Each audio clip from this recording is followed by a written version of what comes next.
An African Story. For England, the war began in September 1939. The people on the island knew about it at once and began to prepare themselves. In farther places, the people heard about it a few minutes afterwards, and they too began to prepare themselves. And in East Africa, in Kenya colony, there was a young man who was a white hunter, who loved the plains and the valleys and the cool nights on the slopes of Kilimanjaro. He too heard about the war and began to prepare himself. He made his way over the country to Nairobi, and he reported to the RAF and asked that they make him a pilot. They took him in and he began his training at Nairobi airport, flying in little tiger moths and doing well with his flying. After 5 weeks, he nearly got court-martialed because he took his plane up and instead of practicing spins and stall turns as he had been ordered to do, he flew off in the direction of Nakuru to look at the wild animals in the plain. On the way, he thought he saw sable antelope, and because these are rare animals, he became excited and flew down low to get a better view. He was looking down at the antelope out of the left side of the cockpit, and because of this he did not see the giraffe on the other side.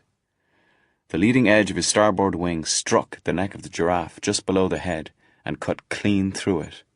He was flying as low as that.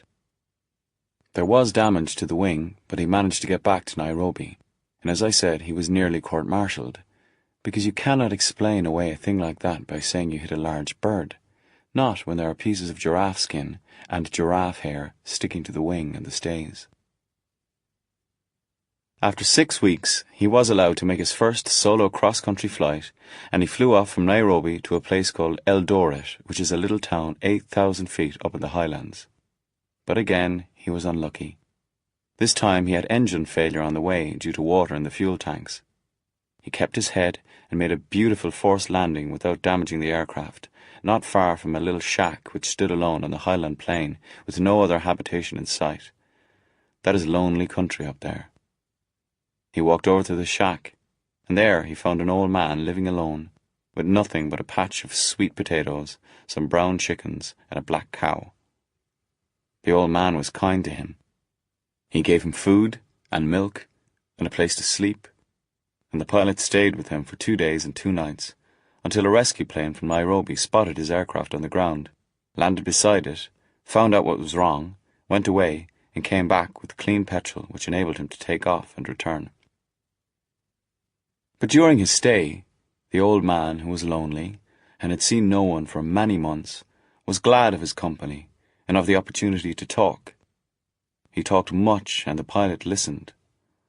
He talked of the lonely life, of the lions that came in the night, of the rogue elephant that lived over the hill in the west, of the hotness of the days, and of the silence that came with the cold at midnight.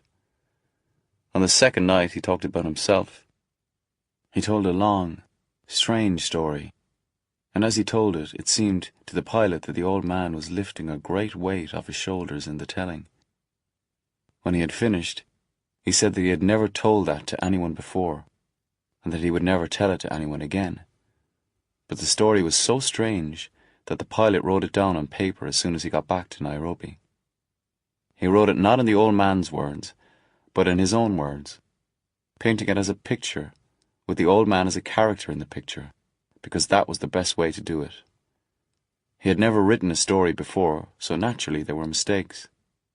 He did not know any of the tricks with words which writers use, which they have to use just as painters have to use tricks with paint. But when he had finished writing, when he put down his pencil and went over to the airman's canteen for a pint of beer, he left behind him a rare and powerful tale. We found it in his suitcase 2 weeks later, when we were going through his belongings after he had been killed in training. And because he seemed to have no relatives, and because he was my friend, I took the manuscript and looked after it for him. This is what he wrote.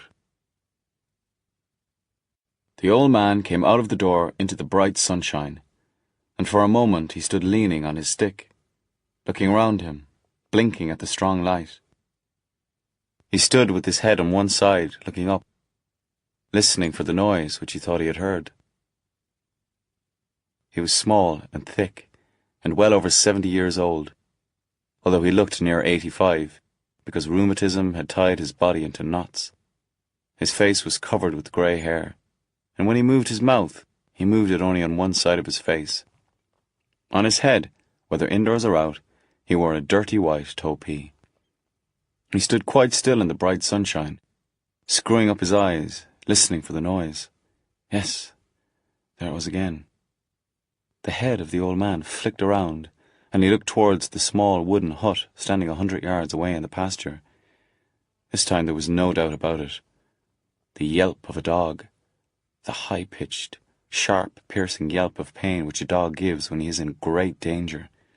Twice more it came, and this time the noise was more like a scream than a yelp. The note was higher and more sharp, as though it were wrenched quickly from some small place inside the body. The old man turned and limped fast across the grass, towards the wooden shed where Judson lived, pushed open the door and went in. The small white dog was lying on the floor, and Judson was standing over it, his legs apart, his black hair falling all over his long red face, standing there tall and skinny, muttering to himself and sweating through his greasy white shirt. His mouth hung open in an odd way, lifeless way, as though his jaw was too heavy for him, and he was dribbling gently down the middle of his chin. He stood there looking at the small white dog which was lying on the floor, and with one hand he was slowly twisting his left ear, in the other he held a heavy bamboo. The old man ignored Judson and went down on his knees beside the dog, gently running his thin hands over its body. The dog lay still, looking up at him with watery eyes. Judson did not move. He was watching the dog and the man. Slowly the old man got up, rising with difficulty, holding the top of his stick with both hands and pulling himself to his feet. He looked around the room. There was a dirty, rumpled mattress lying on the floor in the far corner. There was a wooden table made of packing cases, and on it a Primus stove, and a chipped, blue enamelled saucepan. There were chicken feathers and mud on the floor. The old man saw what he wanted. There was a heavy iron bar standing against the wall near the mattress, and he hobbled over towards it, thumping the hollow wooden floorboards with his stick as he went. The eyes of the dog followed his movements as he limped across the room. The old man changed his stick to his left hand, took the iron bar in his right, hobbled back to the dog, and without pausing, he lifted the bar and brought it down hard upon the animal's head. He threw the bar to the ground and looked up at Judson, who was standing there with his legs apart, dribbling down his chin and twitching around the corners of his eyes. He went right up to him and began to speak. He spoke very quietly and slowly, with a terrible anger, and as he spoke, he moved only one side of his mouth. "You killed him," he said. "You broke his back." Then, as the tide of anger rose and gave him strength, he found more words. He looked up and spat them into the face of the tall Judson, who twitched around the corners of his eyes and backed away towards the wall. "You lousy, mean, dog-beating bastard. That was my dog. What the hell right have you got beating my dog? Tell me that. Answer me, you slobbering madman, answer me." Judson was slowly rubbing the palm of his left hand up and down the front of his shirt, and now the whole of his face began to twitch. Without looking up, he said, "He wouldn't stop licking that old place in his paw. I couldn't stand the noise it made. You know I can't stand noises like that, licking, licking, licking. I told him to stop. He looked up and wagged his tail, but then he went on licking. I couldn't stand it any longer, so I beat him." The old man did not say anything. For a moment it looked as though he were going to hit this creature. He half raised his arm, dropped it again, spat on the floor, turned around and hobbled out of the door into the sunshine. He went across the grass to where a black cow was standing in the shade of a small acacia tree, chewing its cud, and the cow watched him as he came limping across the grass from the shed. But it went on chewing, munching its cud, moving its jaws regularly, mechanically, like a metronome in slow time. The old man came limping up and stood beside it, stroking its neck. Then he leant against its shoulder and scratched its back with the butt end of his stick. He stood there for a long time, leaning against the cow, scratching it with his stick. and now and again he would speak to it, speaking quiet little words, whispering them almost, like a person telling a secret to another. It was shady under the acacia tree, and the country around him looked lush and pleasant after the long rains, for the grass grows green up in the highlands of Kenya, and at this time of the year, after the rains, it is as green and rich as any grass in the world. Away in the north stood Mount Kenya itself, with snow upon its head, with a thin white plume trailing from its summit where the icy winds made a storm and blew the white powder from the top of the mountain. Down below, upon the slopes of that same mountain, there were lion and elephant, and sometimes, during the night, one could hear the roar of the lions as they looked at the moon. The days passed, and Judson went about his work on the farm in a silent, mechanical kind of way, taking in the corn, digging the sweet potatoes, and milking the black cow, while the old man stayed indoors away from the fierce African sun. Only in the late afternoon, when the air began to get cool and sharp, did he hobble outside, and always he went over to his black cow and spent an hour with it under the acacia tree. One day, when he came out, he found Judson standing beside the cow, regarding it strangely, standing in a peculiar attitude with one foot in front of the other, and gently twisting his ear with his right hand. "What is it now?" said the old man as he came limping up. "Cow won't stop chewing," said Judson. "Chewing her cud," said the old man. "Leave her alone." Judson said, "It's a noise, can't you hear? Crunchy noise like she was chewing pebbles. Only she isn't, she's chewing grass and spit. Look at her, she goes on, crunching, crunching, crunching, and it's just grass and spit. Noise goes right into my head." "Get out," said the old man. "Get out of my sight." At dawn the old man sat, as he always did, looking out of his window, watching Judson coming across from his hut to milk the cow. He saw him coming sleepily across the field, talking to himself as he walked, dragging his feet, making a dark green trail in the wet grass, carrying in his hand the old 4-gallon kerosene tin which he used as a milk pail. The sun was coming up over the escarpment and making long shadows behind the man, the cow, and the little acacia tree. The old man saw Judson put down the tin, and he saw him fetch the box from beside the acacia tree and settle himself upon it, ready for the milking. He saw him suddenly kneeling down, feeling the udder of the cow with his hands, and at the same time the old man noticed from where he sat that the animal had no milk. He saw Judson get up and come walking fast towards the shack. He came and stood under the window where the old man was sitting and looked up. "Cow's got no milk," he said. The old man leaned through the open window, placing both his hands on the sill. "You lousy bastard, you stole it." "I didn't take it," said Judson. "I've been asleep." "You stole it." The old man was leaning farther out of the window, speaking quietly with one side of his mouth. "I'll beat the hell out of you for this," he said. Judson said, "Someone stole it in the night. A native, one of the Kikuyu, or maybe she's sick." It seemed to the old man that he was telling the truth. "We'll see," he said, "if she milks this evening. And now, for Christ's sake, get out of my sight." By evening the cow had a full udder, and the old man watched Judson draw 2 quarts of good thick milk from under her. The next morning she was empty. In the evening she was full.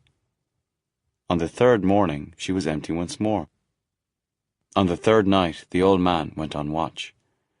As soon as it began to get dark, he stationed himself at the open window with an old 12-bore shotgun lying on his lap, waiting for the thief who came and milked his cow in the night. At first it was pitch dark, and he could not see the cow even, but soon a 3/4 moon came over the hills and it became light, almost as though it was daytime. But it was bitter cold because the highlands are 7,000 feet up, and the old man shivered at his post and pulled his brown blanket closer around his shoulders.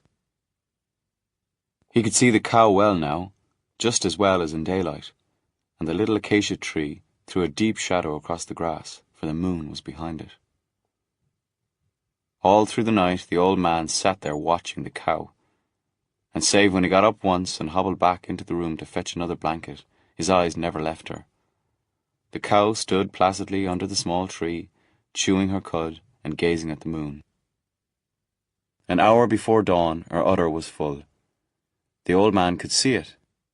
He had been watching it the whole time, and although he had not seen the movement of its swelling any more than one can see the movement of the hour hand of a watch, yet all the time he had been conscious of the filling as the milk came down.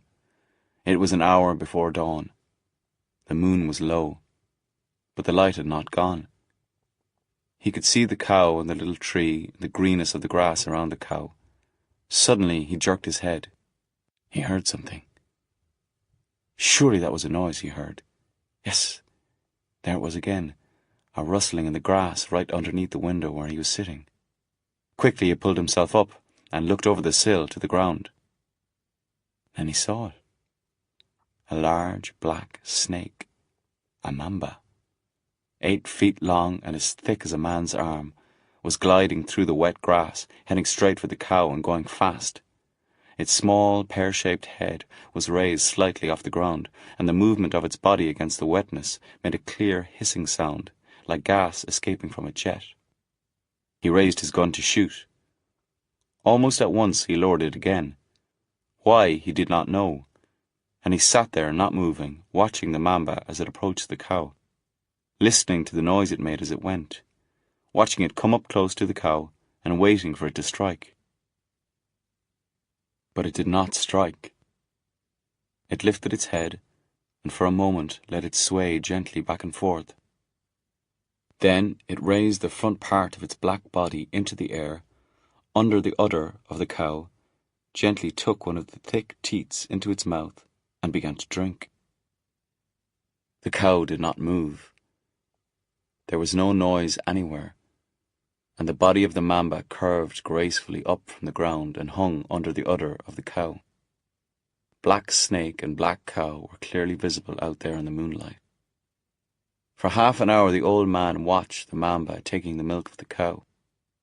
He saw the gentle pulsing of its black body as it drew the liquid out of the udder, and he saw it, after a time, change from one teat to another, until at last there was no longer any milk left.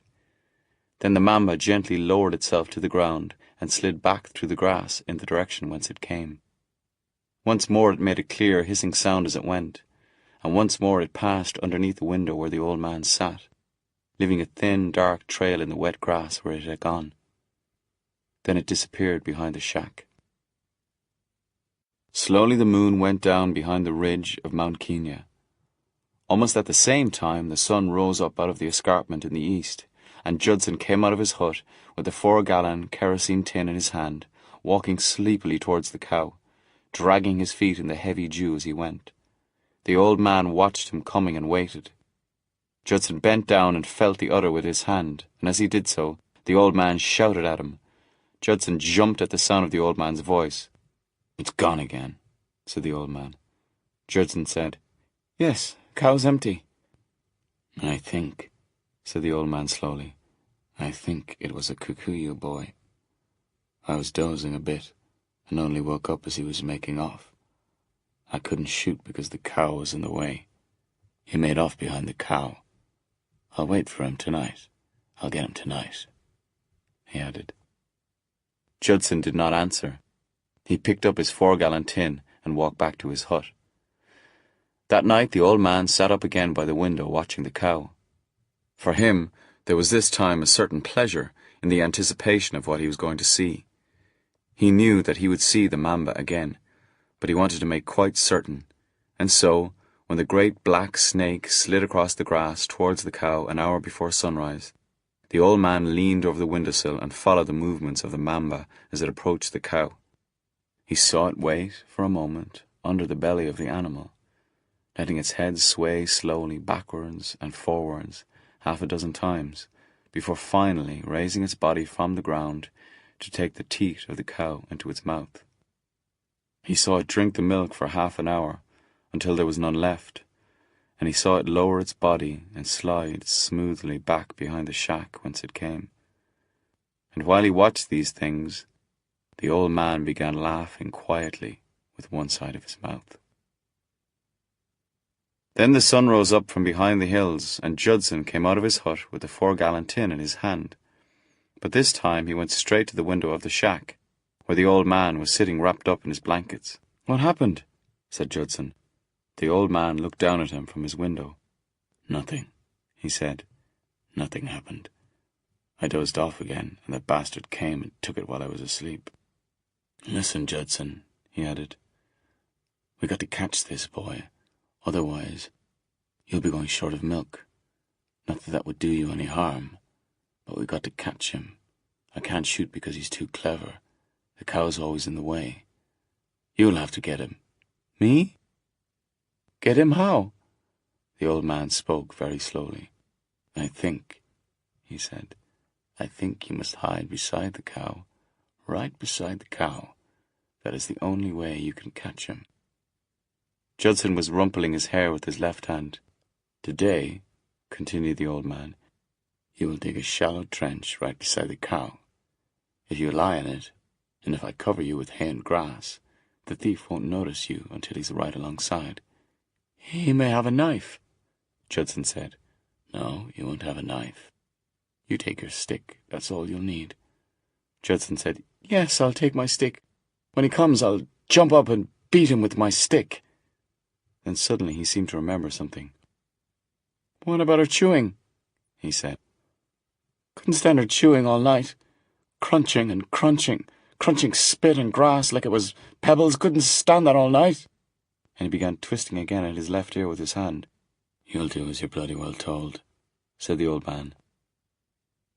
That day, Judson dug his trench beside the cow, which was to be tethered to the small acacia tree so that she could not wander about the field. Then, as evening came and he was preparing to lie down in the trench for the night, the old man came to the door of the shack and said, "No point in doing anything until early morning. They won't come until the cow's full. Come in here and wait. It's warmer than your filthy little hut." Judson had never been invited into the old man's shack before.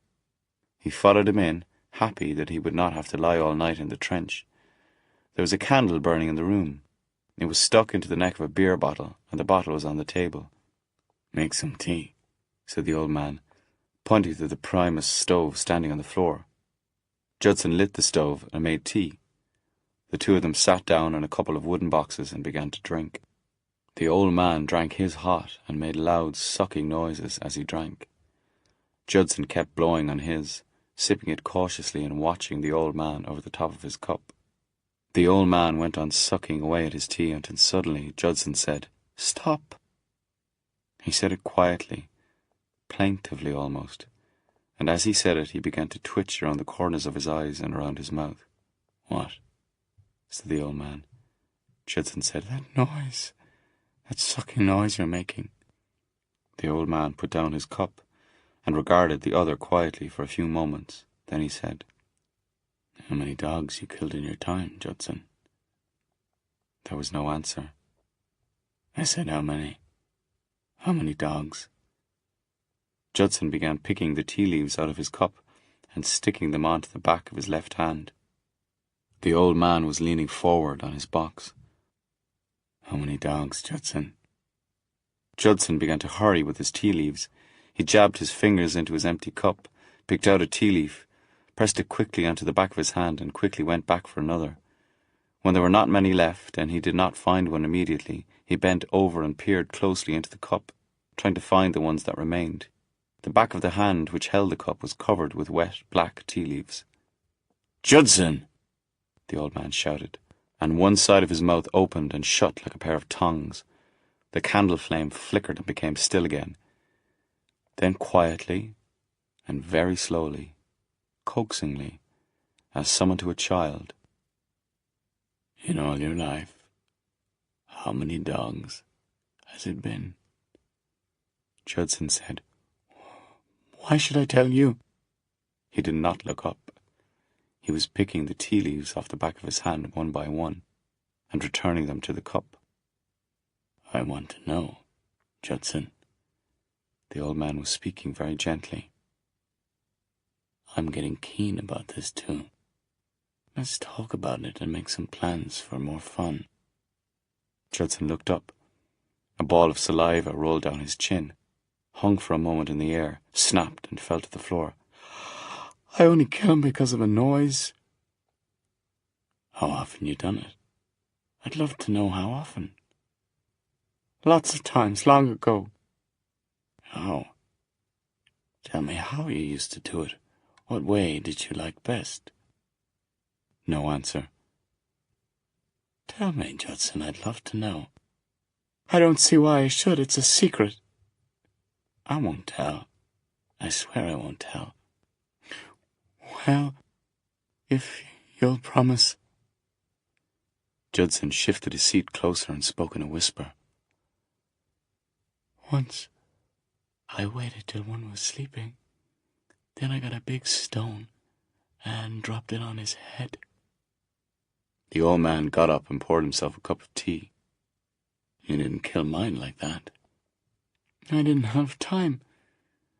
The noise was so bad at the licking, and I just had to do it quick. You didn't even kill him.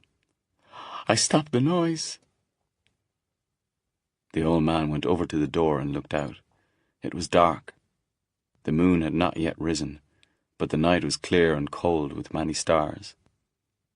In the east, there was a little paleness in the sky, and as he watched, the paleness grew, and it changed from a paleness into a brightness, spreading over the sky so that the light was reflected and held by the small drops of dew upon the grass along the highlands, and slowly the moon rose up over the hills. The old man turned and said, Better get ready. Never know. They might come early tonight. Judson got up, and the two of them went outside. Judson lay down in the shallow trench beside the cow, and the old man covered him over with grass, so that only his head peeped out above the ground. I shall be watching too, he said, from the window. If I give a shout, jump up and catch him. He hobbled back to the shack, went upstairs, wrapped himself in blankets, and took up his position by the window. It was early still. The moon was nearly full, and it was climbing. It shone upon the snow on the summit of Mount Kenya. After an hour, the old man shouted out of the window, Are you still awake, Judson? Yes, he answered. I'm awake. Don't go to sleep, said the old man. Whatever you do, don't go to sleep. Cow's crunching all the time, said Judson. Good, and I'll shoot you if you get up now, said the old man. You'll shoot me? I said I'll shoot you if you get up now. A gentle sobbing noise came up from where Judson lay. A strange gasping sound, as though a child was trying not to cry, and in the middle of it, Judson's voice. I've got to move, please let me move. This crunching. If you get up, said the old man, I'll shoot you in the belly. For another hour or so the sobbing continued, then quite suddenly it stopped. Just before 4 o'clock it began to get very cold, and the old man huddled deeper into his blankets and shouted, Are you cold out there, Judson? Are you cold? Yes, came the answer. So cold. But I don't mind because Cow's not crunching anymore. She's asleep. The old man said, What are you going to do with the thief when you catch him? I don't know. Will you kill him? A pause. I don't know. I'll just go for him. I'll watch, said the old man. It ought to be fun. He was leaning out of the window with his arms resting on the sill. Then he heard the hiss under the windowsill and looked over and saw the black mamba sliding through the grass towards the cow, going fast and holding its head just a little above the ground as it went. When the mamba was 5 yards away, the old man shouted. He cupped his hands to his mouth and shouted, Here he comes, Judson. Here he comes. Go and get him. Judson lifted his head quickly and looked up. As he did, he saw the mamba, and the mamba saw him. There was a second, or perhaps 2, when the snake stopped, drew back, and raised the front part of its body in the air. Then, the stroke. Just a flash of black and a slight thump as it took him in the chest. Judson screamed, a long, high-pitched scream, which did not rise nor fall, but held its note until gradually it faded into nothingness, and there was silence. Now he was standing up, ripping open his shirt, feeling for the place in his chest, whimpering quietly, moaning and breathing hard with his mouth wide open. And all the while the old man sat quietly at the open window, leaning forward and never taking his eyes away from the one below. Everything comes very quick when one is bitten by a black mamba, and almost at once the poison began to work. It threw him to the ground, where he lay humping his back and rolling around on the grass. He no longer made any noise. It was all very quiet, as though a man of great strength was wrestling with a giant whom one could not see, and it was as though the giant was twisting him and not letting him get up, stretching his arms to the fork of his legs and pushing his knees up under his chin. Then he began pulling up the grass with his hands, and soon after that he lay on his back, kicking gently with his legs. But he didn't last very long. He gave a quick wriggle, humped his back again, turning over as he did it. Then he lay on the ground quite still, lying on his stomach with his right knee drawn up underneath his chest and his hands stretched out above his head. Still the old man sat by the window, and even after it was all over, he stayed where he was and did not stir. There was a movement in the shadow under the acacia tree, and the mamba came forward slowly towards the cow. It came forward a little, stopped, raised its head, waited, lowered its head, and slid forward again right under the belly of the animal. It raised itself into the air and took one of the brown teats in its mouth and began to drink. The old man sat watching the mamba taking the milk of the cow, and once again he saw the gentle pulsing of its body as it drew the liquid out of the udder. While the snake was still drinking, the old man got up and moved away from the window. "You can have his share," he said quietly. "We don't mind you having his share." And as he spoke he glanced back and saw again the black body of the mamba curving upward from the ground, joining with the belly of the cow. "Yes," he said again, "we don't mind you having his share."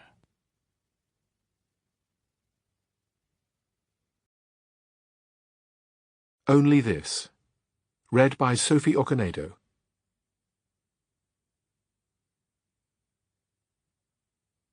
That night the frost was very heavy. It covered the hedges and whitened the grass in the fields, so that it seemed almost as though it had been snowing. But the night was clear and beautiful, and bright with stars, and the moon was nearly full.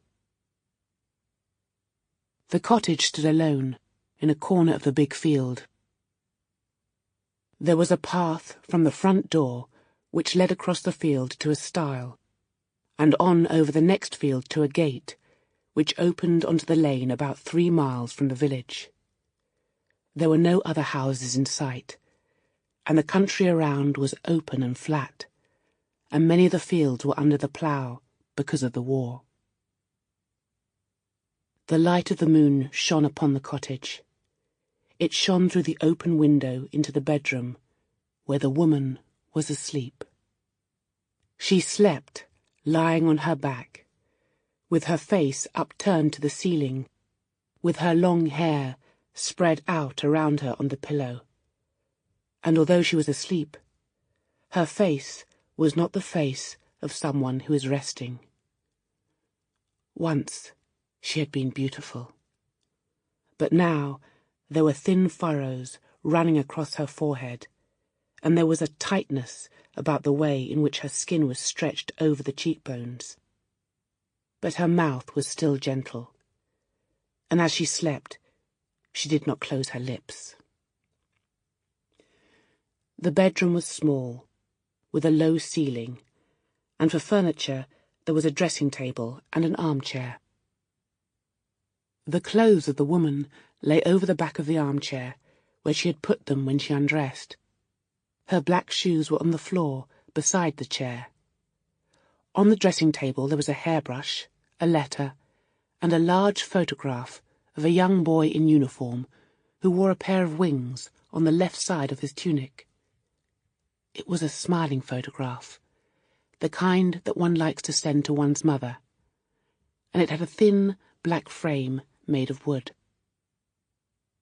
The moon shone through the open window, and the woman slept her restless sleep.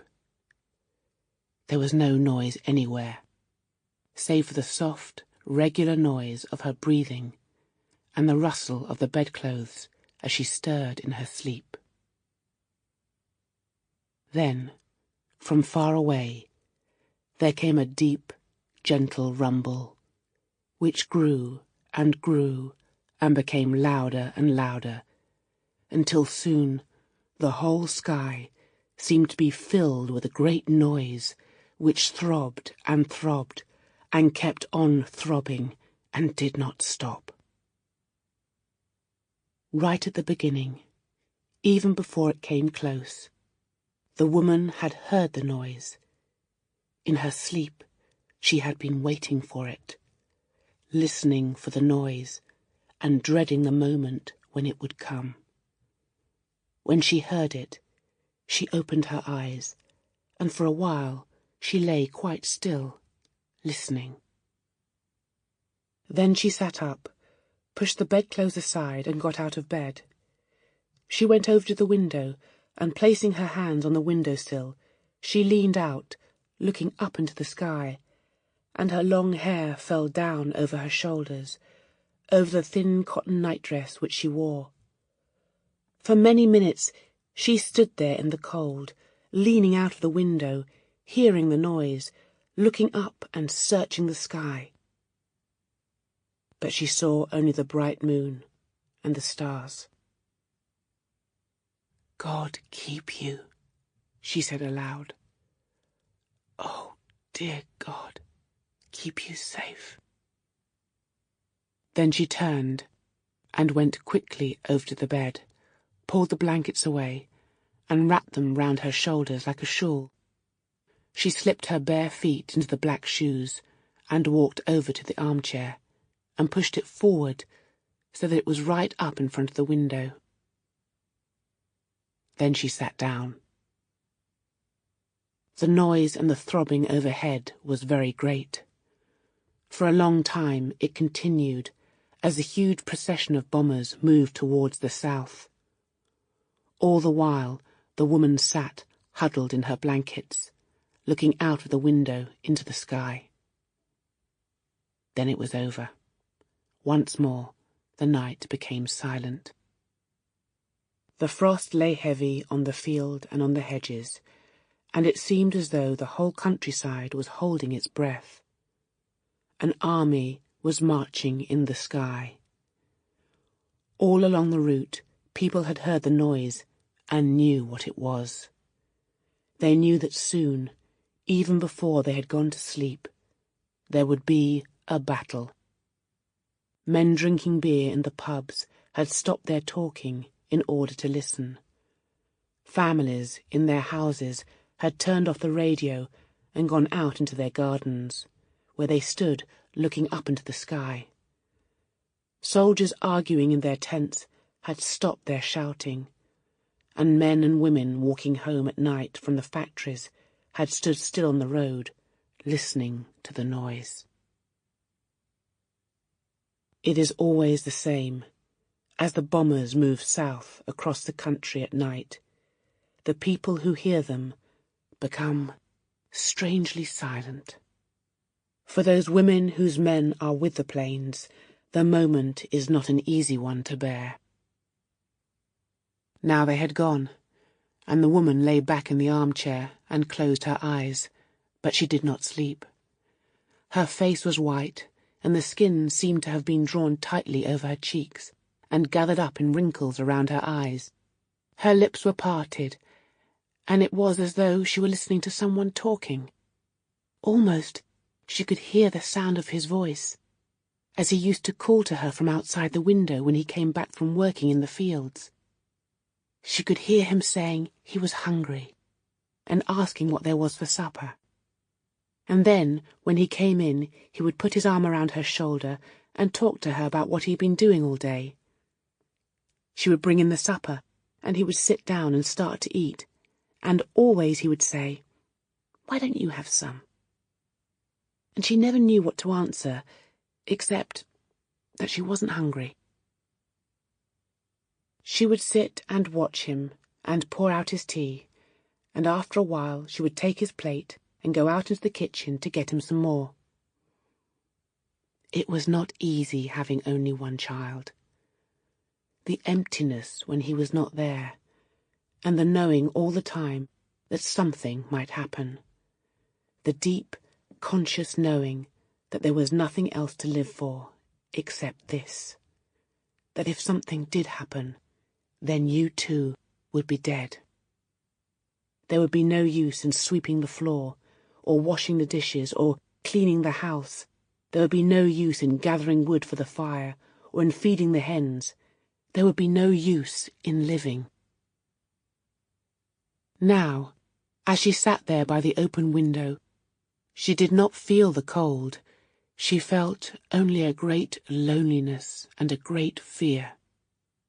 The fear took hold of her and grew upon her so that she could not bear it, and she got up from the chair and leaned out of the window again, looking up into the sky. And as she looked, the night was no longer beautiful. It was cold and clear and immensely dangerous. She did not see the fields or the hedges or the carpet of frost upon the countryside. She saw only the depths of the sky and the danger that was there. Slowly she turned and sank down again into her chair. Now the fear was great. She could think of nothing at all, except that she must see him and be with him. That she must see him now, because tomorrow would be too late. She let her head rest against the back of the chair, and when she closed her eyes, she saw the aircraft. She saw it clearly in the moonlight, moving forward through the night like a great black bird. She was close to it, and she could see the way in which the nose of the machine reached out far ahead of everything, as though the bird was craning its neck in the eagerness of its passage. She could see the markings on the wings and on the body, and she knew that he was inside. Twice she called to him, but there was no answer. Then the fear and the longing welled up within her, so that she could stand it no longer, and it carried her forward through the night and on until she was with him, beside him, so close that she could have touched him had she put out her hand. He was sitting at the controls with gloves on his hands, dressed in a great bulky flying suit which made his body look huge and shapeless and twice its normal size. He was looking straight ahead at the instruments on the panel, concentrating upon what he was doing and thinking of nothing except flying the machine. Now she called to him again, and he heard her.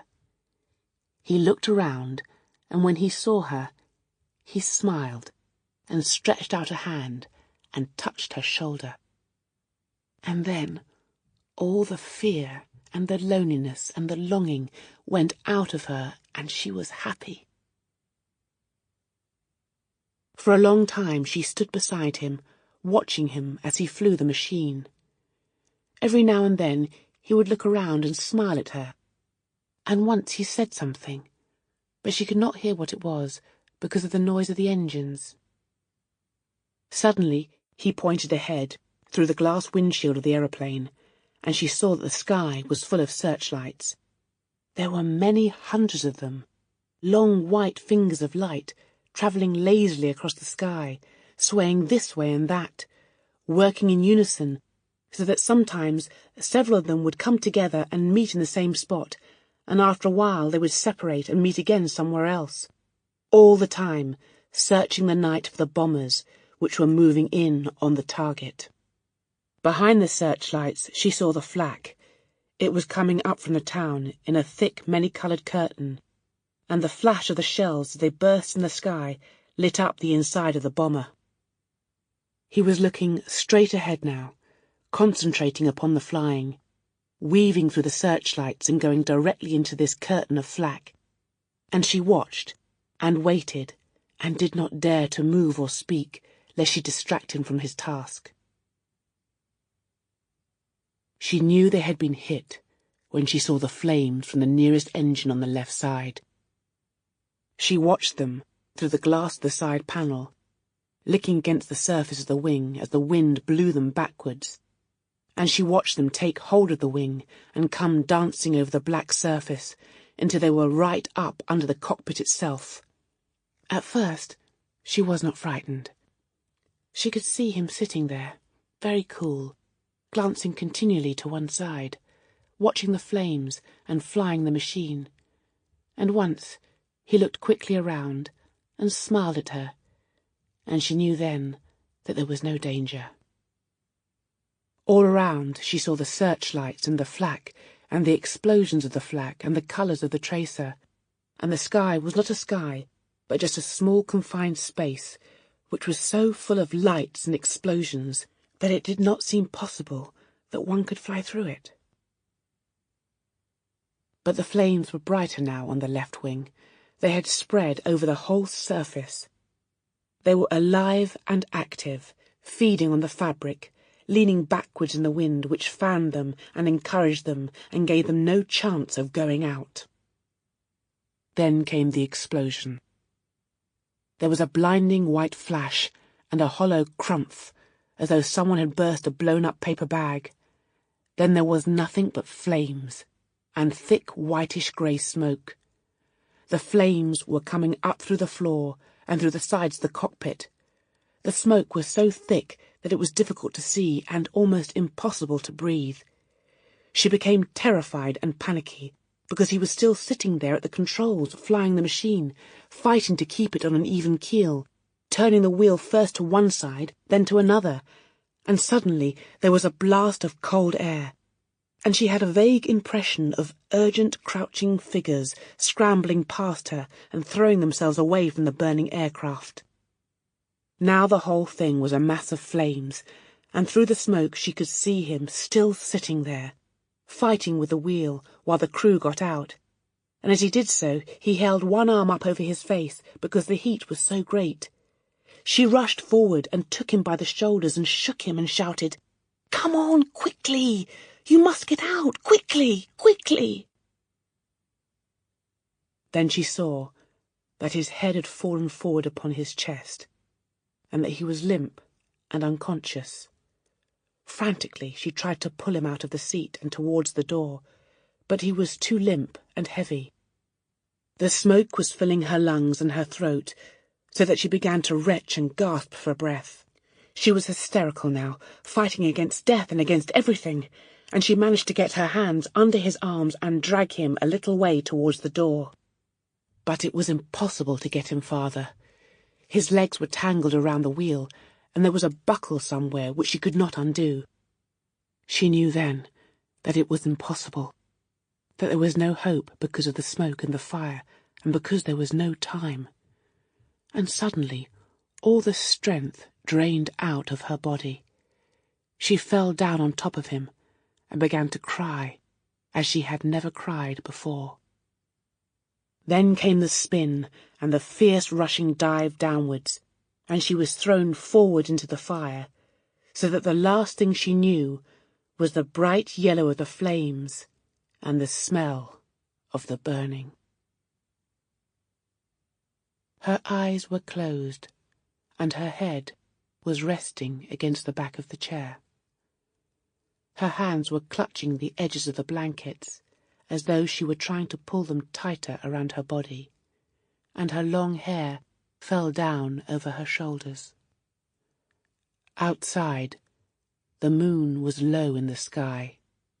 The frost lay heavier than ever on the fields and on the hedges, and there was no noise anywhere.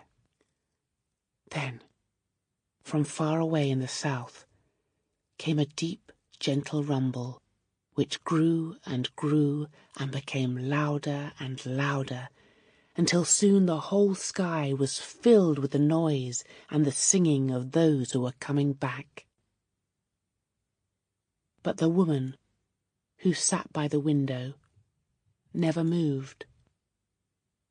She had been dead for some time.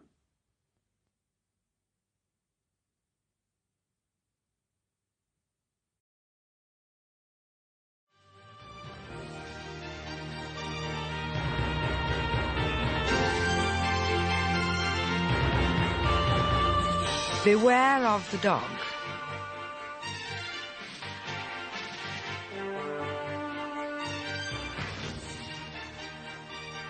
Down below there was only a vast white undulating sea of cloud.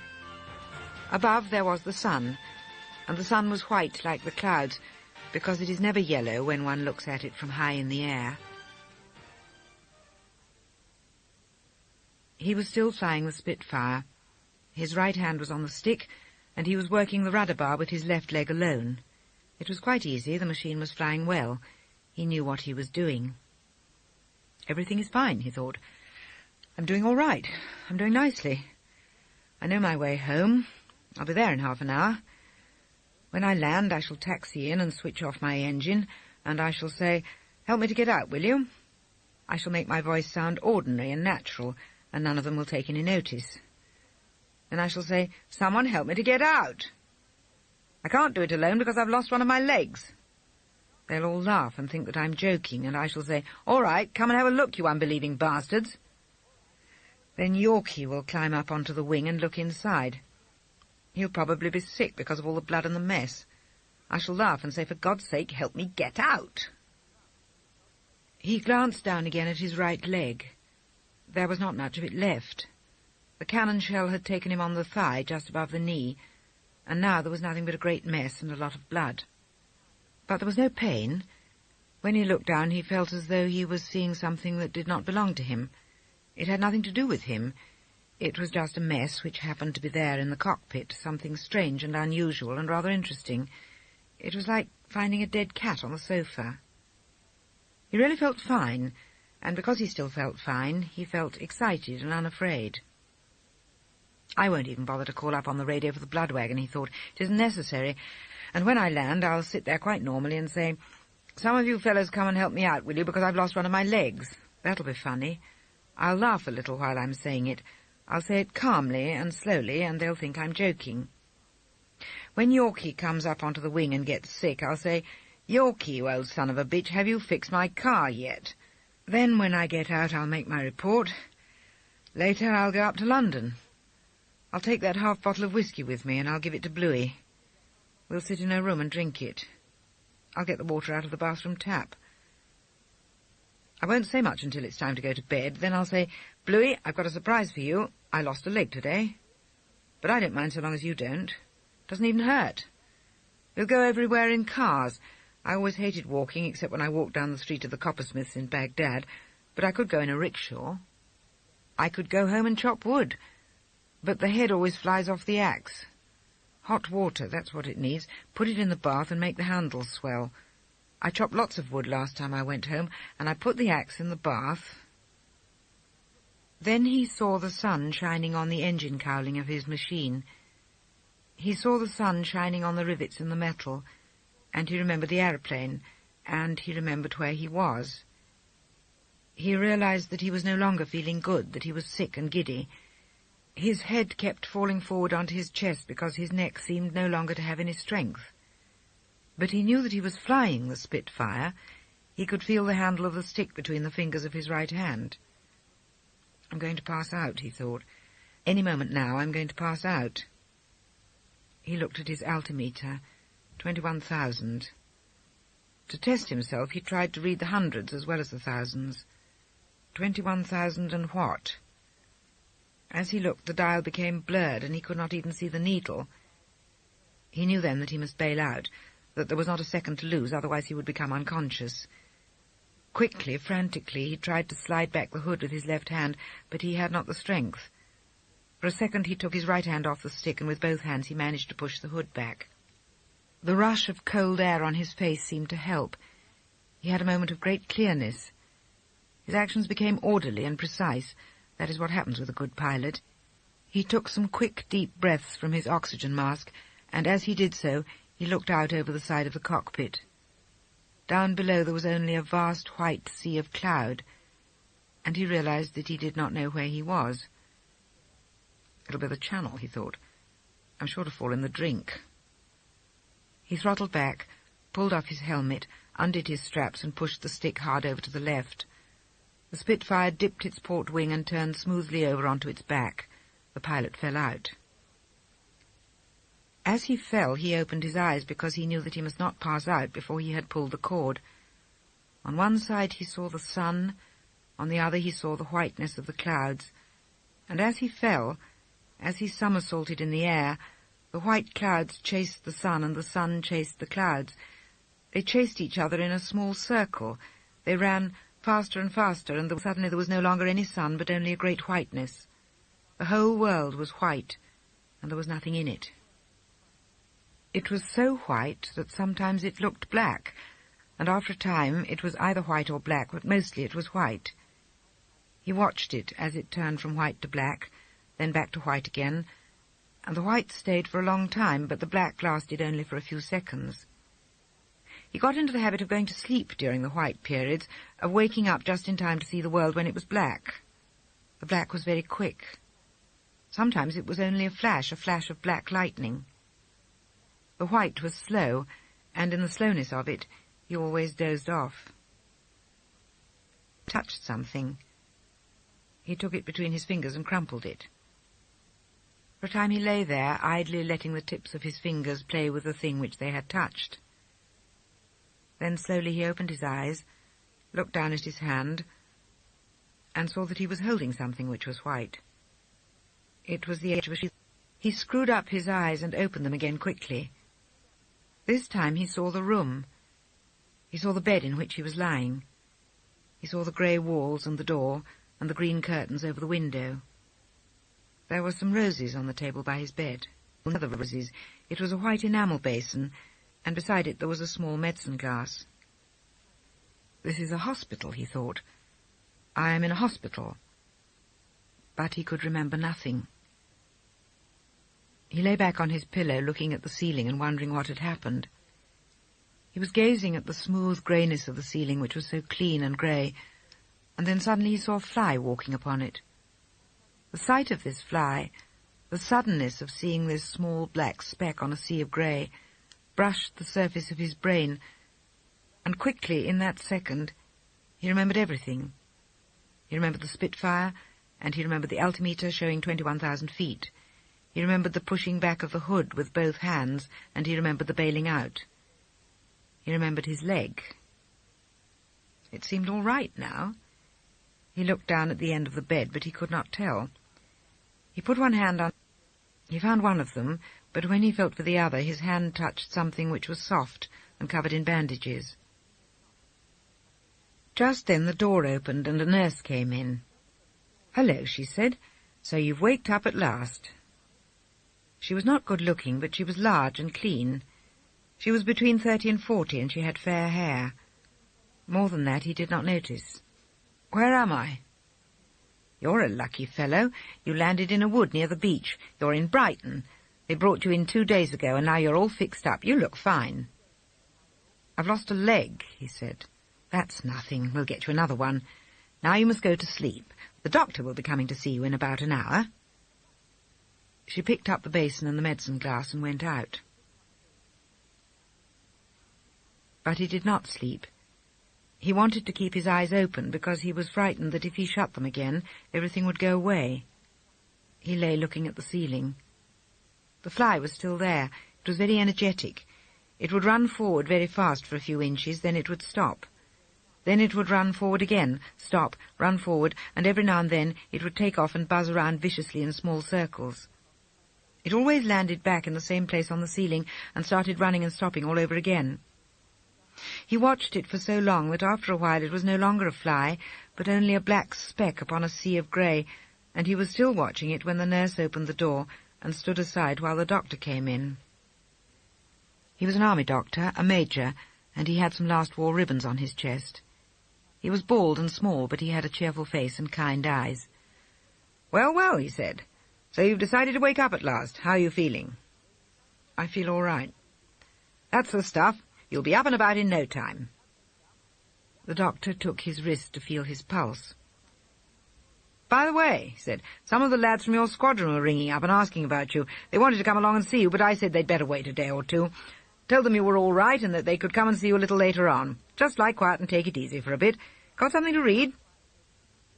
He glanced at the table with the roses. "No, well, Nurse will look after you. She'll get you anything you want." With that he waved his hand and went out, followed by the large, clean nurse. When they had gone, he lay back and looked at the ceiling again. The fly was still there, and as he lay watching it, he heard the noise of an aeroplane in the distance. He lay listening to the sound. "I wonder what it is," he thought. "Let me see if I can place it." Suddenly he jerked his head sharply to one side, because other German bombers for that matter, but especially a Junkers 88. The engines seemed to sing a duet. There is a deep, vibrating bass voice, and with it there is a high-pitched tenor. It is the singing of the tenor which makes the sound of a Ju-88 something which one cannot mistake. He lay listening to the noise, and he felt quite certain about what it was. But where were the sirens and where were the guns? That German pilot certainly had a nerve coming near Brighton alone in daylight. The aircraft was always far away, and soon the noise faded away into the distance. Later on there was another. This one, too, was far away, but there was the same deep, undulating bass and the high, swinging tenor, and there was no mistaking it. He had heard that noise every day during the battle. He was puzzled. There was a bell on the table by the bed. He reached out his hand and rang it. He heard the noise of footsteps down the corridor. The nurse came in. "Nurse, what were those aeroplanes?" "I'm sure I don't know. I didn't hear them. Probably fighters or bombers. I expect they were returning from France. Why, what's the matter?" "They were Ju-88s. I'm sure they were Ju-88s. I know the sound of the engines. There were 2 of them. What were they doing over here?" The nurse came up to the side of his bed and began to straighten out the sheets and tuck them in under the mattress. "Gracious me, what things you imagine. You mustn't worry about a thing like that. Would you like me to get you something to read?" "No, thank you." She patted his pillow and brushed back the hair from his forehead with her hand. "They never come over in daylight any longer, you know that. They were probably Lancasters or Flying Fortresses." "Nurse." "Yes?" "Could I have a cigarette?" "Why, certainly you can." She went out and came back almost at once with a packet of pliers and some matches. She handed one to him, and when he had put it in his mouth, she struck a match and lit it. "If you want me again," she said, "just ring the bell." And she went away. Once, towards evening, he heard the noise of another aircraft. It was far away, but even so he knew that it was a single-engine machine. It was going fast, he could tell that. He could not place it. It wasn't a Spit, and it wasn't a Hurricane. It did not sound like an American engine, either. They make more noise. He did not know what it was, and it worried him greatly. "Perhaps I am very ill," he thought. "Perhaps I am imagining things. Perhaps I am a little delirious. I simply do not know what to think." That evening the nurse came in with a basin of hot water and began to wash him.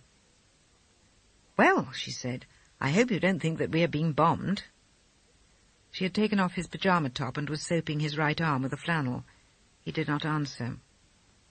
She rinsed the flannel in the water, rubbed more soap on it, and began to wash his chest. "You're looking fine this evening," she said.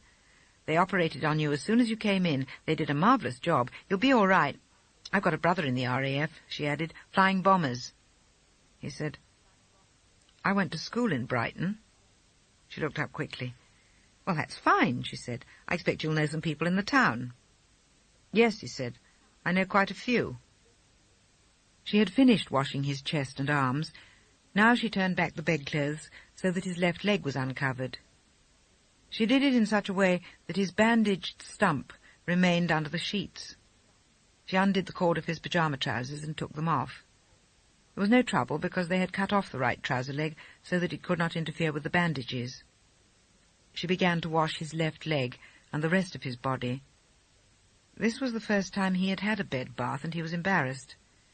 She laid a towel under his leg and began washing his foot with the flannel. She said, "This wretched soap won't lather at all. It's the water. It's as hard as nails." He said, "None of the soap is very good now, and of course with hard water it's hopeless." As he said it, he remembered something. He remembered the baths which he used to take at school in Brighton, in the long stone-floored bathroom which had 4 baths in a row. He remembered how the water was so soft that you had to take a shower afterwards to get all the soap off your body, and he remembered how the foam used to float on the surface of the water so that you could not see your legs underneath. He remembered that sometimes they were given calcium tablets because the school doctor used to say that soft water was bad for the teeth. "In Brighton," he said, "the water isn't—" He did not finish the sentence. Something had occurred to him, something so fantastic and absurd that for a moment he felt like telling the nurse about it and having a good laugh. She looked up. "Water isn't what?" she said. "Nothing," he answered. "I was dreaming." She rinsed the flannel in the basin, wiped the soap off his leg and dried him with a towel. "Nice to be washed," he said. "I feel better." He felt his face with his hand. "I need a shave." "We'll do that tomorrow," she said. "Perhaps you can do it yourself then." That night he could not sleep. He lay awake thinking of the Junkers 88s and of the hardness of the water. He could think of nothing else. "They were Ju 88s, he said to himself. "I know they were. And yet it is not possible, because they would not be flying around so low over here in broad daylight. I know that it is true, and yet I know that it is impossible. Perhaps I am ill. Perhaps I am behaving like a fool and do not know what I am doing or saying. Perhaps I am delirious."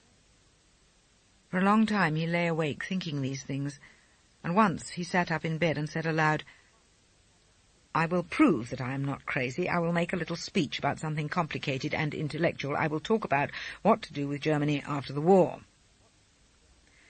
But before he had time to begin, he was asleep. He woke just as the first light of day was showing through the slit in the curtains over the window. The room was still dark, but he could tell that it was already beginning to get light outside. He lay looking at the grey light which was showing through the slit in the curtain, and as he lay there, he remembered the day before. He remembered the Junkers 88s, and the hardness of the water. He remembered the large, pleasant nurse and the kind doctor, and now a small grain of doubt took root in his mind, and it began to grow. He looked around the room. The nurse had taken the roses out the night before. There was nothing except the table with a packet of cigarettes, a box of matches, and an ashtray. The room was bare. It was no longer warm or friendly. It was not even comfortable. It was cold and empty and very quiet. Slowly the grain of doubt grew, and with it came fear, a light dancing fear that warned but did not frighten, the kind of fear that one gets not because one is afraid, but because one feels that there is something wrong. Quickly the doubt and the fear grew so that he became restless and angry, and when he touched his forehead with his hand, he found that it was damp with sweat. He knew then that he must do something, that he must find some way of proving to himself that he was either right or wrong, and he looked up and saw again the window and the green curtains. From where he lay, that window was right in front of him, but it was fully 10 yards away. Somehow he must reach it and look out. The idea became an obsession with him, and soon he could think of nothing except the window. But what about his leg? He put his hand underneath the bedclothes and felt the thick bandaged stump, which was all that was left on the right-hand side. Seemed all right. Didn't hurt. But it would not be easy. He sat up. Then he pushed the bedclothes aside and put his left leg on the floor. Slowly, carefully, he swung his body over until he had both hands on the floor as well. Then he was out of bed, kneeling on the carpet. He looked at the stump. It was very short and thick, covered with bandages. It was beginning to hurt, and he could feel it throbbing. He wanted to collapse, lie down on the carpet and do nothing, but he knew that he must go on. With 2 arms and 1 leg, he crawled over towards the window. He would reach forward as far as he could with his arms, then he would give a little jump and slide his left leg along after them. Each time he did it, it jarred his wound so that he gave a soft grunt of pain, but he continued to crawl across the floor on 2 hands and 1 knee.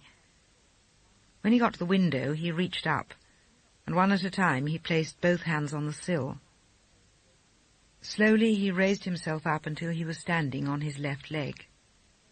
Then quickly he pushed aside the curtains and looked out.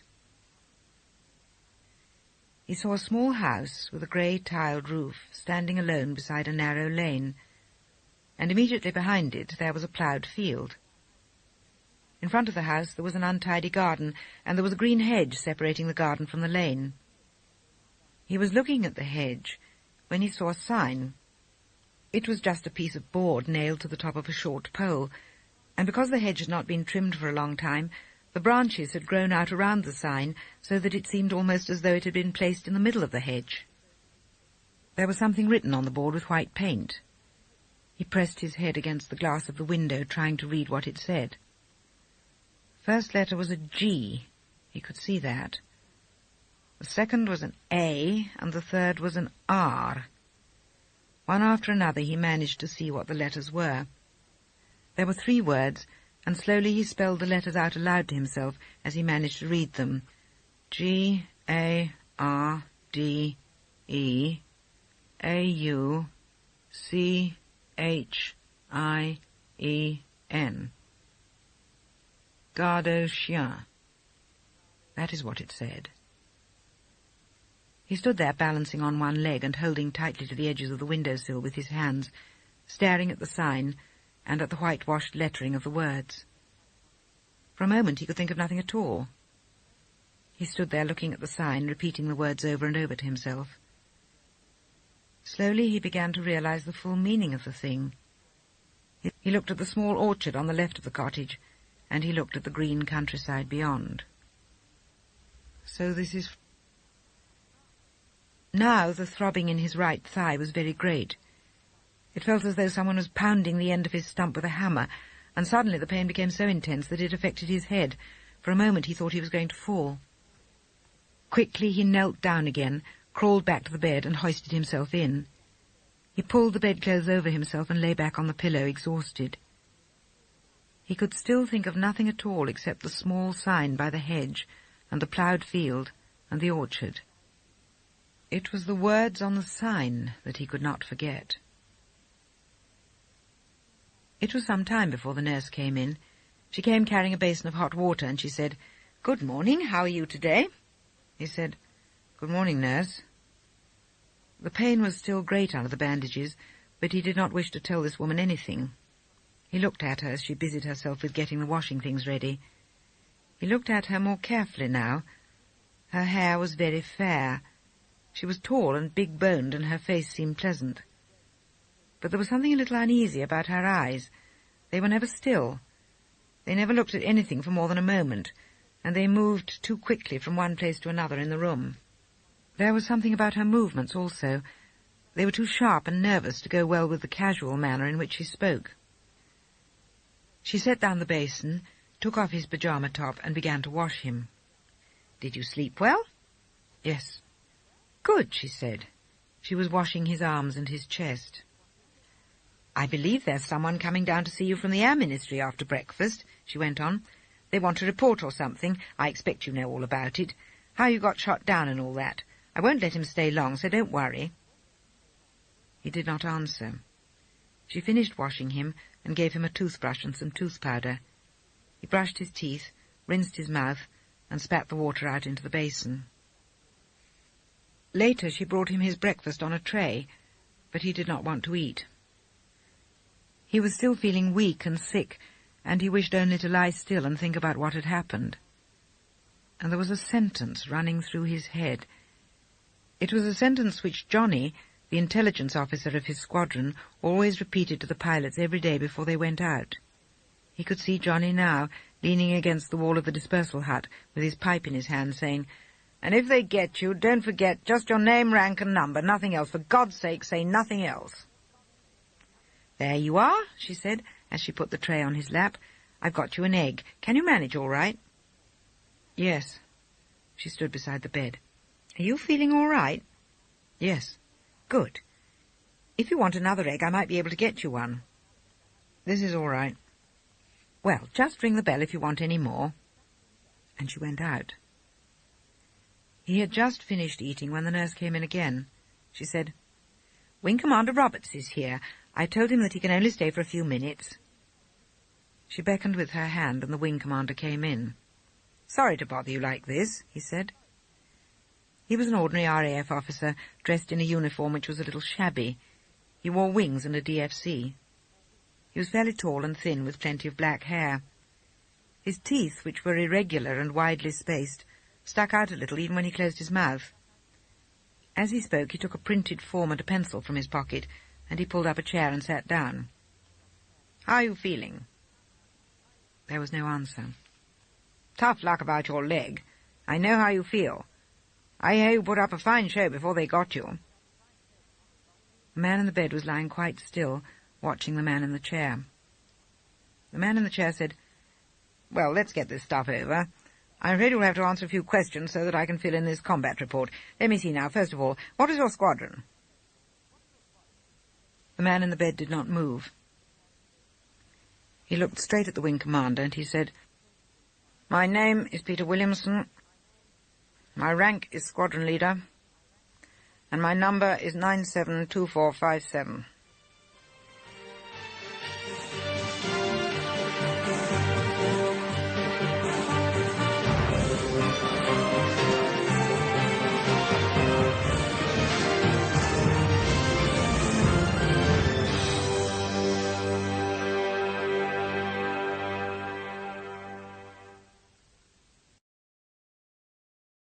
They Shall Not Grow Old.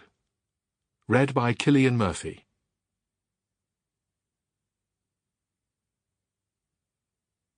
The two of us sat outside the hangar on wooden boxes. It was noon. The sun was high, and the heat of the sun was like a close fire. It was hotter than hell out there by the hangar. We could feel the hot air touching the inside of our lungs when we breathed, and we found it better if we almost closed our lips and breathed in quickly. It was cooler that way.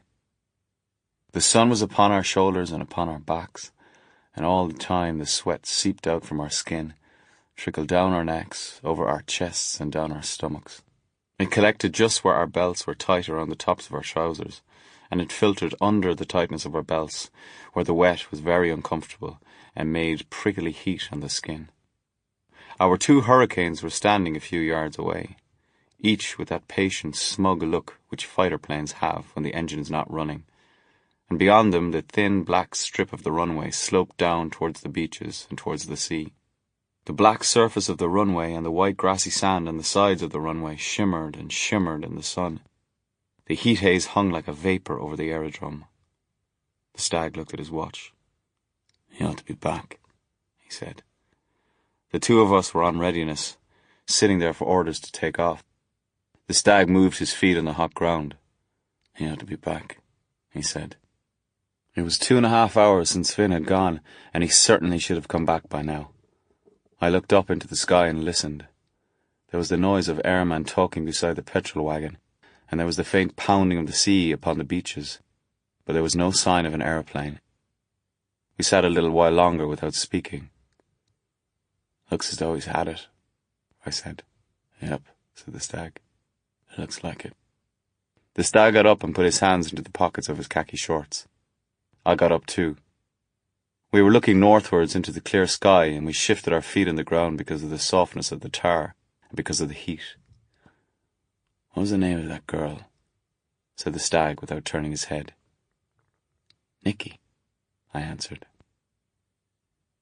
The stag sat down again on his wooden box, still with his hands in his pockets, and he looked down at the ground between his feet. The stag was the oldest pilot in the squadron. He was 27. He had a mass of coarse ginger hair which he never brushed. His face was pale, even after all this time in the sun, and covered with freckles. His mouth was wide and tight-closed. He was not tall, but his shoulders under his khaki shirt were broad and thick, like those of a wrestler. He was a quiet person. "He'll probably be all right," he said, looking up. "Anyway, I'd like to meet the Vichy Frenchman who can get Finn." We were in Palestine, fighting the Vichy French in Syria. We were at Haifa, and 3 hours before the stag, Finn and I had gone in readiness. Finn had flown off in response to an urgent call from the Navy, who had phoned up and said that there were 2 French destroyers moving out of the Beirut harbour. "Please go at once and see where they are going," said the Navy. "Just fly up the coast and have a look and come back quickly and tell us where they are going." So Finn had flown off in his hurricane. The time had gone by and he had not returned. We knew that there was no longer much hope. If he hadn't been shot down, he would have run out of petrol some time ago. I looked down and I saw his blue RAF cap, which was lying on the ground where he had thrown it as he ran to his aircraft, and I saw the oil stains on top of the cap and the shabby bent peak. It was difficult now to believe that he had gone. He had been in Egypt, in Libya, and in Greece. On the aerodrome and in the mess we had him with us all of the time. He was gay and tall and full of laughter, this Finn, with black hair and a long straight nose, which he used to stroke up and down with the tip of his finger. He had a way of listening to you while you were telling a story, leaning back in his chair with his face to the ceiling but with his eyes looking down on the ground. And it was only last night at supper that he had suddenly said, "You know, I wouldn't mind marrying Nikki. I think she's a good girl." The stag was sitting opposite him at the time, eating baked beans. "You mean just occasionally," he said. Nikki was in a cabaret in Haifa. "No," said Finn. "Cabaret girls make fine wives. They are never unfaithful. There is no novelty for them in being unfaithful. That would be like going back to the old job." The stag had looked up from his beans. "Don't be such a bloody fool," he said. "You wouldn't really marry Nikki." "Nikki," said Finn with great seriousness, "comes of a fine family. She is a good girl. She never uses a pillow when she sleeps. Do you know why she never uses a pillow when she sleeps?" "No." The others at the table were listening now. Everyone was listening to Finn talking about Nikki. "Well, when she was very young, she was engaged to be married to an officer in the French Navy. She loved him greatly. Then one day, when they were sunbathing together on the beach, he happened to mention her that he never used a pillow when he slept. It was just one of those little things which people say to each other for the sake of conversation. But Nikki never forgot it. From that time onwards, she began to practice sleeping without a pillow. One day, the French officer was run over by a truck and killed. But although to her it was very uncomfortable, she still went on sleeping without a pillow to preserve the memory of her lover." Finn took a mouthful of beans and chewed them slowly. "It's a sad story," he said. "It shows that she is a good girl. I think I would like to marry her." That was what Finn had said last night at supper. Now he was gone. And I wondered what little thing Nikki would do in his memory. The sun was hot on my back, and I turned instinctively in order to take the heat upon the other side of my body. As I turned, I saw Carmel and the town of Haifa. I saw the steep, pale green slope of the mountain as it dropped down towards the sea, and below it I saw the town and the bright colours of the houses shining in the sun. The houses with their whitewashed walls covered the sides of Carmel, and the red roofs of the houses were like a rash on the face of the mountain. Walking slowly towards us from the grey corrugated iron hangar came the 3 men who were the next crew in readiness. They had their yellow May Wests slung over their shoulders, and they came walking slowly towards us, holding their helmets in their hands as they came. When they were close, the stag said, "Finn's had it." And they said, "Yes, I know." They sat down on the wooden boxes which we had been using, and immediately the sun was upon their shoulders and upon their backs, and they started to sweat. The stag and I walked away. The next day was a Sunday, and in the morning we flew up the Lebanon Valley to ground strafe an aerodrome called Ryak. We flew past Herman, who had a hat of snow upon his head, and we came down out of the sun onto Ryak and onto the French bombers on the aerodrome and began our strafing. I remember that as we flew past, skimming low over the ground, the doors of the French bombers opened. I remember seeing a whole lot of women in white dresses running out across the aerodrome. I remember particularly their white dresses. You see, it was a Sunday, and the French pilots had asked their ladies out from Beirut to look over the bombers. The Vichy pilots had said, "Come out on a Sunday morning and we will show you our aeroplanes." It was a very Vichy French thing for them to do. So when we started shooting, they all tumbled out and began to run across the aerodrome in their white Sunday dresses. I remember hearing Monkey's voice over the radio saying, "Give them a chance, give them a chance." And the whole squadron wheeled around and circled the aerodrome once while the women ran over the grass in every direction. One of them stumbled and fell twice, and one of them was limping and being helped by a man, but we gave them time. I remember watching the small, bright flashes of a machine gun on the ground and thinking they should at least have stopped their shooting while we were waiting for the white-dressed women to get out of the way. That was the day after Finn had gone. The next day, the stag and I sat once more at readiness on the wooden boxes outside the hangar. Paddy, a big fair-haired boy, had taken Finn's place and was sitting with us. It was noon. The sun was high, and the heat of the sun was like a close fire. The sweat ran down our necks, down the inside of our shirts, over our chests and stomachs, and we sat there waiting for the time when we would be relieved. The stag was sewing the strap onto his helmet with a needle and cotton, and telling of how he had seen Nicky the night before in Haifa, and of how he had told her about Finn.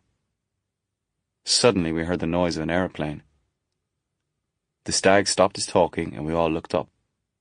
The noise was coming from the north, and it grew louder and louder as the aeroplane flew closer. And then the stag said suddenly, "It's a hurricane." The next moment it was circling the aerodrome, lowering its wheels to land. "Who is it?" said the fair-haired Paddy. "No one's gone out this morning." Then, as it glided past us onto the runway, we saw the number on the tail of the machine, H4427, and we knew that it was Finn. We were standing up now and watching the machine as it taxied toward us, and when it came up close and swung around for parking, we saw Finn in the cockpit. He waved his hand at us, grinned, and got out. We ran up and shouted at him, "Where have you been? Where in the hell have you been? Did you force land and get away again? Did you find a woman in Beirut? Finn, where in the hell have you been?" Others were coming up and crowding around him now, fitters and riggers and the men who drove the fire tender, and they all waited to hear what Finn would say. He stood there, pulling off his helmet, pushing back his black hair with his hand, and he was so astonished at our behaviour that at first he merely looked at us and did not speak. Then he laughed and said, "What in the hell's the matter? What in the hell's the matter with all of you? Where have you been?" we shouted. "Where have you been for 2 days?" Upon the face of Finn there was a great and enormous astonishment. He looked quickly at his watch. 12:05, he said. "I left at 11, 1 hour and 5 minutes ago. Don't be a lot of damn fools. I must go and report quickly. The Navy will want to know that those destroyers are still in the harbour at Beirut." He started to walk away. I caught his arm. "Finn," I said quietly, "you've been away since the day before yesterday. What's the matter with you?" He looked at me and laughed. "I've seen you organise much better jokes than this one," he said. It isn't so funny. It isn't a bit funny." And he walked away. We stood there, the stag, Paddy and I, the fitters, the riggers, and the men who drove the fire engine, watching Finn as he walked away. We looked at each other, not knowing what to say or to think, understanding nothing, knowing nothing except that Finn had been serious when he spoke, and that what he said he had believed to be true. We knew this because we knew Finn, and we knew it because when one has been together as we had been together, there is never any doubting of anything that anyone says when he is talking about his flying. There can only be a doubting of oneself. These men were doubting themselves, standing there in the sun doubting themselves, and the stag was standing by the wing of Finn's machine, peeling off with his fingers little flakes of paint, which dried up and cracked in the sun. Someone said, "Well, I'll be buggered." And the men turned and started to walk quietly back to their jobs. The next 3 pilots on readiness came walking slowly towards us from the grey corrugated iron hangar, walking slowly under the heat of the sun and swinging their helmets in their hands as they came. The stag, Paddy, and I walked over to the pilot's mess to have a drink and lunch. The mess was a small white wooden building with a veranda. Inside there were 2 rooms, one a sitting room with armchairs and magazines and a hole in the wall through which you could buy drinks, and the other a dining room with one long wooden table. In the sitting room we found Finn talking to Monkey, our CO. The other pilots were sitting around listening and everybody was drinking beer. We knew that it was really a serious business in spite of the beer and the armchairs, that Monkey was doing what he had to do and doing it in the only way possible. Monkey was a rare man, tall with a handsome face, an Italian bullet wound in his leg and a casual, friendly efficiency. He never laughed out loud.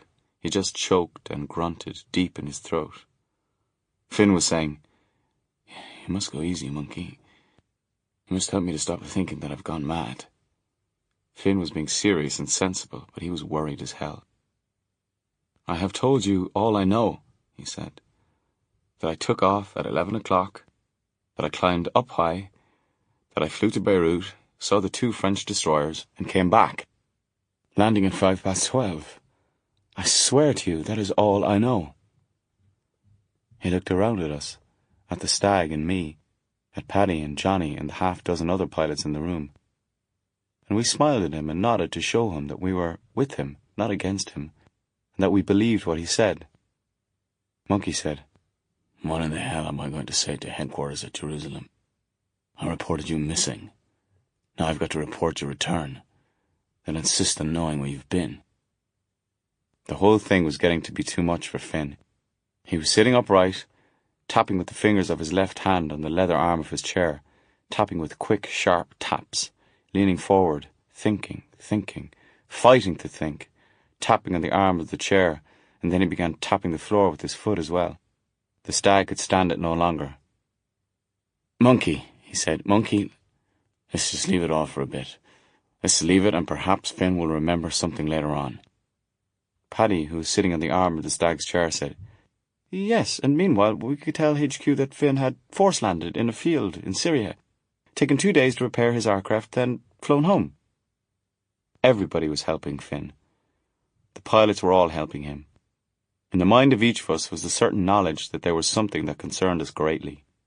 Finn knew it, although that was all he knew, and the others knew it because one could see it upon their faces.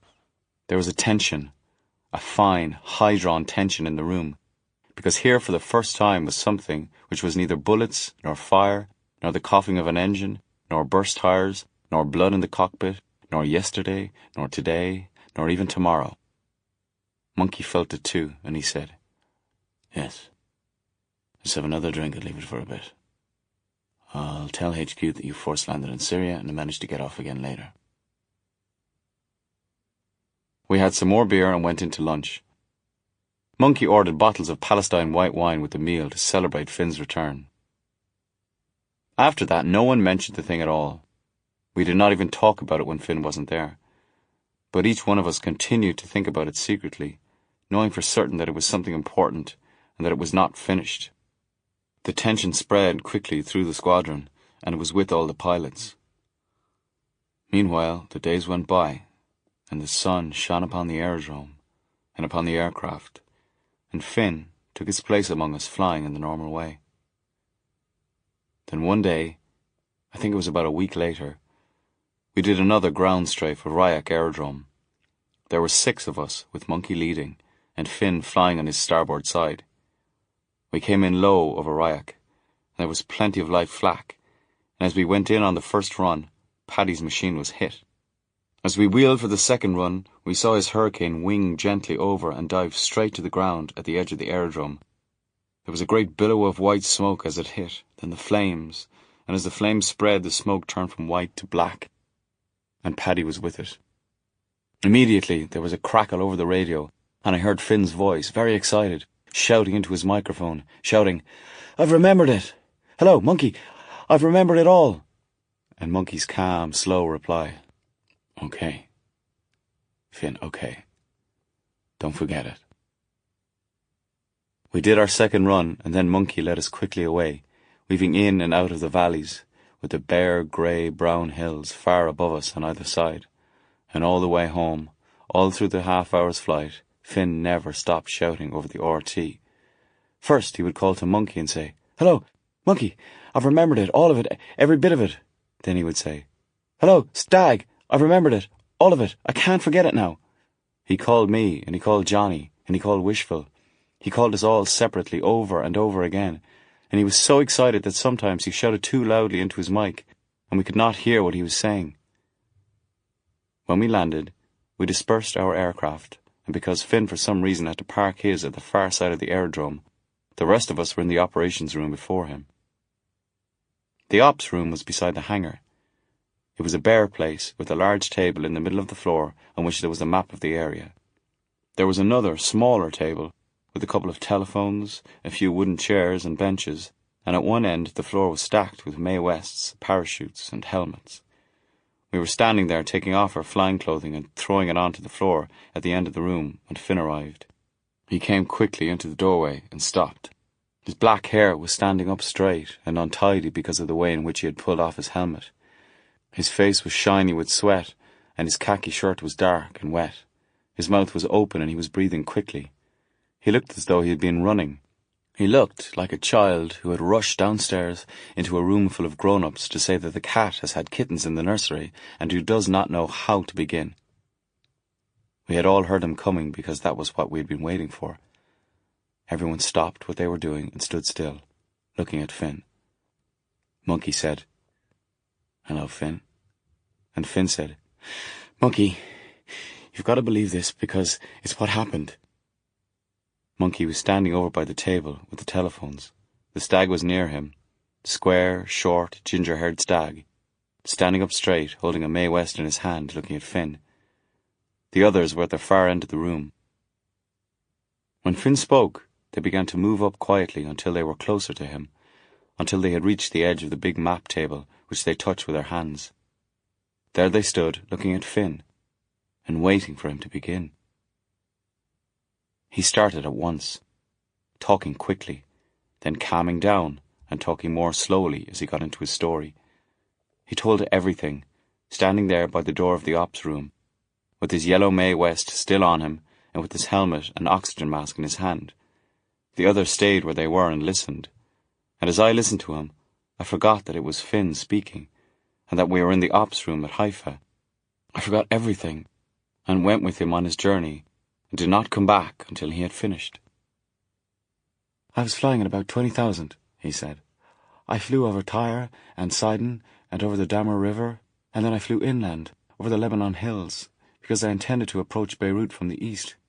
Suddenly I flew into cloud, thick white cloud which was so thick and dense that I could see nothing except the inside of my cockpit. I couldn't understand it because a moment before everything had been clear and blue and there had been no cloud anywhere. I started to lose height, to get out of the cloud, and I went down, and still I was in it. I knew that I must not go too low because of the hills, but at 6,000 the cloud was still around me. It was so thick that I could see nothing, not even the nose of my machine, nor the wings, and the cloud condensed on the windshield, and little rivers of water ran down the glass and got blown away by the slipstream. I've never seen cloud like that before. It was thick and white, right up to the edges of the cockpit. I felt like a man on a magic carpet, sitting there alone in this little glass-topped cockpit, with no wings, no tail, no engine, and no aeroplane.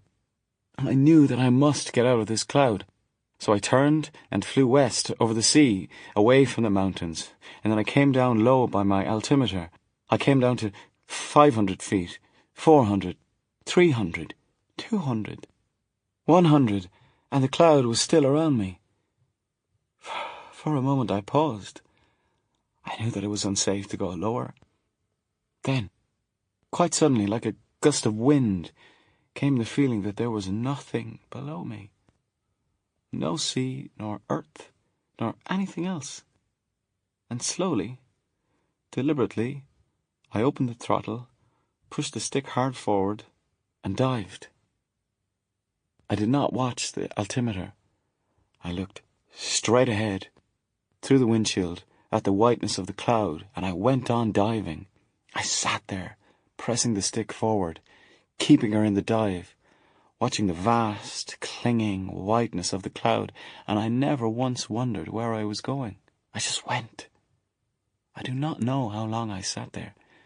It may have been minutes, and it may have been hours. I know only that as I sat there and kept her diving, I was certain that what was below me was neither mountains, nor rivers, nor earth, nor sea, and I was not afraid. Then I was blinded. It was like being half asleep in bed when someone turns on the light. I came out of the cloud so suddenly and so quickly that I was blinded. There was no space of time between being in it and being out of it. One moment I was in it, and the whiteness was thick around me, and in that same moment I was out of it, and the light was so bright that I was blinded. I screwed up my eyes and held them tight closed for several seconds. When I opened them, everything was blue. More blue than anything I had ever seen. It was not a dark blue, nor was it a bright blue. It was a blue, a pure, shining colour which I had never seen before, and which I cannot describe. I looked around. I looked up above me, and behind me. I sat up and peered below me through the glass of the cockpit, and everywhere it was blue. It was bright and clear, like pleasant sunlight, but there was no sun. Then I saw them. Far ahead and above, I saw a long, thin line of aircraft flying across the sky. They were moving forward in a single black line, all at the same speed, all in the same direction, all close up, following one behind the other, and the lines stretched across the sky as far as the eye could see. It was the way they moved ahead, the urgent way in which they pressed forward, like ships sailing before a great wind. It was from this that I knew everything. I do not know why or how I knew it, but I knew as I looked at them that these were the pilots and air crews who had been killed in battle, who now, in their own aircraft, were making their last flight, their last journey. As I flew higher and closer, I could recognize the machines themselves. I saw in that long procession nearly every type there was. I saw Lancasters and Dorniers, Halifaxes and Hurricanes, Messerschmitts, Spitfires, Sterlings, Savoy 79s, Junker 88s, Gladiators, Hamptons, Mackie 200s, Blenheims, Focke-Wulfs, Bullfighters, Swordfish and Heinkels. All these and many more I saw, and the moving line reached across the blue sky both to the one side and to the other until it faded from sight. I was close to them now, and I began to sense that I was being sucked towards them regardless of what I wished to do. There was a wind which took hold of my machine, blew it over and tossed it about like a leaf, and I was pulled and sucked as by a giant vortex towards the other airplanes. There was nothing I could do, for I was in the vortex and in the arms of the wind. This all happened very quickly. I remember it clearly. I felt a pull on my aircraft becoming stronger. I was whisked forward faster and faster, and then suddenly I was flying in the procession itself, moving forward with the others at the same speed and on the same course. Ahead of me, close enough for me to see the colour of the paint on its wings, was a swordfish, an old Fleet Air Arm swordfish. I could see the heads and helmets of the observer and the pilot as they sat in their cockpits, the one behind the other. Ahead of the swordfish there was a Dornier, a flying pencil, and beyond the Dornier there were others which I could not recognise from where I was. We flew on and on. I could not have turned and flown away even if I had wanted to. I do not know why, although it may have been something to do with the vortex and with the wind, but I knew that it was so. Moreover, I was not really flying my aircraft. It flew itself. There was no manoeuvring to reckon with, No speed, no height, no throttle, no stick, no nothing. Once I glanced down at my instruments and saw that they were all dead, just as they are when the machine is sitting on the ground. So we flew on. I had no idea how fast we went. There was no sensation of speed, and for all I know, it was 1,000,000 miles an hour. Now I come to think of it, I never once during that time felt either hot or cold or hungry or thirsty. I felt none of those things. I felt no fear because I knew nothing of which to be afraid. I felt no worry because I could remember nothing or think of nothing about which to be worried.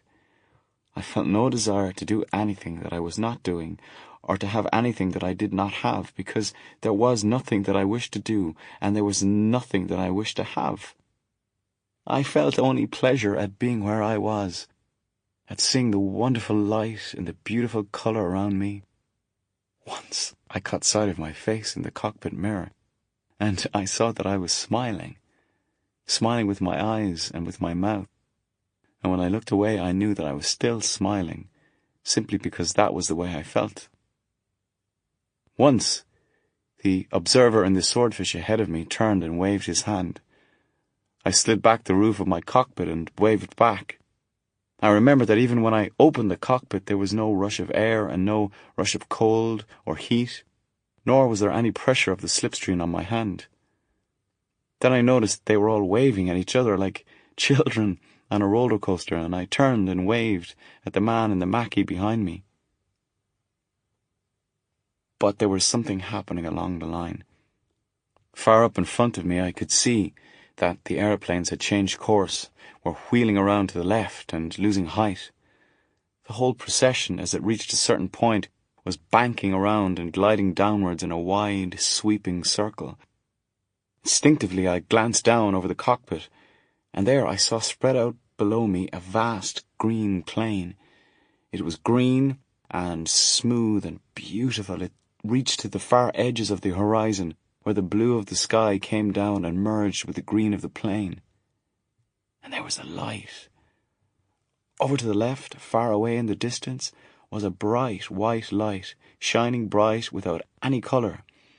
It was as though the sun, but something far bigger than the sun, something without shape or form, whose light was bright but not blinding, was lying on the far edge of the green plain.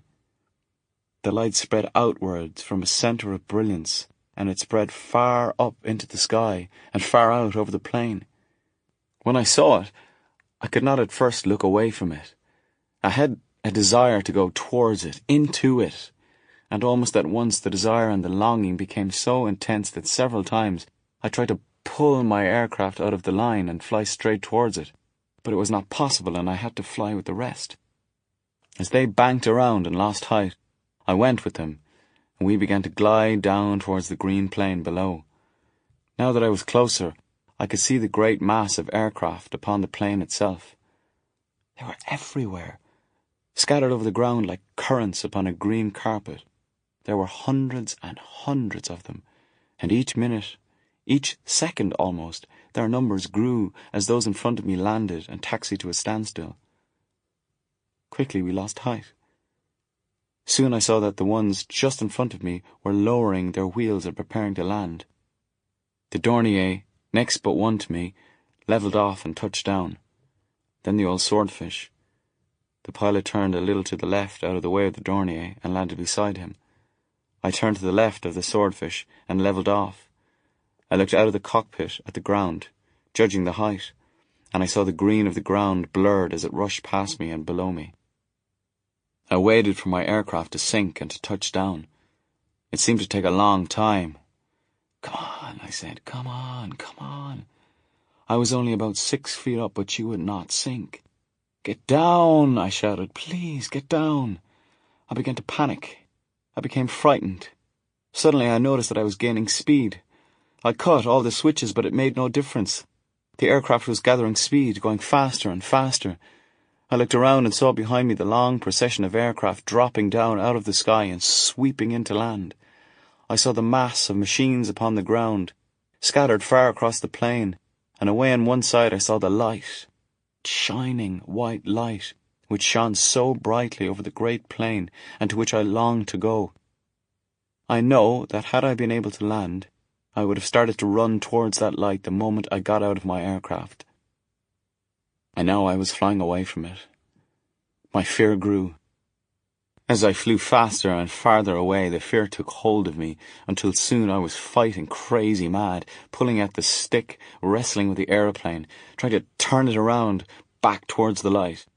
When I saw that it was impossible, I tried to kill myself. I really wanted to kill myself then. I tried to dive the aircraft into the ground, but it flew on straight. I tried to jump out of the cockpit, but there was a hand upon my shoulder which held me down. I tried to bang my head against the sides of the cockpit, but it made no difference, and I sat there fighting with my machine and with everything until suddenly I noticed that I was in cloud. I was in the same thick white cloud as before, and I seemed to be climbing. I looked behind me, but the cloud had closed in all around. There was nothing now but this vast, impenetrable whiteness. I began to feel sick and giddy. I did not care any longer what happened one way or the other. I just sat there limply, letting the machine fly on by itself. It seemed a long time, and I am sure that I sat there for many hours. I must have gone to sleep. As I slept, I dreamed. I dreamed not of the things that I had just seen, but of the things of my ordinary life, of the squadron, of Nicky, and of the aerodrome here at Haifa. I dreamed I was sitting at readiness outside the hangar with two others, that a request came from the Navy for someone to do a quick reco over Beirut. And because I was first up, I jumped into my Hurricane and went off. I dreamed that I passed over Tyre and Sidon and over the Damur River, climbing up to 20,000 as I went. Then I turned inland over the Lebanon hills, swung around and approached Beirut from the east. I was above the town, peering over the side of the cockpit, looking for the harbour and trying to find the two French destroyers. Soon I saw them clearly, tied up close alongside each other by the wharf, and I banked around and dived for home as fast as I could. The Navy's wrong, I thought to myself as I flew back. The destroyers are still in the harbour. I looked at my watch. An hour and a half. I've been quick, I said. They'll be pleased. I tried to call up on the radio to give the information, but I couldn't get through. And then I came back here. When I landed, you all crowded around me and asked me where I had been for 2 days, but I could remember nothing. I did not remember anything except the flight to Beirut until just now, when I saw Paddy being shot down. As his machine hit the ground, I found myself saying, "You lucky bastard. You lucky, lucky bastard." And as I said it, I knew why I was saying it, and remembered everything. That was when I shouted to you over the radio. That was when I remembered. Finn had finished. No one had moved or said anything all the time that he had been talking. Now it was only Monkey who spoke. He shuffled his feet on the floor, turned, and looked out of the window and said quietly, almost in a whisper, "Well, I'll be damned." And the rest of us went slowly back to the business of taking off our flying clothing and stacking it in the corner of the room on the floor. All except the stag, square, short stag, who stood there watching Finn as Finn walked slowly across the room to put away his clothing. After Finn's story, the squadron returned to normal. The tension, which had been with us for over a week, disappeared. The aerodrome was a happier place in which to be, but no one ever mentioned Finn's journey. We never once spoke about it together, not even when we got drunk in the evening at the Excelsior in Haifa. The Syrian campaign was coming to an end. Everyone could see that it must finish soon, although the Vichy people were still fighting fiercely south of Beirut. We were still flying. We were flying a great deal over the fleet which was bombarding the coast, for we had the job of protecting them from the Junker 88s, which came over from Rhodes. It was on the last one of these flights over the fleet that Finn was killed. We were flying high above the ships when the Ju-88s came over in force, and there was a battle. We had only 6 Hurricanes in the air, There were many of the Junkers, and it was a good fight. I do not remember much about what went on at the time. One never does. But I remember that it was a hectic, chasing fight, with the Junkers diving for the ships, with the ships barking at them, throwing up everything into the air so that the sky was full of white flowers which blossomed quickly and grew and blew away with the wind. I remember the German who blew up in mid-air, quickly, with just a white flash, so that where the bomber had been, there was nothing left except tiny little pieces falling slowly downwards. I remember the one that had its rear turret shot away, which flew along with the gunner hanging out of the tail by his straps, struggling to get back into the machine. I remember one, a brave one, who stayed up above to fight us while the others went down to dive bomb. I remember that we shot him up, and I remember seeing him turn slowly over onto his back, pale green belly upwards like a dead fish, before he finally spun down. And I remember Finn. I was close to him when his aircraft caught fire. I could see the flames coming out of the nose of his machine and dancing over the engine cowling. There was black smoke coming from the exhaust of his Hurricane. I flew up close and I called to him over the RT. "Hello, Finn," I called. "You better jump." His voice came back calm and slow. "It's not so easy." "Jump!" I shouted. "Jump, quickly!" I could see him sitting there under the glass roof of the cockpit. He looked towards me and shook his head. "It's not so easy," he answered. "I'm a bit shot up. My arms are shot up, and I can't undo the straps." "Get out!" I shouted. "For God's sake, get out!" But he did not answer. For a moment his aircraft flew on, straight and level. Then gently, like a dying eagle, it dipped a wing and dived towards the sea. I watched it as it went. I watched the thin trail of black smoke which it made across the sky. And as I watched, Finn's voice came again over the radio, clear and slow. "I'm a lucky bastard," he was saying. "A lucky, lucky bastard."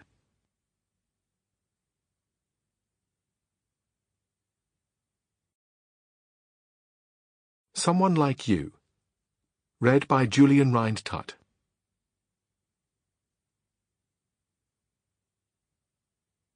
Beer? Yes, beer. I gave the order. The waiter brought the bottles and 2 glasses. We poured out our own, tipping the glasses and holding the tops of the bottles close to the glass. "Cheers," I said. He nodded. We lifted our glasses and drank. It was 5 years since I had seen him, and during that time he had been fighting the war. He had been fighting it right from the beginning up to now, and I saw at once how he had changed. From being a young, bouncing boy, he had become someone old and wise and gentle.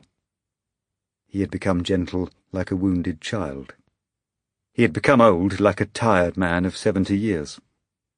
He had become so different and he had changed so much that at first it was embarrassing for both of us, and it was not easy to know what to say. He had been flying in France in the early days, and he was in Britain during the battle. He was in the Western Desert when we had nothing, and he was in Greece and Crete. He was in Syria, and he was at Habania during the rebellion. He was at Alamein. He had been flying in Sicily and in Italy, and then he had gone back and flown again from England. Now he was an old man. He was small, not more than 5'6", and he had a pale, wide-open face, which did not hide anything, and a sharp, pointed chin. His eyes were bright and dark. They were never still, unless they were looking into your own. His hair was black and untidy. There was a wisp of it always hanging down over his forehead. He kept pushing it back with his hand. For a while we were awkward and did not speak. He was sitting opposite me at the table, leaning forward a little, drawing lines on the dew of the cold beer glass with his finger. He was looking at the glass, pretending to concentrate upon what he was doing, and to me it seemed as though he had something to say, but that he did not know how to say it.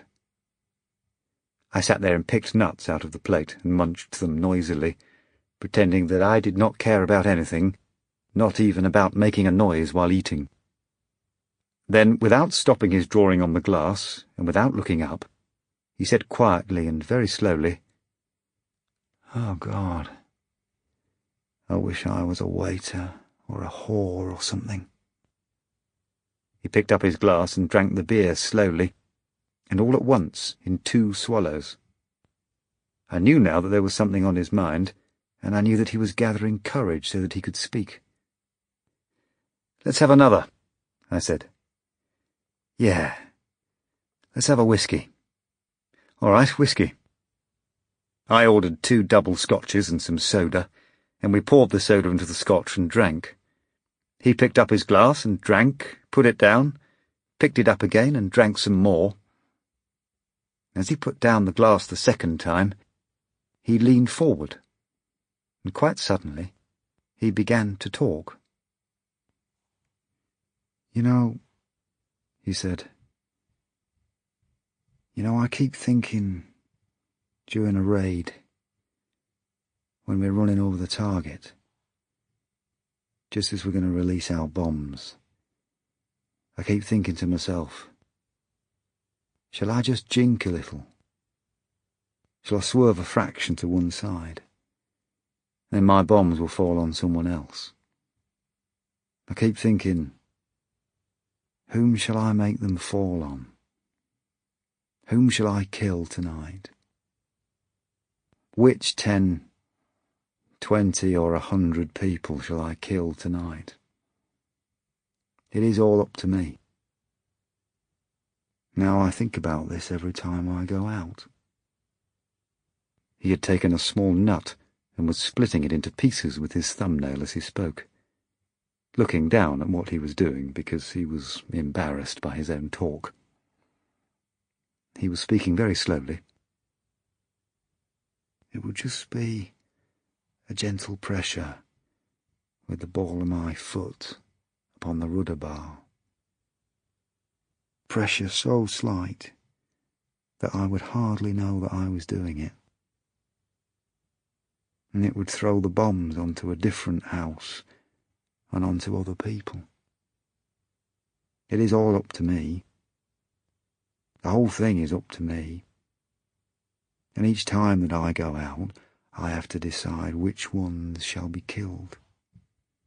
I can do it with the gentle pressure of the ball of my foot upon the rudder bar. I can do it so that I don't even notice that it's being done. I just lean a little to one side because I'm shifting my sitting position. That is all I am doing. And then I kill a different lot of people." Now there was no dew left upon the face of the glass, but he was still running the fingers of his right hand up and down the smooth surface. "Yeah," he said. "It is a complicated thought. It is very far-reaching, and when I'm bombing, I cannot get it out of my mind. You see, it is such a gentle pressure with the ball of the foot, just a touch on the rudder bar, and the bomb aimer wouldn't even notice. Each time I go out, I say to myself, shall it be these, or shall it be those? Which ones are the worst? Perhaps if I make a little skid to the left, I will get a house full of lousy, women-shooting German soldiers.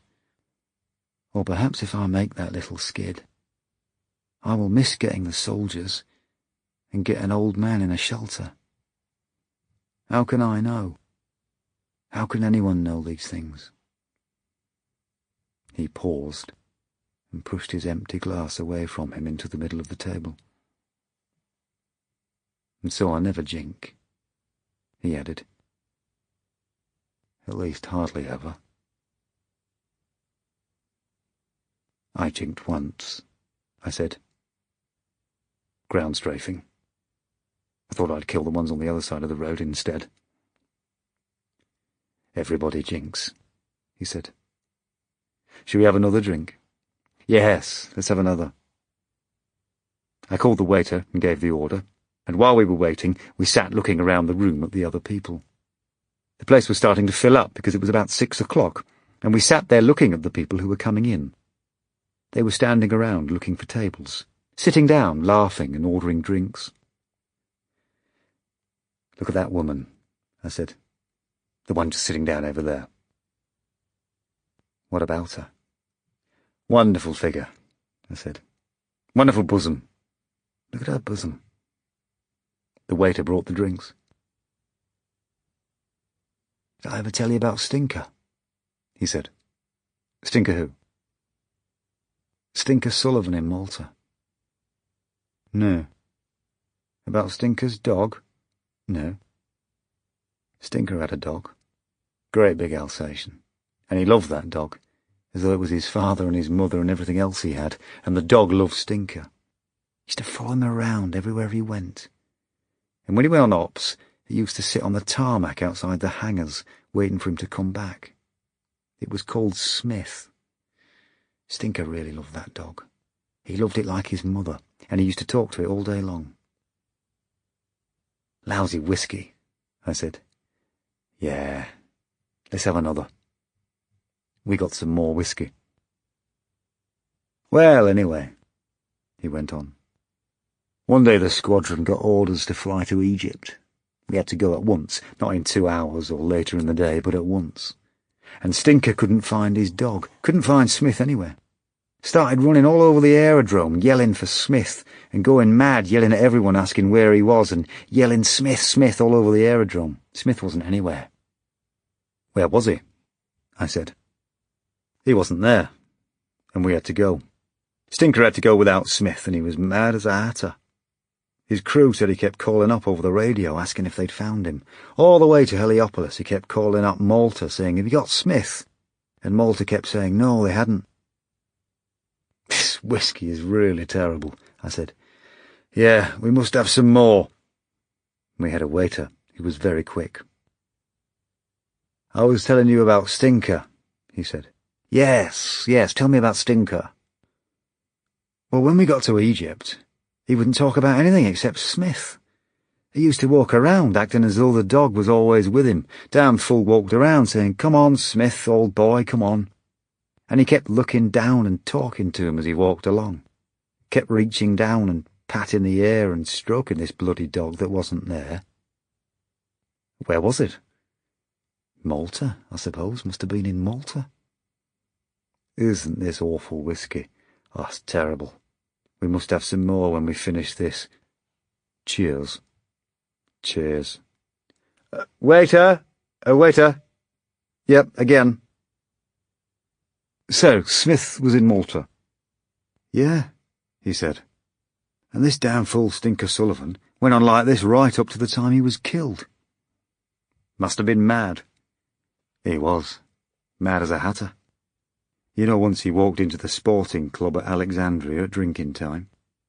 Well, that wasn't so mad. He walked into the big lounge, and as he went in, he held the door open and started calling his dog. And when he thought the dog had come in, he closed the door and started walking right down the length of the room, stopping every now and then and looking round and saying, 'Come on, Smith, old boy, come on.'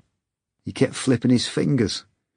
Once he got down under a table to where 2 men and 2 women were drinking, he got onto his hands and knees and said, 'Smith, come on out of there. Come here at once.' And he put out his hand and started dragging nothing at all from under the table. Then he apologised to the people at the table. 'This is the hell of a dog,' he said to them. You should have seen their faces. He went on like that all down the room, and when he came to the other end, he held the door open for the dog to go out, and then went out after it. Man was mad. Mad as a hatter. And you should have seen their faces. It was full of people drinking, and they didn't know whether it was them who were crazy, or whether it was Stinker. They kept looking up at each other to make sure that they weren't the only ones who couldn't see the dog. One man dropped his drink.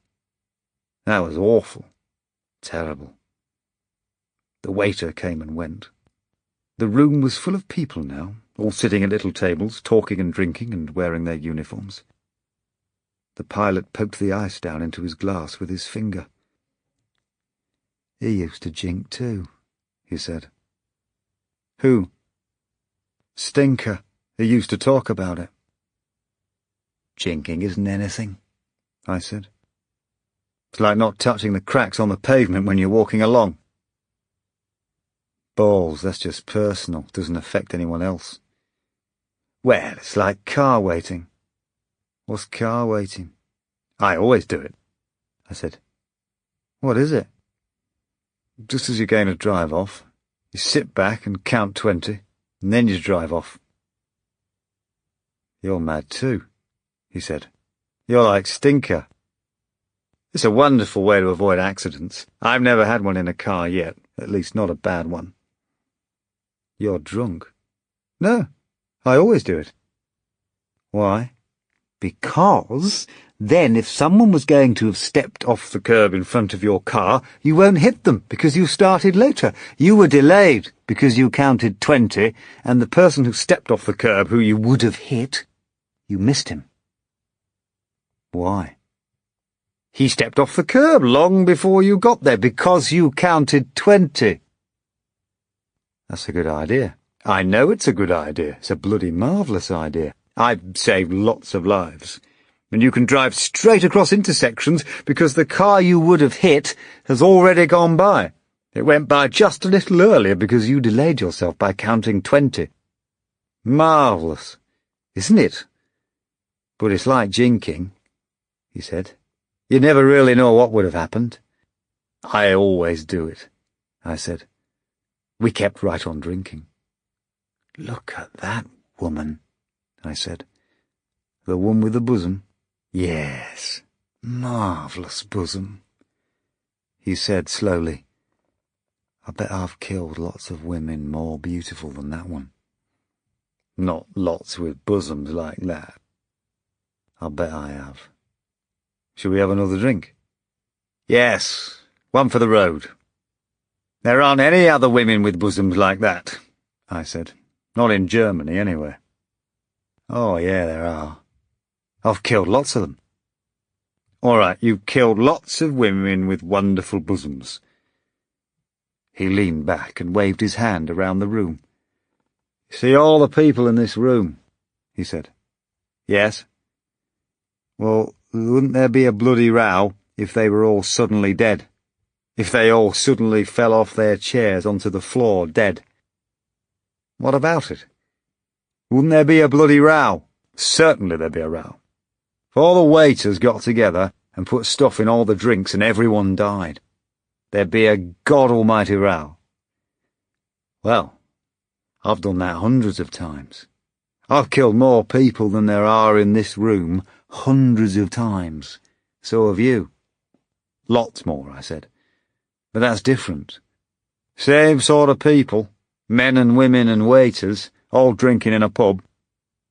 That's different. Like hell it is, wouldn't there be a bloody row if it happened here? Bloody awful row.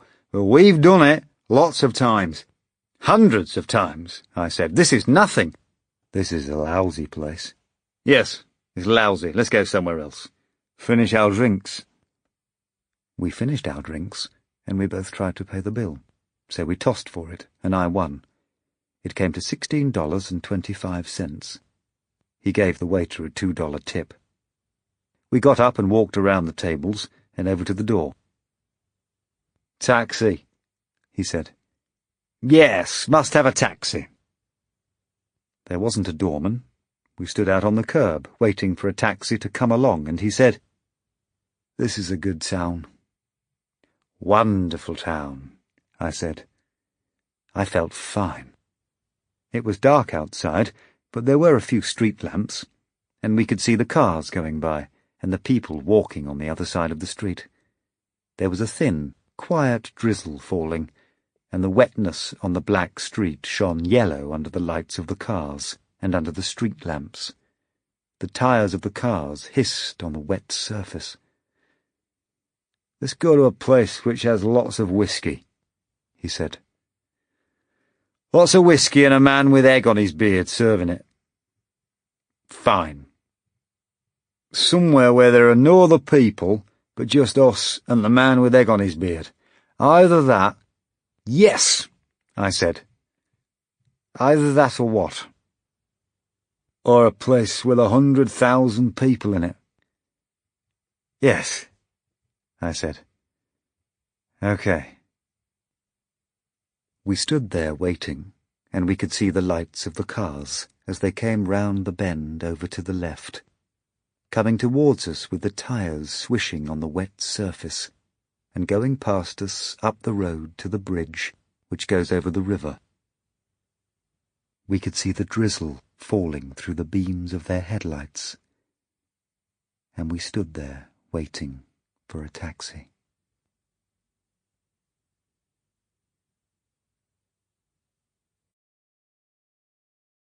Death of an Old, Old Man.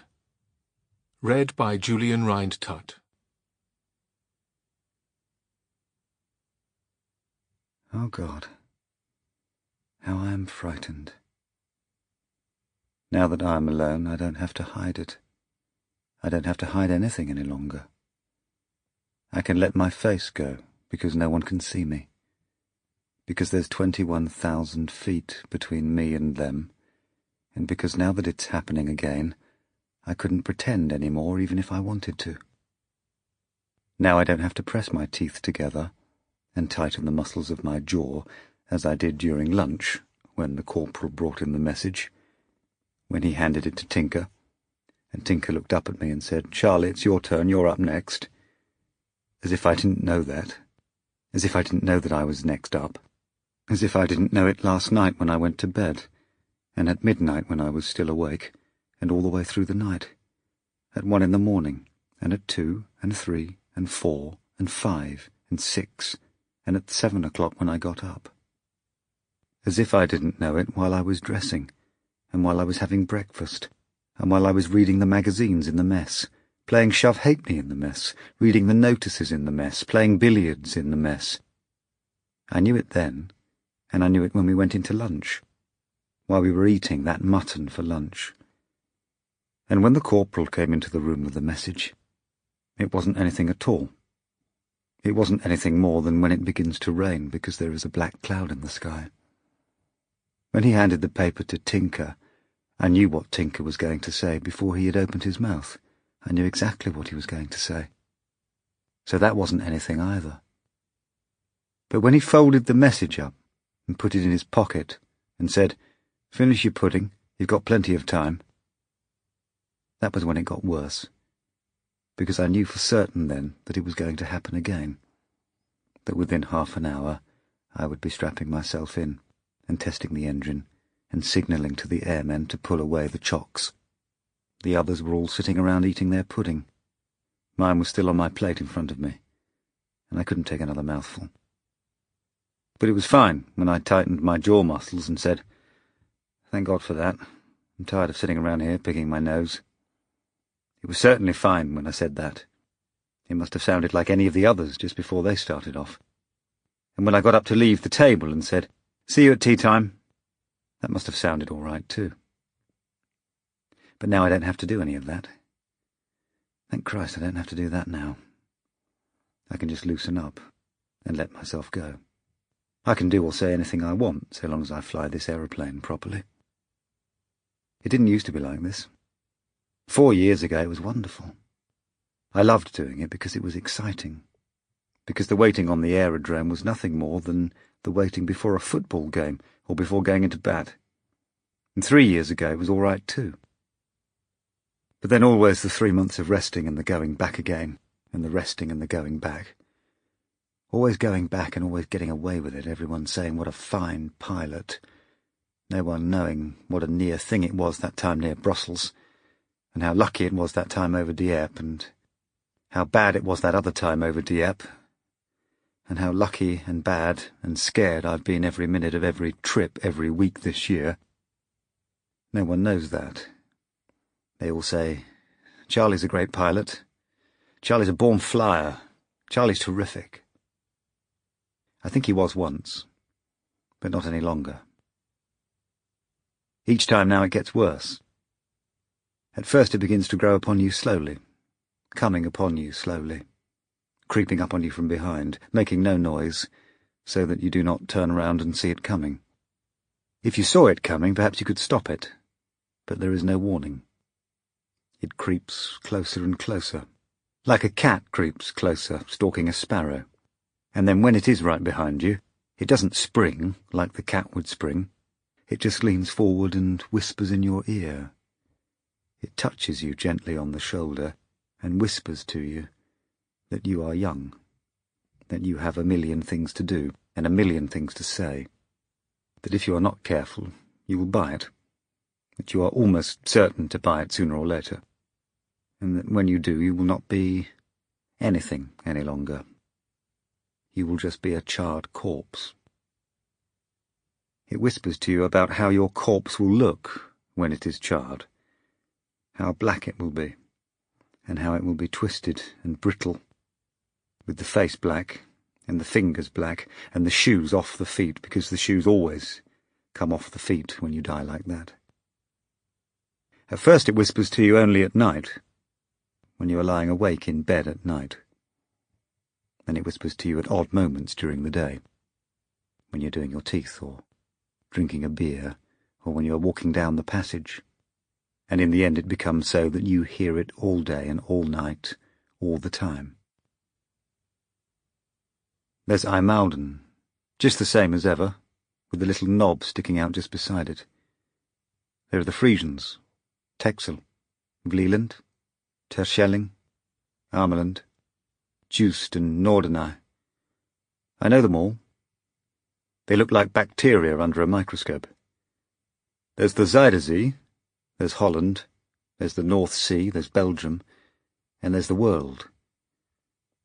There's the whole bloody world right there, with all the people who aren't going to get killed, and all the houses and the towns, and the sea with all the fish. Fish aren't going to get killed either. I'm the only one that's going to get killed. I don't want to die. Oh, God. I don't want to die. I don't want to die today, anyway. And it isn't the pain. Really, it isn't the pain. I don't mind having my leg mashed, or my arm burnt off. I swear to you that I don't mind that. But I don't want to die. 4 years ago, I didn't mind. I remember distinctly not minding about it 4 years ago. I didn't mind about it 3 years ago, either. It was all fine and exciting.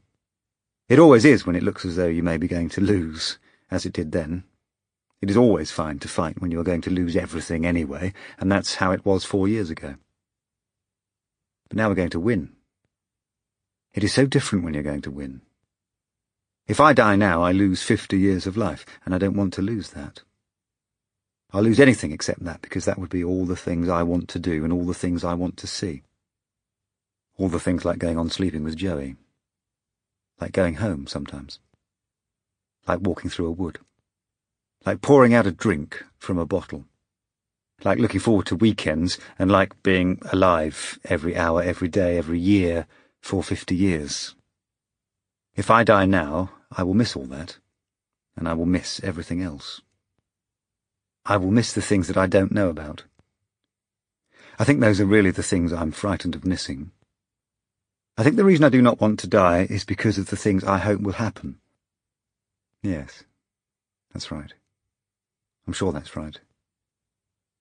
Point a revolver at a tramp, at a wet, shivering tramp on the side of the road, and say, "I'm going to shoot you," and he will cry, "Don't shoot, please don't shoot." The tramp clings to life because of the things he hopes will happen.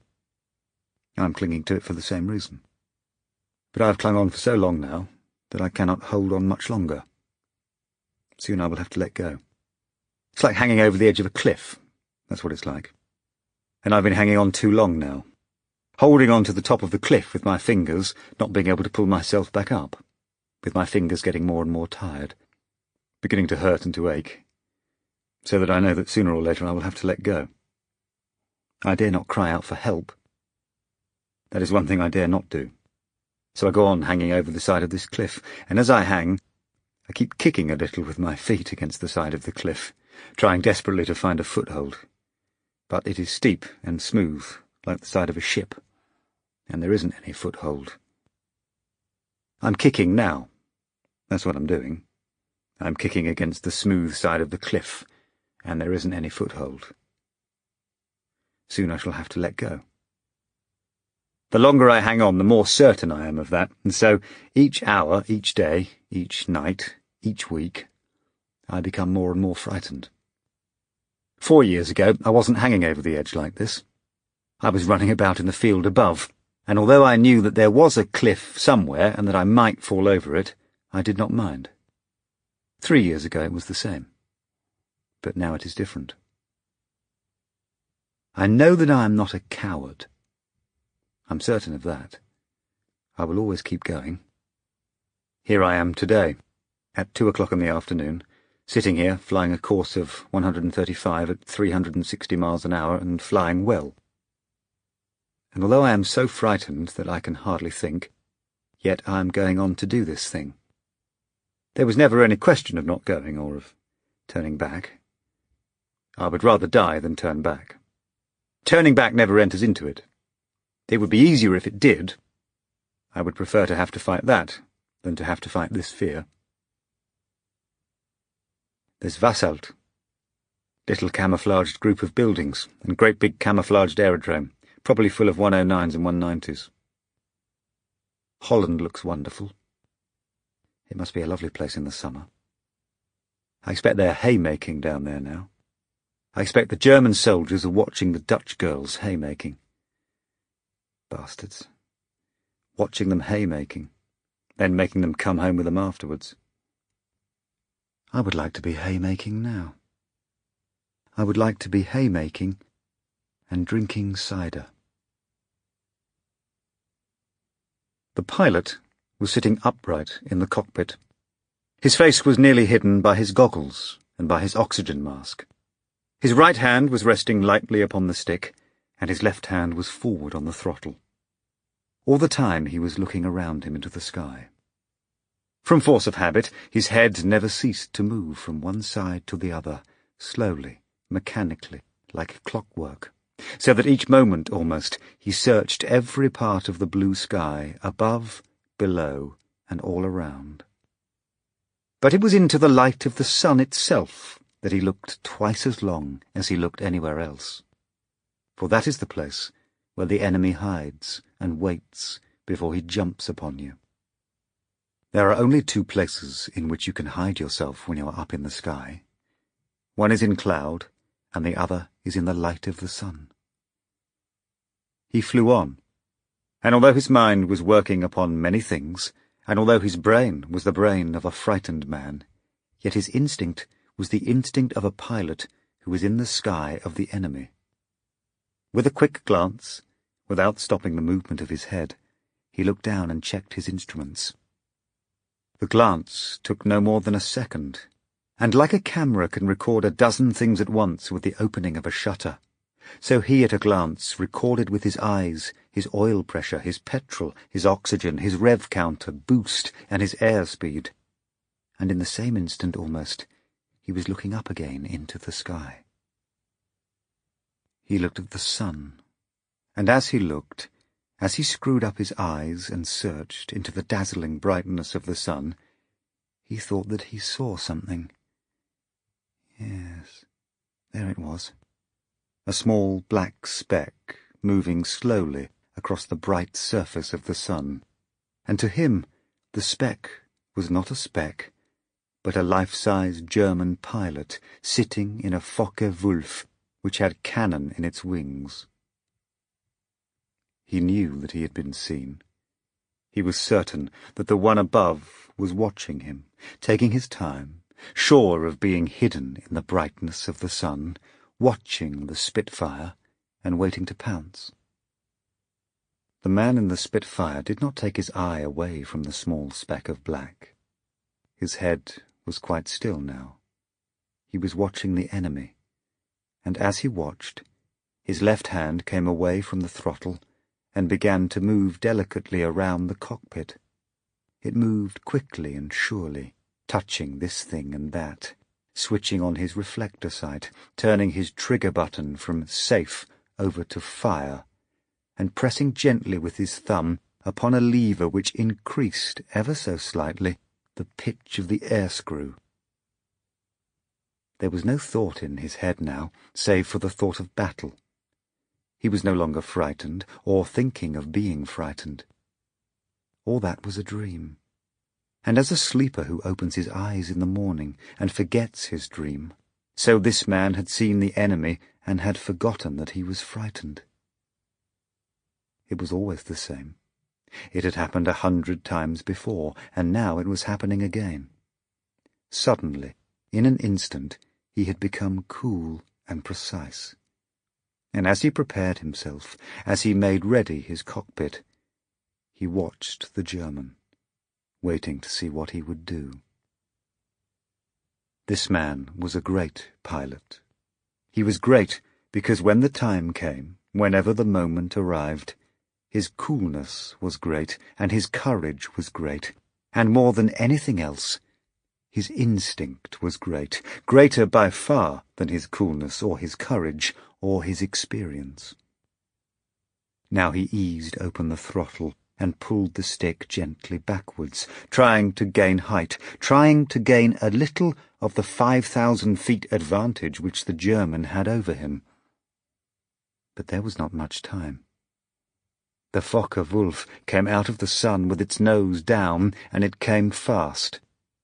The pilot saw it coming, and he kept going straight on, pretending that he had not seen it, and all the time he was looking over his shoulder, watching the German, waiting for the moment to turn. If he turned too soon, the German would turn with him, and he would be duck soup. If he turned too late, the German would get him anyway, provided that he could shoot straight, and he would be duck soup then too. So he watched and waited, turning his head and looking over his shoulder, judging his distance. And as the German came within range, as he was about to press his thumb upon the trigger button, the pilot swerved. He yanked the stick hard back and over to the left. He kicked hard with his left foot upon the rudder bar, and like a leaf which is caught up and carried away by a gust of wind, the Spitfire flipped over onto its side and changed direction. The pilot blacked out. As his sight came back, as the blood drained away from his head and from his eyes, he looked up and saw the German fighter way ahead, turning with him, banking hard, trying to turn tighter and tighter in order to get back on the tail of the Spitfire. The fight was on. "Here we go," he said to himself. "Here we go again." And he smiled once, quickly, because he was confident, and because he had done this so many times before, and because each time he had won. The man was a beautiful pilot. But the German was good too. And when the Spitfire applied a little flap in order to turn in tighter circles, the Focke-Wulf appeared to do the same, and they turned together. When the Spitfire throttled back suddenly and got on his tail, the Focke-Wulf half rolled and dived out and under and was away, pulling up again in a loop and rolling off the top so that he came in again from behind. The Spitfire half rolled and dived away, but the Focke-Wulf anticipated him and half rolled and dived with him, behind him on his tail, and here he took a quick shot at the Spitfire, but he missed.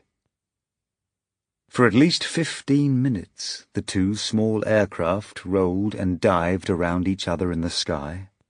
Sometimes they would separate, wheeling around and around in tight turns, watching one another, circling and watching, like two boxers circling each other in the ring, waiting for an opening or for the dropping of a guard. Then there would be a stall turn, and one would attack the other, and the diving and the rolling and the zooming would start all over again. All the time the pilot of the Spitfire sat upright in his cockpit, and he flew his aircraft not with his hands, but with the tips of his fingers, and the Spitfire was not a Spitfire, but a part of his own body. The muscles of his arms and legs were in the wings and in the tail of the machine, so that when he banked and turned and dived and climbed, He was not moving his hands and his legs, but only the wings and the tail and the body of the aeroplane. For the body of the Spitfire was the body of the pilot, and there was no difference between the one and the other. So it went on, and all the while, as they fought and as they flew, they lost height, coming down nearer and nearer to the fields of Holland, so that soon they were fighting only 3,000 feet above the ground, and one could see the hedges and the small trees and shadows which the small trees made upon the grass. Once the German tried a long shot from 1,000 yards, and the pilot of the Spitfire saw the tracer streaming past in front of the nose of his machine. Once, when they flew close past each other, he saw, for a moment, the head and shoulders of the German under the glass roof of his cockpit, the head turned towards him, with the brown helmet, the goggles, the nose, and the white scarf. Once, when he blacked out from a quick pull-out, the blackout lasted longer than usual. It lasted maybe 5 seconds, and when his sight came back, he looked quickly around for the Focke-Wulf and saw it 1/2 a mile away, flying straight at him on the beam, a thin, inch-long black line which grew quickly, so that almost at once it was no longer an inch, but 1.5 inches, then 2 inches, then 6, and then a foot. There was hardly any time. There was a second, or perhaps 2 at the most, but it was enough because he did not have to think or to wonder what to do. He had only to allow his instinct to control his arms and his legs, and the wings and the body of the aeroplane. There was only one thing to do, and the Spitfire did it. It banked steeply, and turned at right angles towards the Focke-Wulf, facing it and flying straight towards it for a head-on attack. The two machines flew fast towards each other. The pilot of the Spitfire sat upright in his cockpit, and now, more than ever, the aircraft was a part of his body. His eye was upon the reflector sight, the small yellow electric light dot which was projected up in front of the windshield, and it was upon the thinness of the Focke-Wulf beyond. Quickly, precisely, he moved his aircraft a little this way and that, and the yellow dot, which moved with the aircraft, danced and jerked this way and that, and then suddenly it was upon the thin line of the Focke-Wulf, and there it stayed. His right thumb in the leather glove felt for the firing button. He squeezed it gently, as a rifleman squeezes a trigger. His guns fired. And at the same time, he saw the small spurts of flame from the cannon in the nose of the Focke-Wulf. The whole thing, from beginning to end, took perhaps as long as it would take you to light a cigarette. The German pilot came straight on at him, and he had a sudden, vivid, colourless view of the round nose and the thin, outstretched wings of the Focke-Wulf. Then there was a crack as their wing-tips met, and there was a splintering as the port wing of the Spitfire came away from the body of the machine. The Spitfire was dead. It fell like a dead bird falls, fluttering a little as it died, continuing in the direction of its flight as it fell. The hands of the pilot, almost in a single movement, undid his straps, tore off his helmet, and slid back the hood of the cockpit. Then they grasped the edges of the cockpit, and he was out and away, falling, reaching for the ripcord, grasping it with his right hand, pulling on it so that his parachute billowed out and opened, and the straps jerked him hard between the fork of his legs. All of a sudden, the silence was great. The wind was blowing on his face and in his hair, and he reached up a hand and brushed the hair away from his eyes. He was about 1,000 feet up, and he looked down and saw flat green country with fields and hedges and no trees. He could see some cows in the field below him. Then he looked up, and as he looked, he said, "Good God." And his right hand moved quickly to his right hip, feeling for his revolver, which he had not brought with him. For there, not more than 500 yards away, parachuting down at the same time and at the same height, was another man. And he knew when he saw him that it could be only the German pilot.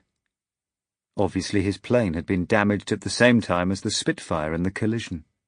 He must have got out quickly too.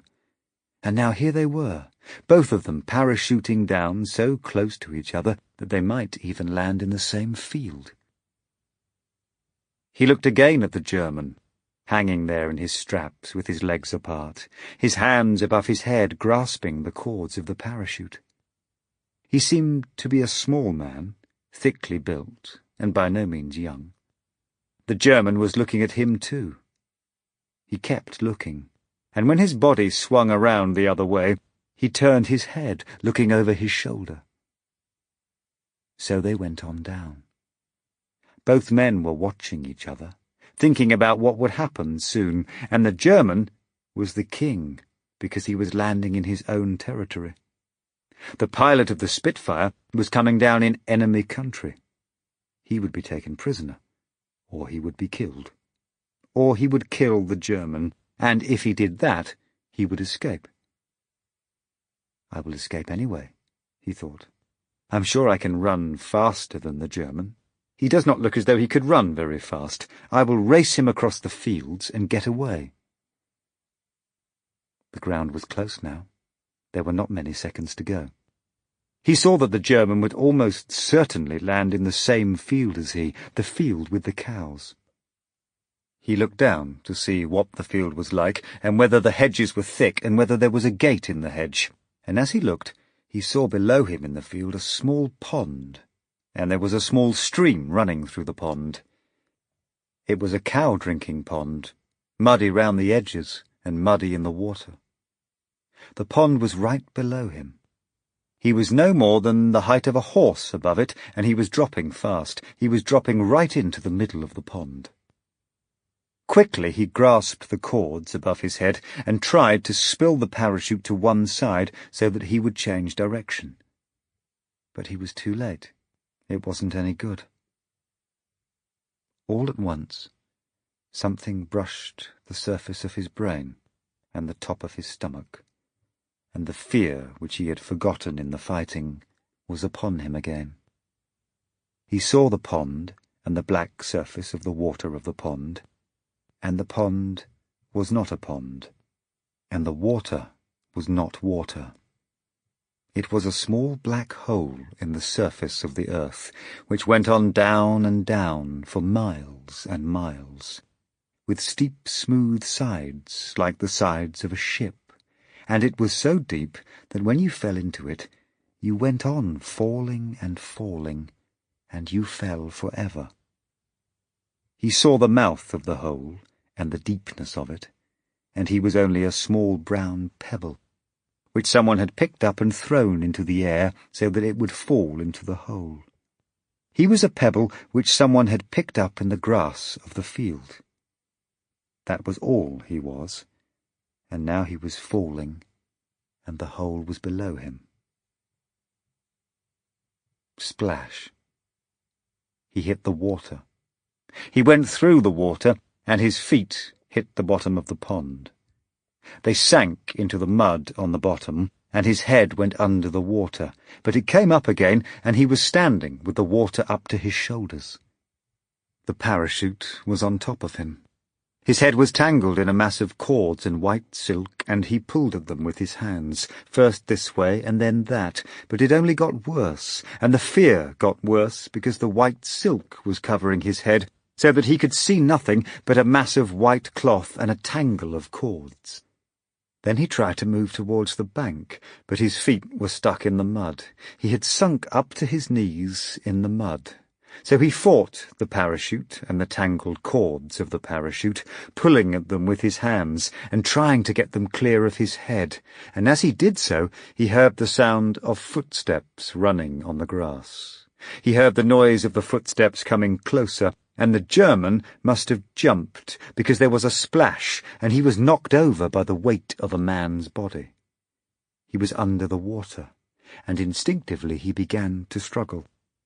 But his feet were still stuck in the mud. The man was on top of him, and there were hands around his neck, holding him under and squeezing his neck with strong fingers. He opened his eyes and saw brown water. He noticed the bubbles in the water, small, bright bubbles rising slowly upward in the brown water. There was no noise or shouting or anything else, but only the bright bubbles moving upward in the water. And suddenly, as he watched them, his mind became clear and calm, like a sunny day. I won't struggle, he thought. There is no point in struggling, for when there is a black cloud in the sky, it is bound to rain. He relaxed his body, and all the muscles in his body, because he had no further wish to struggle. How nice it is not to struggle, he thought. There is no point in struggling. I was a fool to have struggled so much and for so long. I was a fool to have prayed for the sun when there was a black cloud in the sky. I should have prayed for rain. I should have shouted for rain. I should have shouted, let it rain in solid sheets, and I will not care. Then it would have been easy. It would have been so easy then. I've struggled for 5 years, and now I don't have to do it any more. This is so much better. This is ever so much better. Because there is a wood somewhere that I wish to walk through. And you cannot walk struggling through a wood. There is a girl somewhere that I wish to sleep with, and you cannot sleep struggling with a girl. You cannot do anything struggling. Especially you cannot live struggling. And so now I'm going to do all the things that I want to do, and there will be no more struggling. See how calm and lovely it is like this. See how sunny it is, and what a beautiful field this is, with the cows and the little pond, and the green hedges with primroses growing in the hedges. Nothing will worry me any more now. Nothing, nothing, nothing. Not even that man splashing in the water of the pond over there. He seems very puffed and out of breath. He seems to be dragging something out of the pond, something heavy. Now he's got it to the side, and he's pulling it up onto the grass. How funny. It's a body. It's a body of a man. As a matter of fact, I think it's me. Yes, it is me. I know it is because of that smudge of yellow paint on the front of my flying suit.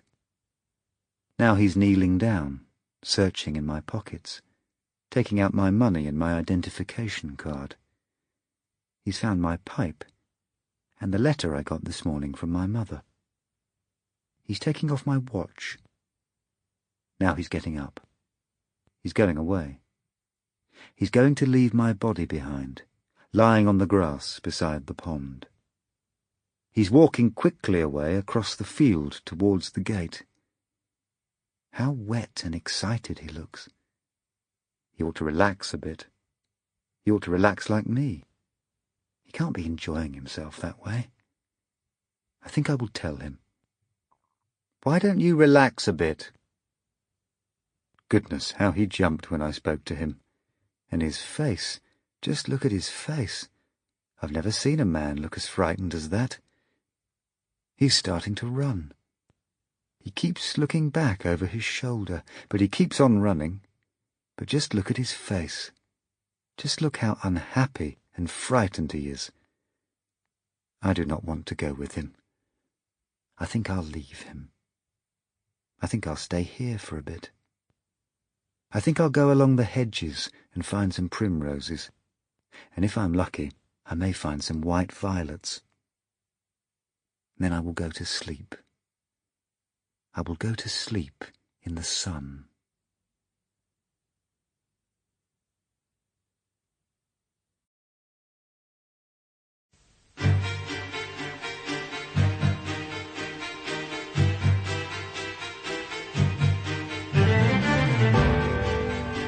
Over to You, a collection of stories by Roald Dahl.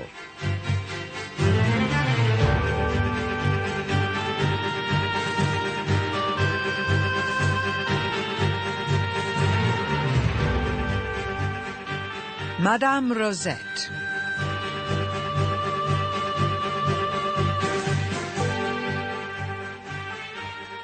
"Oh, Jesus, this is wonderful," said the stag. He was lying back in the bath with a scotch and soda in one hand and a cigarette in the other. The water was right up to the brim, and he was keeping it warm by turning the tap with his toes. He raised his head and took a little sip of his whisky. Then he lay back and closed his eyes. "For God's sake, get out!" said a voice from the next room. "Come on, stag, you've had over an hour." Stuffy was sitting on the edge of the bed with no clothes on, drinking slowly and waiting his turn. The stag said, "All right, I'm letting the water out now," and he stretched out a leg and flipped up the plug with his toes. Stuffy stood up and wandered into the bathroom, holding his drink in his hand. The stag lay in the bath for a few moments more, then balancing his glass carefully on the soap rack, he stood up and reached for a towel. His body was short and square, with strong, thick legs and exaggerated calf muscles. He had coarse, curly ginger hair and a thin, rather pointed face covered with freckles. There was a layer of pale ginger hair on his chest. "Jesus," he said, looking down into the bathtub, "I brought half the desert with me." Stuffy said, "Wash it out and let me get in. I haven't had a bath for 5 months. This was back in the early days when we were fighting the Italians in Libya. One flew very hard in those days because there were not many pilots. They certainly could not send any out from England because they were there fighting the Battle of Britain.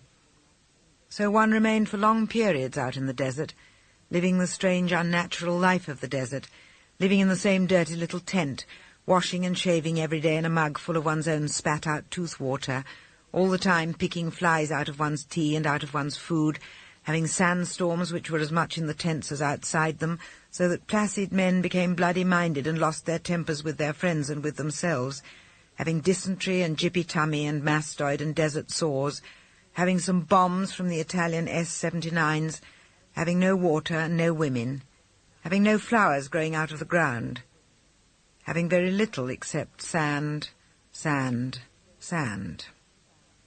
One flew old Gloucester Gladiators against the Italian CR-42s, and when one was not flying, it was difficult to know what to do. Occasionally one would catch scorpions, put them in empty petrol cans, and match them against each other in fierce mortal combat. Always there would be a champion scorpion in the squadron, a sort of Joe Louis, who was invincible and won all his fights. He would have a name. He would become famous, and his training diet would be a great secret known only to the owner. Training diet was considered very important with scorpions. Some were trained on corned beef, some on a thing called McConaughey's, which is an unpleasant canned meat stew, some on live beetles, and there were others who were persuaded to take a little beer just before the fight, on the premise that it made the scorpion happy and gave him confidence. These last ones always lost. But there were great battles and great champions, and in the afternoons when the flying was over, one could often see a group of pilots and airmen standing round in a circle on the sand, bending over with their hands on their knees, watching the fight, exhorting the scorpions, and shouting at them as people shout at boxers or wrestlers in a ring. Then there would be a victory, and the man who owned the winner would become excited. He would dance around in the sand, yelling, waving his arms in the air, and extolling in a loud voice the virtues of the victorious animal. The greatest scorpion of all was owned by a sergeant called Wishful, who fed him only on marmalade. The animal had an unmentionable name, but he won 42 consecutive fights and then died quietly in training just when Wishful was considering the problem of retiring him to stud. So you can see that because there were no great pleasures while living in the desert, the small pleasures became great pleasures, and the pleasures of children became the pleasures of grown men. That was true for everyone, for the pilots, the fitters, the riggers, the corporals who cooked the food, and the men who kept the stores. It was true for the Stag and for Stuffy, so true that when the two of them wangled a 48-hour pass and a lift by air into Cairo, and when they got to the hotel, they were feeling about having a bath rather as you would feel on the first night of your honeymoon. The Stag had dried himself and was lying on the bed with a towel round his waist, with his hands up behind his head, and Stuffy was in the bath, lying with his head against the back of the bath, groaning and sighing with ecstasy. The Stag said, "Stuffy?" "Yes?" "What are we going to do now?" "Women," said Stuffy. "We must find some women to take out to supper." The Stag said, "Later, that can wait till later." It was early afternoon. "I don't think it can wait," said Stuffy. "Yes," said the Stag, "it can wait." The Stag was very old and wise. He never rushed any fences. He was 27, much older than anyone else in the squadron, including the CO, and his judgment was much respected by the others. "Let's do a little shopping first," he said. "Then what?" said the voice from the bathroom. "Then we can consider the other situation." There was a pause. "Stag?" "Yes?" "Do you know any women here?" I used to know a Turkish girl with very white skin called Wenka, and a Yugoslav girl who was 6 inches taller than I called Kiki, and another who I think was Syrian. Can't remember her name." "Ring them up," said Stuffy. "Done it. I did it while you were getting the whiskey. They've all gone. It isn't any good." "It's never any good," Stuffy said. The Stag said, "We'll go shopping first. There's plenty of time."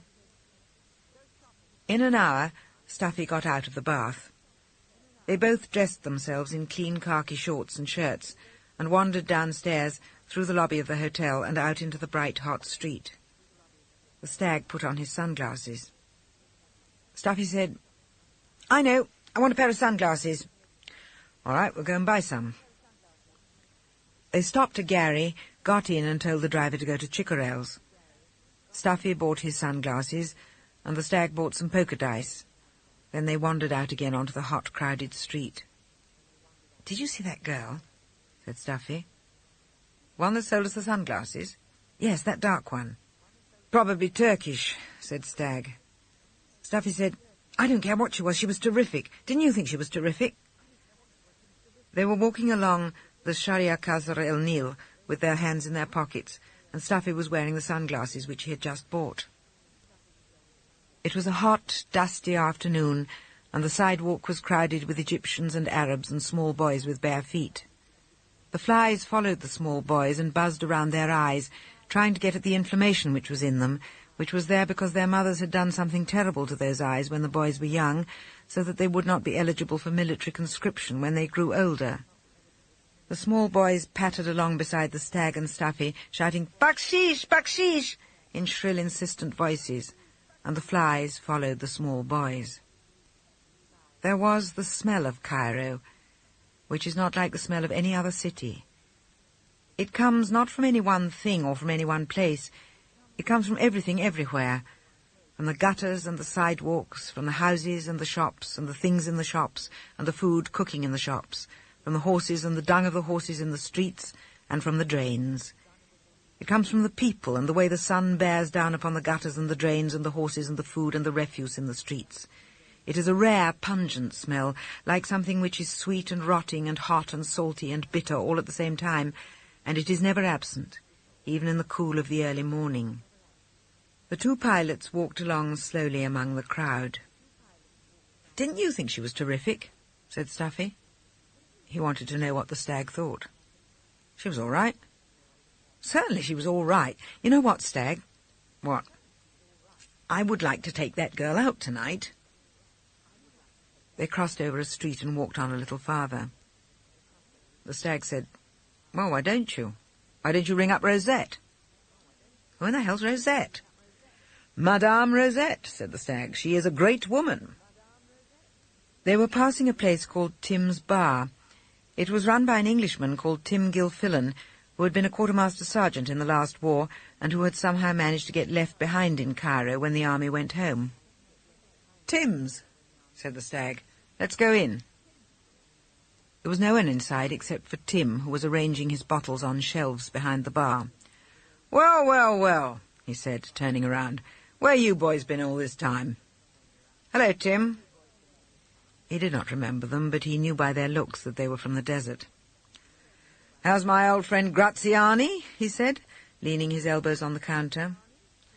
"He's bloody close," said the stag. "He's outside Mirza." "What are you flying now?" "Gladiators." "Hell, they had those here 8 years ago." "Same one's still here," said the stag. "They're clapped out." They got their whiskey and carried the glasses over to a table in the corner. "Who's this Rosette?" The stag took a long drink and put down the glass. "She's a great woman," he said. "Who is she?" "She's a filthy old Syrian Jewess." "All right," said Stuffy. "All right, but what about her?" "Well," said Stag, "I'll tell you. Madame Rosette runs the biggest brothel in the world. It is said that she can get you any girl that you want in the whole of Cairo." "Bullshit." "No, it's true. You just ring her up and tell her where you saw the woman, where she was working, what shop and at which counter, together with an accurate description, and she will do the rest." "Don't be such a bloody fool," said Stuffy. "It's true, it's absolutely true. 33 Squadron told me about her." "They were pulling your leg." "All right, you go and look her up in the phone book." "She wouldn't be in the phone book under that name." "I'm telling you she is," said Stag.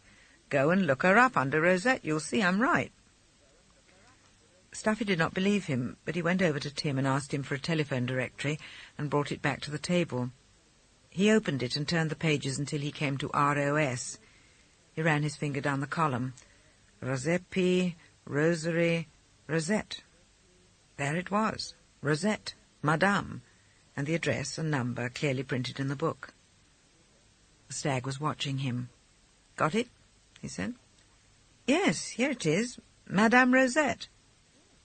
"Well, why don't you go and ring her up?" "What shall I say?" The stag looked down into his glass and poked the ice with his finger. "Tell her you are a colonel," he said. "Colonel Higgins. She mistrusts pilot officers. And tell her that you have seen a beautiful dark girl selling sunglasses at Chickerell's, and that you would like, as you put it, to take her out to dinner." "There isn't a telephone here." "Oh, yes, there is. There's one over there." Stuffy looked around and saw the telephone on the wall at the end of the bar. "I haven't got a piastre piece." "Well, I have," said Stag. He fished in his pocket and put a piastre on the table. "Tim will hear everything I say." "What the hell does that matter? He probably rings her up himself." "You're windy," he added. "You're a shit," said Stuffy. Stuffy was just a child. He was 19, 7 whole years younger than the stag. He was fairly tall, and he was thin, with a lot of black hair and a handsome, wide-mouthed face, which was coffee-brown from the sun of the desert. He was unquestionably the finest pilot in the squadron, and already in these early days his score was 14 Italians confirmed destroyed. On the ground he moved slowly and lazily like a tired person, and he thought slowly and lazily like a sleepy child. But when he was up in the air his mind was quick and his movements were quick, so quick that they were like reflex actions. It seemed when he was on the ground almost as though he was resting, as though he was dozing a little in order to make sure that when he got into the cockpit he would wake up fresh and quick, ready for that 2 hours of high concentration. But Stuffy was away from the aerodrome now, and he had something on his mind which had waked him up almost like flying. It might not last, but for the moment anyway he was concentrating. He looked again in the book for the number, got up and walked slowly over to the telephone. He put in the piastre, dialed the number and heard it ringing the other end. The stag was sitting at the table looking at him, and Tim was still behind the bar arranging his bottles. Tim was only about 5 yards away, and he was obviously going to listen to everything that was said. Staffy felt rather foolish. He leaned against the bar and waited, hoping that no one would answer. Then, click! The receiver was lifted at the other end, and he heard a woman's voice saying, "Hello?"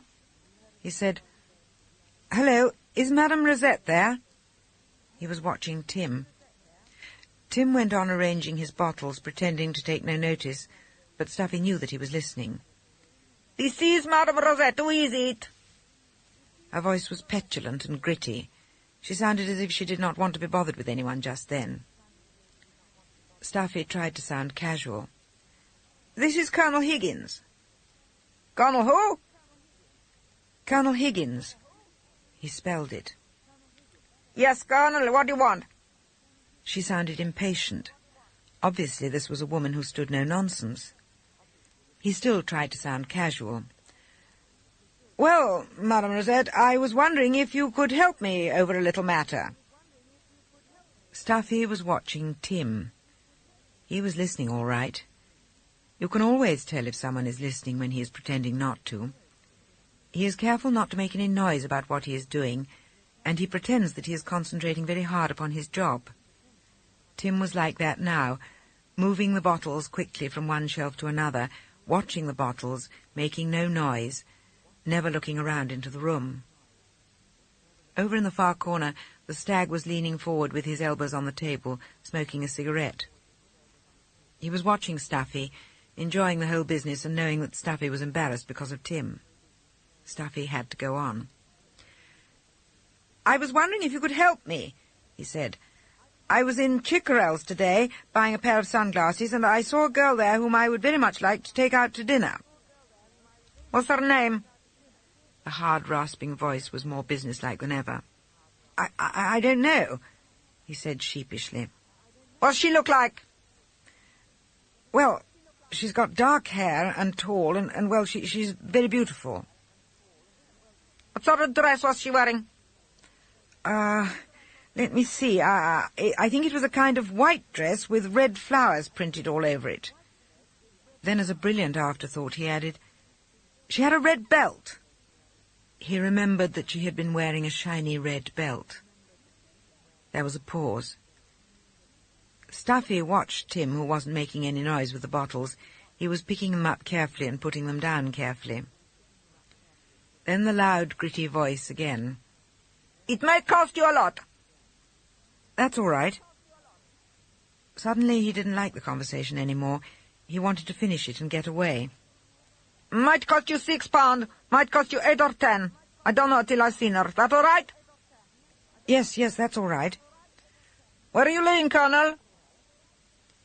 "Metropolitan Hotel," he said without thinking. "All right. I'll give you a ring later." And she put down the receiver. Bang.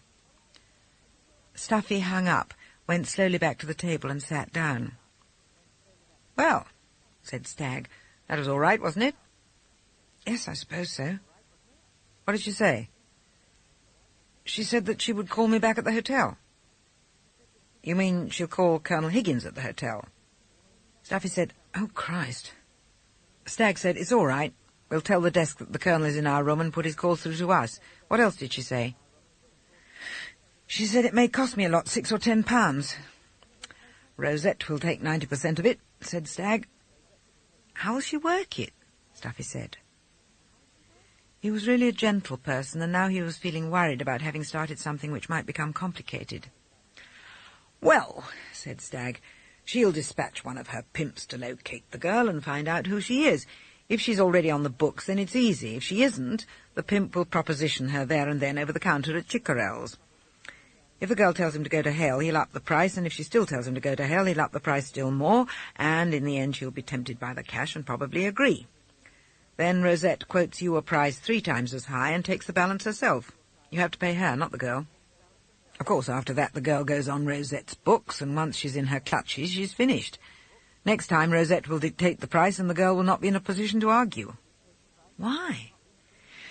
Because if she refuses, Rosette will say, "All right, my girl, I shall see that your employers, that Chicorels, are told about what you did last time, how you've been working for me and using their shop as a marketplace. Then they'll fire you."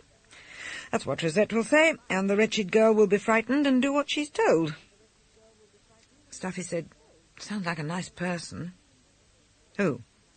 "Madame Rosette." "Charming," said Stagg. "She's a charming person." It was hot. Stuffy wiped his face with his handkerchief. "More whiskey," said Stagg. "Hi, Tim, 2 more of those." Tim brought the glasses over and put them on the table without saying anything. He picked up the empty glasses and went away at once. To Stuffy it seemed as though he was different from what he had been when they first came in. He wasn't cheery any more. He was quiet and offhand. There wasn't any more "Hi, you fellows, where you been all this time" about him now, and when he got back behind the counter he turned his back and went on arranging the bottles. The Stag said, "How much money you got?"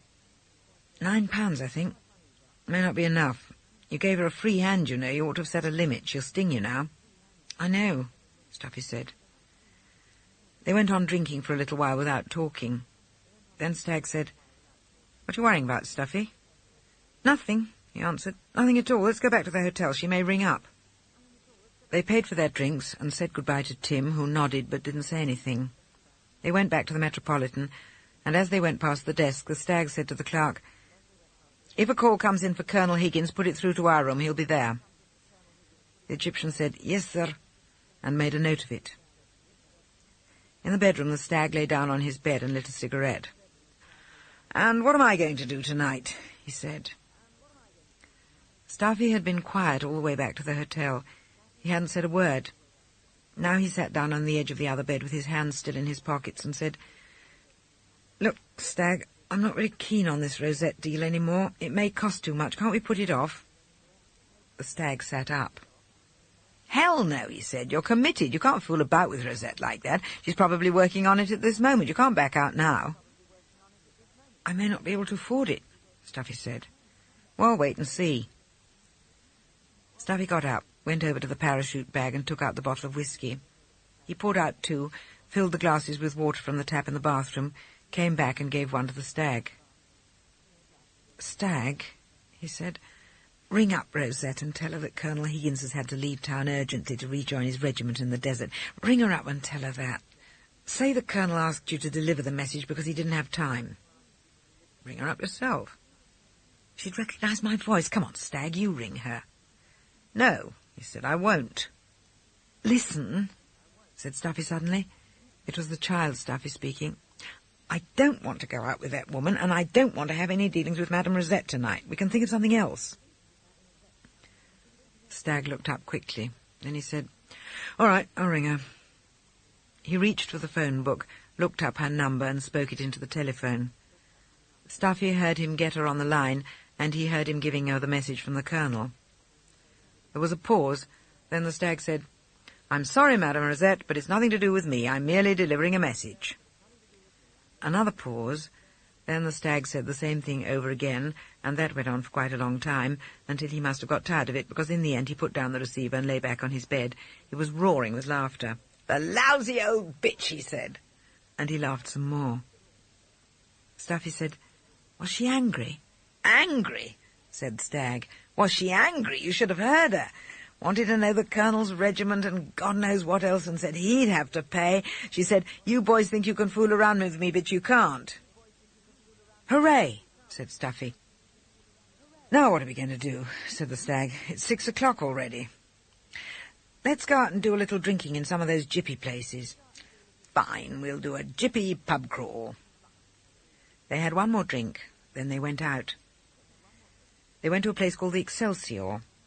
Then they went to a place called the Sphinx, then to a small place called by an Egyptian name, and by 10 o'clock they were sitting happily in a place which hadn't got a name at all, drinking beer and watching a kind of stage show.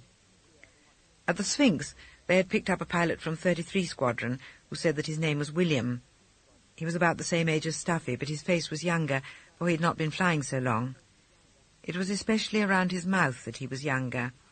He had a round schoolboy face and a small turned-up nose, and his skin was brown from the desert.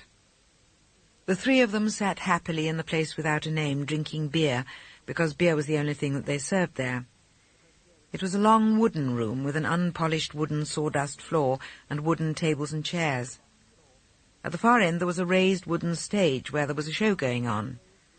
The room was full of Egyptians, sitting drinking black coffee with the red tarbushes on their heads. There were two fat girls on the stage dressed in shiny silver pants and silver brassieres. One was waggling her bottom in time to the music. The other was waggling her bosom in time to the music. The bosom waggler was most skilful. She could waggle one bosom without waggling the other, and sometimes she would waggle her bottom as well. The Egyptians were spellbound and kept giving her a big hand. The more they clapped, the more she waggled, and the more she waggled, the faster the music played, and the faster the music played, the faster she waggled, faster and faster and faster, never losing the tempo, never losing the fixed brassy smile that was upon her face, and the Egyptians clapped more and louder as the speed increased. Everyone was very happy. When it was over, William said, "Why do they always have those dreary fat women? Why don't they have beautiful women?" The stag said, "Gyppies like them fat. They like them like that." "Impossible," said Stuffy. "It's true," the stag said. "It's an old business. It comes from the days when there used to be lots of famines here, and all the poor people were thin, and all the rich people and the aristocracy were well-fed and fat. If you got someone fat, you couldn't go wrong. She was bound to be high class." "Bullshit," said Stuffy. William said, "Well, we'll soon find out. I'm going to ask those gyppies." He jerked his thumb towards two middle-aged Egyptians who were sitting at the next table, only about 4 feet away. "No," said Stagg. "No, William, we don't want them over here." "Yes," said Stuffy. "Yes," said William, "we've got to find out why the gyppies like fat women." He was not drunk. None of them was drunk, but they were happy with a fair amount of beer and whisky, and William was the happiest. His brown schoolboy face was radiant with happiness. His turned-up nose seemed to have turned up a little more, and he was probably relaxing for the first time in many weeks. He got up, took 3 paces over to the table of the Egyptians, and stood in front of them smiling. "Gentlemen," he said, "my friends and I would be honoured if you would join us at our table." The Egyptians had dark, greasy skins and podgy faces. They were wearing the red hats, and one of them had a gold tooth.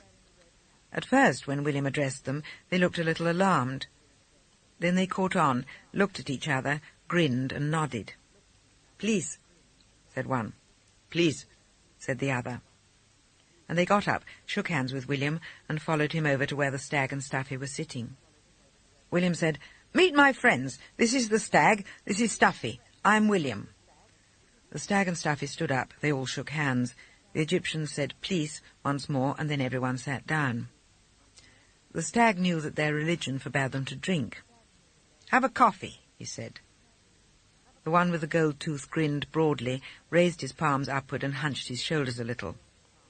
"For me," he said, "I am accustomed. But for my friend," and he spread out his hands towards the other, "for my friend, I cannot speak." The stag looked at the friend. "Coffee?" he asked. "Please," he answered, "I am accustomed." "Good," said Stagg. 2 coffees. He called a waiter. 2 coffees, he said, "and wait a minute, Stuffy. William, more beer?" "For me," Stuffy said, "I'm accustomed, but for my friend," and he turned towards William, "for my friend I cannot speak." William said, "Please, I'm accustomed." None of them smiled. The stag said, "Good. Waiter, 2 coffees and 3 beers. The waiter fetched the order, and the stag paid. The stag lifted his glass towards the Egyptians and said, "Bung-ho." "Bung-ho," said Stuffy. "Bung-ho," said William. The Egyptians seemed to understand, and they lifted their coffee cups. "Please," said the one. "Thank you," said the other. They drank. The stag put down his glass and said, "It is an honour to be in your country." "You like?" "Yes," said the stag. "Very fine." The music had started again, and the 2 fat women in silver tights were doing an encore. The encore was a knockout. It was surely the most remarkable exhibition of muscle control that has ever been witnessed. For although the bottom waggler was still just waggling her bottom, the bosom waggler was standing like an oak tree in the centre of the stage with her arms above her head. Her left bosom she was rotating in a clockwise direction, and her right bosom in an anti-clockwise direction. At the same time she was waggling her bottom, and it was all in time to the music. Gradually the music increased its speed, and as it got faster, the rotating and the waggling got faster, and some of the Egyptians were so spellbound by the contrary rotating bosoms of the woman that they were unconsciously following the movements of her bosoms with their hands, holding their hands up in front of them and describing circles in the air.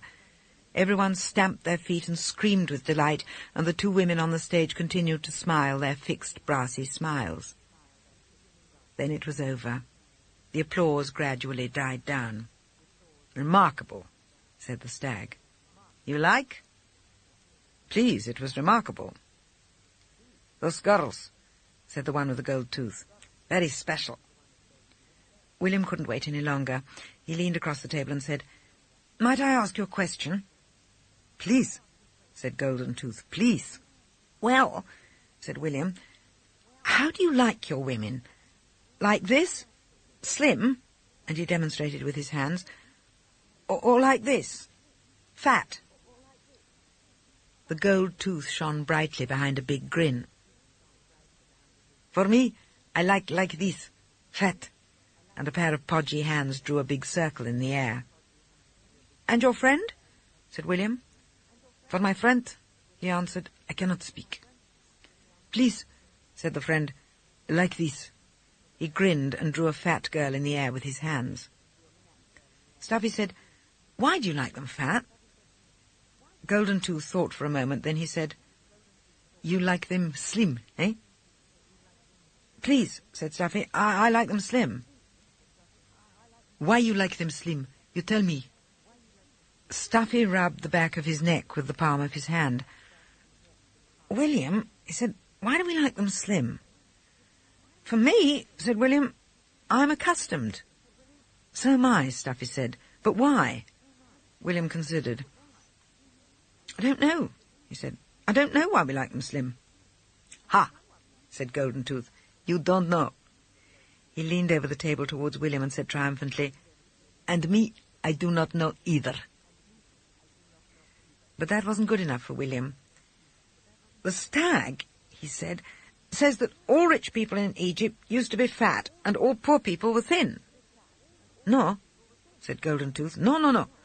Look, those girls up there, very fat, very poor. Look, Queen of Egypt, Queen Farida, very thin, very rich, quite wrong." "Yes, but what about years ago?" said William. "What is this, years ago?" William said, "All right, let's leave it." The Egyptians drank their coffee and made noises like the last bit of water running out of the bathtub. When they had finished, they got up to go. "Going?" said the stag. "Please," said Golden Tooth. William said, "Thank you." Stuffy said, "Please." The other Egyptian said, "Please." And the stag said, "Thank you." They all shook hands, and the Egyptians departed. "Ropey types," said William. "Very," said Stuffy. "Very ropey types." The three of them sat on drinking happily until midnight, when the waiter came up and told them that the place was closing and that there were no more drinks. They were still not really drunk because they'd been taking it slowly, but they were feeling healthy. "He says we've got to go." "All right. Where shall we go? Where shall we go, Stag?" "I don't know. Where do you want to go?" "Let's go to another place like this," said William. "This is a fine place." There was a pause. Stuffy was stroking the back of his neck with his hand. "Stag," he said slowly, "I know where I want to go. I want to go to Madame Rosette's, and I want to rescue all the girls there." "Who's Madame Rosette?" William said. "She's a great woman," said the stag. "She's a filthy old Syrian Jewess," said Stuffy. "She's a lousy old bitch," said the stag. "All right," said William, "let's go. But who is she?" They told him who she was. They told him about their telephone calls and about Colonel Higgins, and William said, "Come on, let's go. Let's go and rescue all the girls." They got up and left. When they went outside, they remembered that they were in a rather remote part of the town. "I have to walk a bit," said Stag. "No Gary's here." It was a dark, starry night with no moon. The street was narrow and blacked out. It smelled strongly with the smell of Cairo. It was quiet as they walked along, and now and again they passed a man or sometimes two men standing back in the shadow of a house, leaning against the wall of the house, smoking. "I say," said William. "Ropey, what?" "Very," said Stuffy. "Very bad types." They walked on, the three of them walking abreast. Square, short, ginger-haired Stagg, tall, dark Stuffy, and tall young William, who went bareheaded because he had lost his cap. They headed roughly towards the centre of the town, where they knew that they would find a garage to take them on to Rosette. Stuffy said, "Oh, won't the girls be pleased when we rescue them?" "Jesus," said the Stag, "ought to be a party." "Does she actually keep them locked up?" William said. "Well, no," said Stagg, "not exactly. But if we rescue them now, they won't have to work any more tonight anyway. You see, the girls she has at her place are nothing but ordinary shop girls who still work during the day in the shops. They've all of them made some mistake or other which Rosette either engineered or found out about, and now she's put the screws on them, she makes them come along in the evening. But they hate her, and they do not depend on her for a living. They would kick her in the teeth if they got the chance." Stuffy said, "We'll give them the chance." They crossed over a street. William said, "How many girls will there be there, Stagg?" "I don't know. I suppose there might be 30. "Good God," said William, "this will be a party. Does she really treat them very badly?" The Stag said, 33 Squadron told me that she pays them nothing, about 20 acres a night. She charges the customers 100 or 200 acres each. Every girl earns for Rosette between 500 and 1,000 acres every night." "Good God," said William, 1,000 piastres a night and 30 girls. She must be a millionaire." "She is. Someone calculated that, not even counting her outside business, she makes the equivalent of about £1,500 a week. That's, let me see, that's between £5,000 and £6,000 a month, £60,000 a year." Stuffy came out of his dream. "Jesus," he said, "Jesus Christ." "Lousy old bitch," said William. They were coming into a more civilized section of the town, but still there were no Garys. The Stag said, "Did you hear about Mary's house?" "What's Mary's house?" said William. "It's a place in Alexandria. Mary is the Rosette of Alex." "Lousy old bitch," said William. "No," Stagg said. "They say she's a good woman. But anyway, Mary's house was hit by a bomb last week. The Navy was in port at the time, and the place was full of sailors, nautic types." "Killed?" "Lots of them killed. And do you know what happened? They posted them as killed in action." "The Admiral is a gentleman," said Stuffy. "Magnificent," said William. Then they saw a Gary and hailed it. Stuffy said, "We don't know the address." "He'll know it," said Stagg. "Madame Rosette," he said to the driver. The driver grinned and nodded. Then William said, "I'm going to drive. Give me the reins, driver, and sit up here beside me and tell me where to go." The driver protested vigorously, but when William gave him 10 piastres, he gave him the reins. William sat high up on the driver's seat with the driver beside him. The Stag and Stuffy got in the back of the carriage. "Take off," said Stuffy.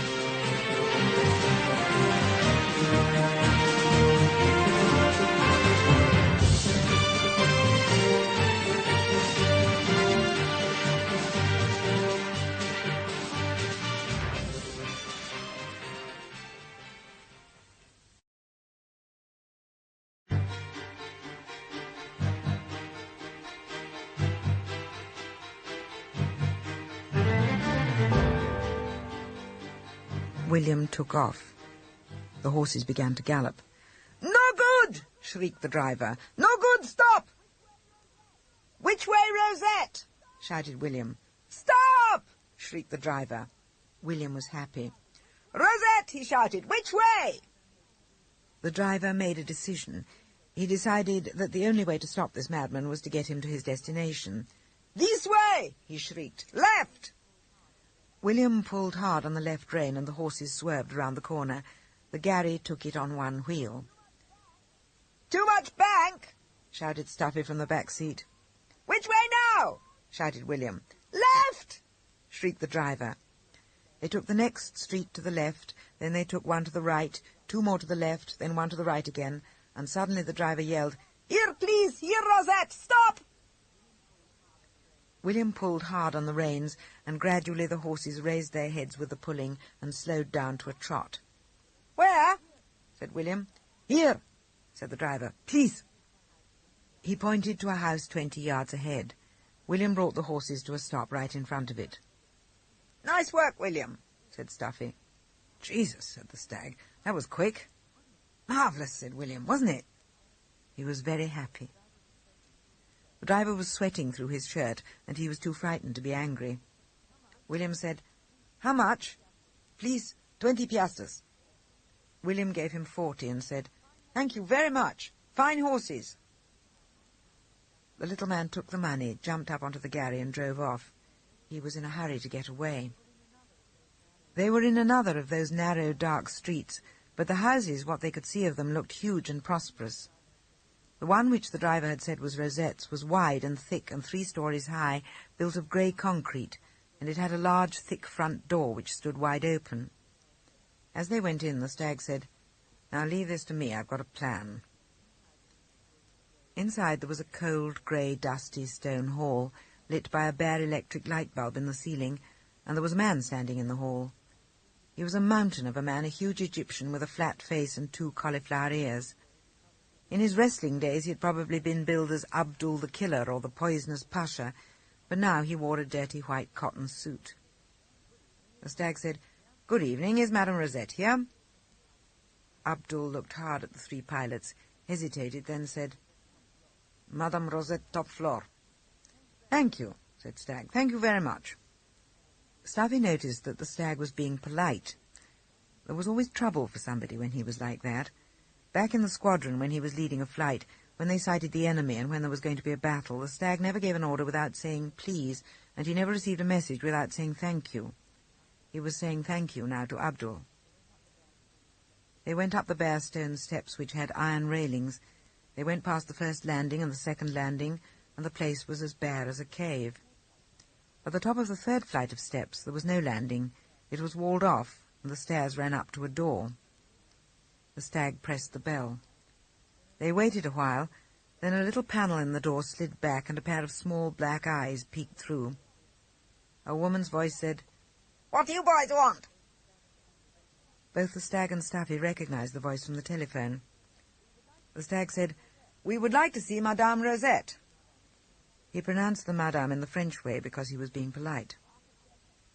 "You officers, only officers here," said the voice. She had a voice like a broken board. "Yes," said Stag, "we are officers." "You don't look like officers. What kind of officers?" "RAF." There was a pause. Stag knew that she was considering. She had probably had trouble with pilots before, and he hoped only that she would not see William and the light that was dancing in his eyes, for William was still feeling the way he had felt when he drove the gharry. Suddenly the panel closed and the door opened. "All right, come in," she said. She was too greedy, this woman, even to pick her customers carefully. They went in, and there she was, short, fat, greasy, with wisps of untidy black hair straggling over her forehead, a large, mud-coloured face, a large, wide nose, and a small fish mouth, with just the trace of a black moustache above the mouth. She had on a loose, black satin dress. "Come into the office, boys," she said. She started to waddle down the passage to the left. It was a long, wide passage, about 50 yards long and 4 or 5 yards wide. It ran through the middle of the house, parallel with the street, and as you came in from the stairs you had to turn left along it. All the way down there were doors, about 8 or 10 of them on each side. If you turned right as you came in from the stairs, you ran into the end of the passage, but there was one door there too, and as the 3 of them walked in they heard a babble of female voices from behind that door. The stag noted that it was the girls' dressing room. "This way, boys," said Rosette. She turned left and slopped down the passage, away from the door with the voices. The 3 followed her, Stag first, then Stuffy, then William, down the passage which had a red carpet on the floor and huge pink lampshades hanging from the ceiling. They got about halfway down the passage when there was a yell from the dressing room behind them. Rosette stopped and looked around. "You go on, boys," she said. "Into the office, last door on the left. I won't be a minute." She turned and went back towards the dressing room door. They didn't go on. They stood and watched her, and just as she got to the door it opened and a girl rushed out. From where they stood they could see that her fair hair was all over her face, and that she had on an untidy-looking green evening dress. She saw Rosette in front of her, and she stopped. They heard Rosette say something angry and quick-spoken, and they heard the girl shout something back at her. They saw Rosette raise her right arm, and they saw her hit the girl smack on the side of the face with the palm of her hand. They saw her draw back her hand and hit her again in the same place. She hit her hard. The girl put her hands up to her face and began to cry. Rosette opened the door of the dressing-room and pushed her back inside. "Jesus," said the stag. "She's tough." William said, "So am I." Stuffy didn't say anything. Rosette came back to them and said, "Come along, boys. Just a bit of trouble, that's all." She led them to the end of the passage and in through the last door on the left. This was the office. It was a medium-sized room with 2 red plush sofas, 2 or 3 red plush armchairs, and a thick red carpet on the floor. In one corner was a small desk, and Rosette sat herself behind it, facing the room. "Sit down, boys," she said. The stag took an armchair. Stuffy and William sat on a sofa. "Well," she said, and her voice became sharp and urgent, "let's do business." The stag leaned forward in his chair. His short ginger hair looked somehow wrong against the bright red plush.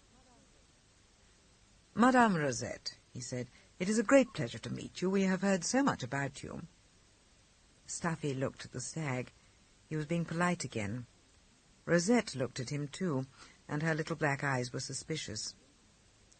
"Believe me," the stag went on, "we've really been looking forward to this for quite a time now." His voice was so pleasant and he was so polite that Rosette took it. "That's nice of you, boys," she said. "You'll always have a good time here, I see to that. Now, business." William couldn't wait any longer. He said slowly, "The stag says that you're a great woman." "Thanks, boys." Stuffy said, "The stag says that you're a filthy old Syrian Jewess." William said quickly, "The stag says that you're a lousy old bitch." "And I know what I'm talking about," said the stag. Rosette jumped to her feet. "What's this?" she shrieked. Her face was no longer the colour of mud. It was the colour of red clay. The men did not move. They did not smile or laugh. They sat quite still, leaning forward a little in their seats, watching her. Rosette had had trouble before, plenty of it, and she knew how to deal with it. But this was different. They didn't seem drunk. It wasn't about money, and it wasn't about one of her girls. It was about herself, and she didn't like it. "Get out!" she yelled. "Get out, unless you want trouble!" But they did not move. For a moment she paused. Then she stepped quickly from behind her desk and made for the door. But the stag was there first, and when she went for him, Stuffy and William each caught one of her arms from behind. "We'll lock her in," said the stag. "Let's get out." Then she really started yelling, and the words which she used cannot be written down on paper, for they were terrible words. They poured out of her small fish mouth in one long, unbroken, high-pitched stream, and little bits of spit and saliva came out with them. Stuffy and William pulled her back by the arms towards one of the big chairs, and she fought and yelled like a large fat pig being dragged to the slaughter. They got her in front of the chair and gave her a quick push so that she fell backwards into it. Stuffy nipped across to her desk, bent down quickly and jerked the telephone cord from its connection. The stag had the door open, and all 3 of them were out of the room before Rosette had time to get up. The stag had taken the key from the inside of the door, and now he locked it. The 3 of them stood outside in the passage. "Jesus," said the stag, "what a woman." "Mad as hell," William said. "Listen to her." They stood outside in the passage, and they listened. They heard her yelling. Then she began banging on the door, but she went on yelling, and her voice was not the voice of a woman. It was the voice of an enraged but articulate bull. The stag said, "Now quick, the girls, follow me, and from now on you've got to act serious. You've got to act serious as hell."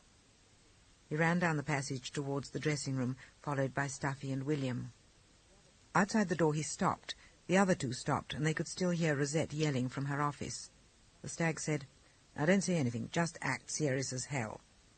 And he opened the door and went in. There were about a dozen girls in the room. They all looked up. They stopped talking and looked up at the stag who was standing in the doorway. The stag clicked his heels and said, "This is the military police, les gendarmes militaires." He said it in a stern voice and with a straight face, and he was standing there in the doorway at attention with his cap on his head. Stuffy and William stood behind him. "This is the military police," he said again. Then he produced his identification card and held it up between two fingers. The girls didn't move or say anything. They stayed still in the middle of what they were doing, and they were like a tableau because they stayed so still. One had been pulling on a stocking, and she stayed like that, sitting on a chair with her leg out straight and the stocking up to her knee with her hands on the stocking. One had been doing her hair in front of a mirror, and when she looked round she kept her hands up to her hair. One was standing up and had been applying lipstick, and she raised her eyes to the stag but still held the lipstick to her mouth. Several were just sitting around on plain wooden chairs doing nothing, and they raised their heads and turned them to the door, but they went on sitting. Most of them were in some sort of shiny evening dress. One or two were half-clothed, but most of them were in shiny green or shiny blue or shiny red or shiny gold, and when they turned to look at the stag, they were so still that they were like a tableau. The stag paused. Then he said, "I am to state on behalf of the authorities that they are sorry to disturb you. My apologies, mademoiselle, but it is necessary that you come with us for purposes of registration, etc. Afterwards you will be allowed to go. It is a mere formality, but now you must come, please. I have conversed with Madame." The stag stopped speaking, but still the girls did not move. "Please," said the stag, "get your coats. We are the military." He stepped aside and held open the door. Suddenly the tableau dissolved. The girls got up, puzzled and murmuring, and two or three of them moved towards the door. The others followed. The ones that were half-clothed quickly slipped into dresses, patted their hair with their hands, and came too. None of them had coats. "Count them," said the stag to Stuffy as they filed out of the door. Stuffy counted them aloud, and there were 14. "14, sir," said Stuffy, who was trying to talk like a sergeant major.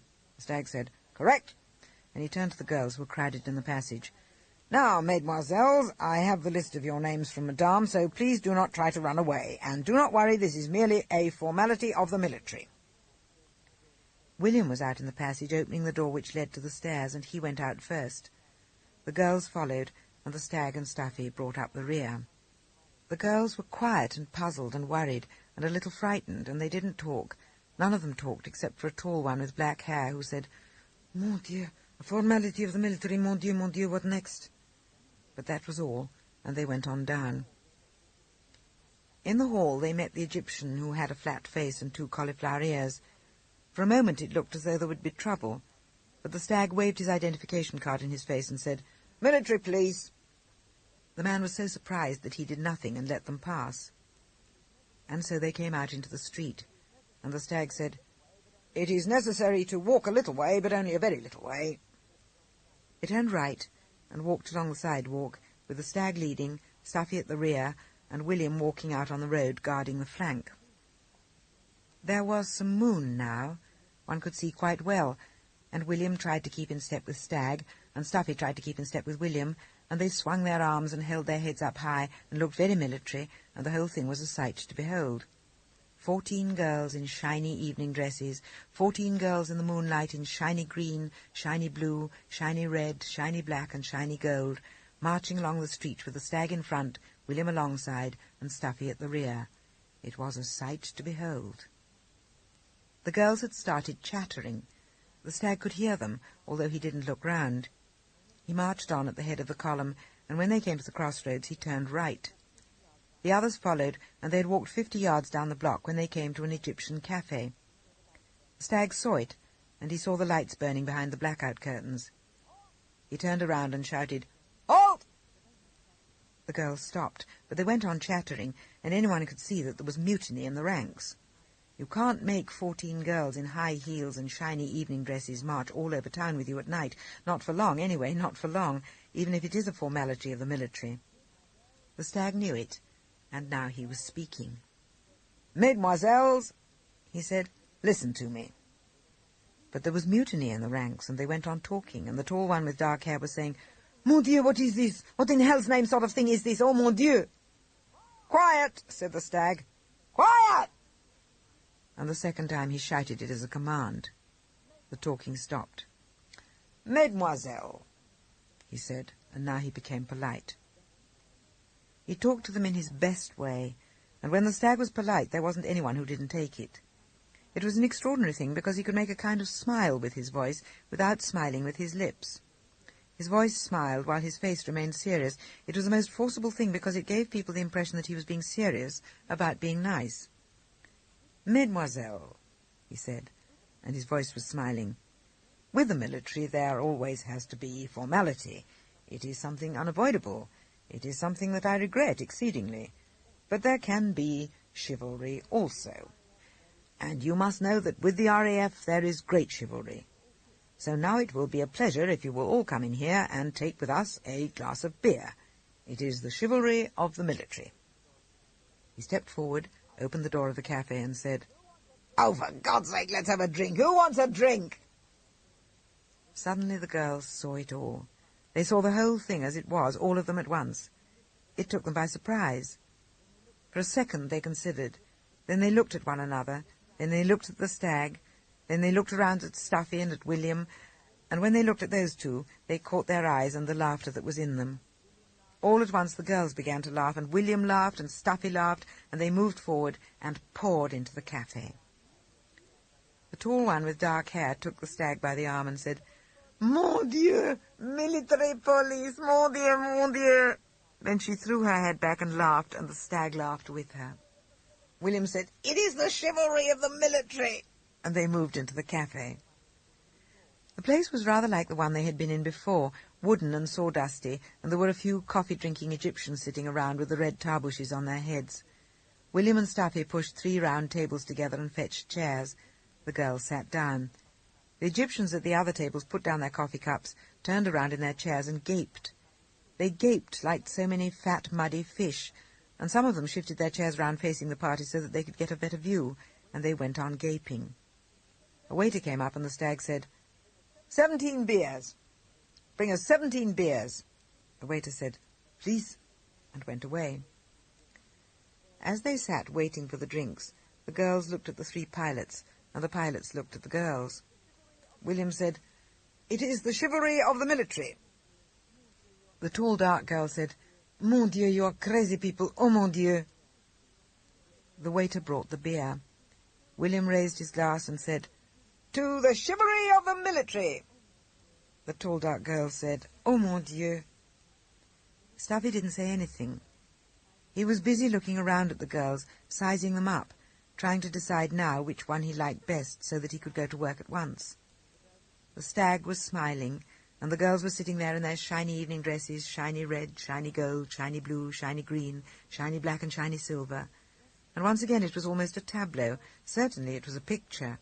And the girls were sitting there sipping their beer, seeming quite happy, not seeming suspicious any more, because to them the whole thing now appeared exactly as it was, and they understood. Jesus, said the stag. He put down his glass and looked around him. Oh, Jesus, there's enough here for the whole squadron.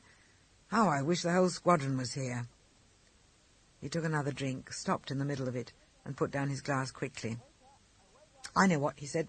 Waiter, a waiter! Please. Get me a big piece of paper and a pencil. Please. The waiter went away and came back with a sheet of paper. He took a pencil from behind his ear and handed it to the stag. The stag banged the table for silence. Mademoiselle, he said, for the last time there is formality. It is the last of all the formalities. Of the military, said William. Oh, mon Dieu, said the dark girl. It is nothing, the stag said. You are required to write your name and your telephone number on this piece of paper. It is for my friends in the squadron. It is so that they can be as happy as I am now, but without the same trouble beforehand. The stag's voice was smiling again. One could see that the girls liked his voice. You would be very kind if you would do that, he went on, for they too would like to meet you. It would be a pleasure. Wonderful, said William. Crazy, said the dark girl, but she wrote her name and number on the piece of paper and passed it on. The stag ordered another round of beer. The girls certainly looked funny sitting there in their dresses, but they were writing their names down on the paper. They looked happy, and William particularly looked happy, but Stuffy looked serious because the problem of choosing was a weighty one, and it was heavy on his mind.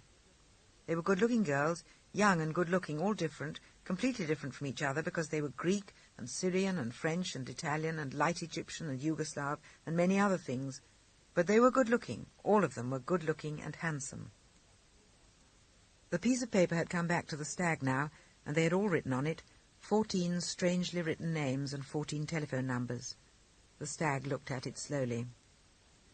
"This will go on the squadron notice board," he said, "and I will be regarded as a great benefactor." William said, "It should go to headquarters. It should be mimeographed and circulated to all squadrons. Be good for morale."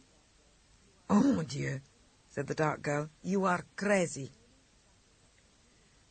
Slowly Stuffy got to his feet, picked up his chair, carried it round to the other side of the table and pushed it between two of the girls.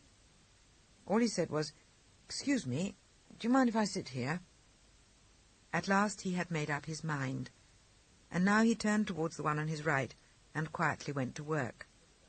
She was very pretty, very dark and very pretty, and she had plenty of shape. Stuffy began to talk to her, completely oblivious to the rest of the company, turning towards her and leaning his head on his hand. Watching him, it was not so difficult to understand why he was the greatest pilot in the squadron. He was a young concentrator, this Stuffy, an intense athletic concentrator who moved towards what he wanted in a dead straight line. He took hold of winding roads, and carefully he made them straight. Then he moved over them with great speed, and nothing stopped him. He was like that, and now he was talking to the pretty girl, but no one could hear what he was saying. Meanwhile, the stag was thinking. He was thinking about the next move, and when everyone was getting towards the end of their third beer, he banged the table again for silence. "Mademoiselle," he said, "it will be a pleasure for us to escort you home.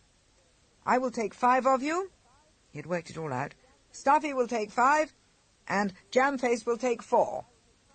We will take 3 Garys, and I will take 5 of you in mine, and I will drop you home one at a time." William said, "It is the chivalry of the military." "Stuffy," said the stag. "Stuffy, is that all right? You take 5. It's up to you whom you drop off last." Stuffy looked around. "Yes," he said. "Oh, yes, that suits me." "William, you take 4. Drop them home one by one, you understand?" "Perfectly," said William. "Oh, perfectly."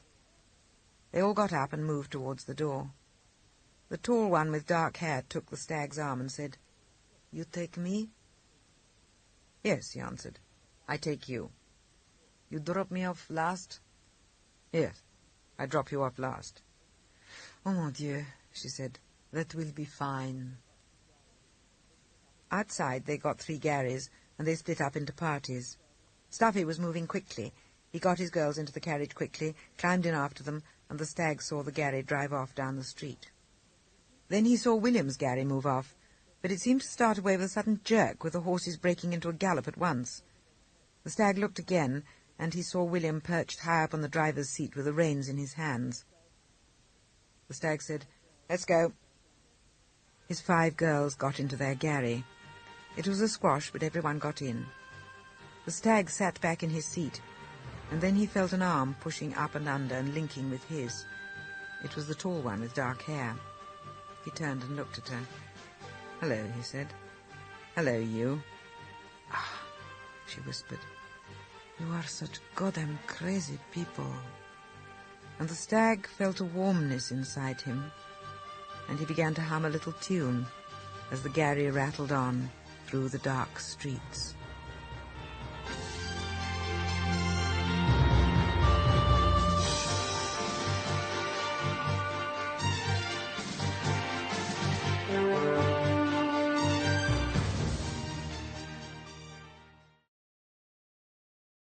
A Piece of Cake. Read by Julian Rhind-Tutt.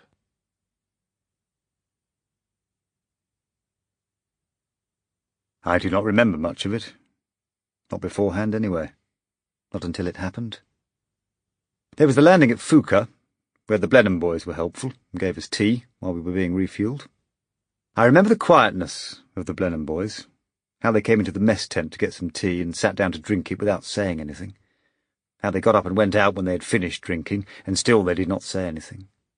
And I knew that each one was holding himself together because the going was not very good right then.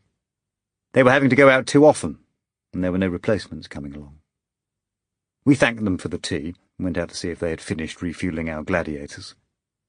I remember that there was a wind blowing which made the windsock stand out straight like a signpost, and the sand was blowing up around our legs and making a rustling noise as it swished against the tents, and the tents flapped in the wind so that they were like canvas men clapping their hands.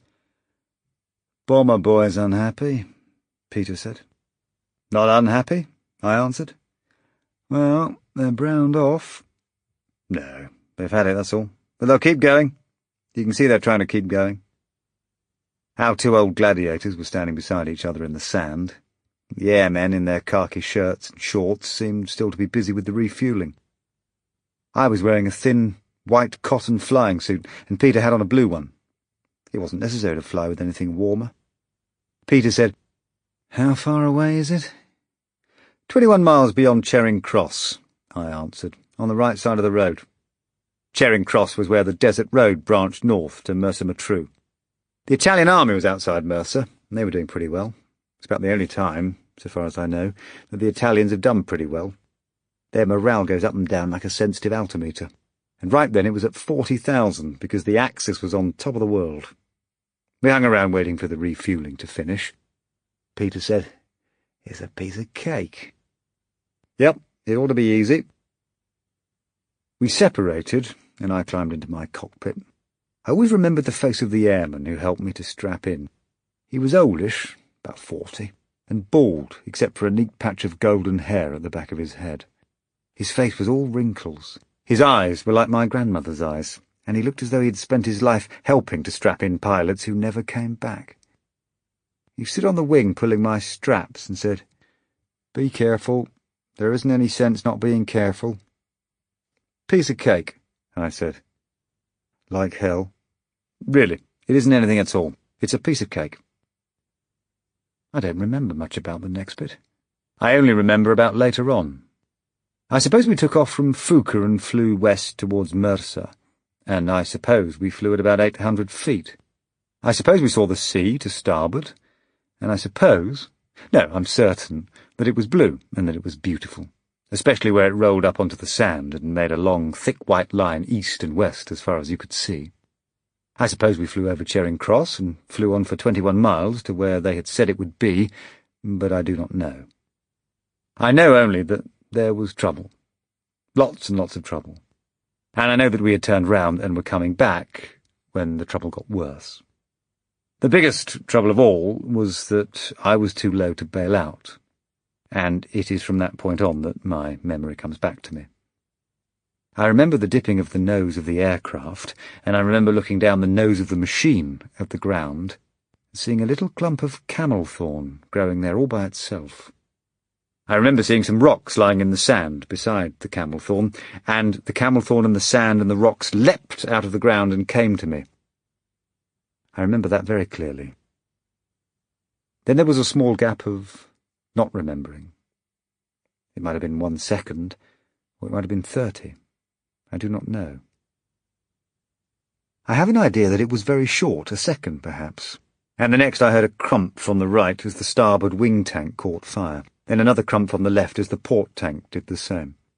To me that was not significant, and for a while I sat feeling comfortable but a little drowsy. I couldn't see with my eyes, but that was not significant either. There was nothing to worry about, nothing at all. Not until I felt the hotness around my legs. At first it was only a warmness, and that was all right too, but all at once it was a hotness. A very stinging, scorching hotness up and down the sides of each leg. I knew that the hotness was unpleasant, but that was all I knew. I disliked it, so I curled my legs up under the seat and waited. I think that there was something wrong with the telegraph system between the body and the brain. It did not seem to be working very well. Somehow it was a bit slow in telling the brain all about it and in asking for instructions. But I believe a message eventually got through, saying, "Down here there is a great hotness. What shall we do?" Signed, left leg and right leg. For a long time there was no reply. The brain was figuring the matter out. Then slowly, word by word, the answer was tapped over the wires. The plane is burning. Get out. Repeat. Get out. Get out. The order was relayed to the whole system, to all the muscles in the legs, arms and body, and the muscles went to work. They tried their best. They pushed a little and pulled a little, and they strained greatly. But it wasn't any good. Up went another telegram. "Can't get out. Something holding us in." The answer to this one took even longer in arriving, so I just sat there waiting for it to come, and all the time the hotness increased. Something was holding me down, and it was up to the brain to find out what it was. Was it giants' hands pressing on my shoulders, or heavy stones, or houses, or steamrollers, or filing cabinets, or gravity, or was it ropes? Wait a minute. Ropes. Ropes. The message was beginning to come through. It came very slowly. Your straps. Undo your straps. My arms received the message and went to work. They tugged at the straps, but they wouldn't undo. They tugged again and again, a little feebly, but as hard as they could, and it wasn't any use. Back went the message. How do we undo the straps?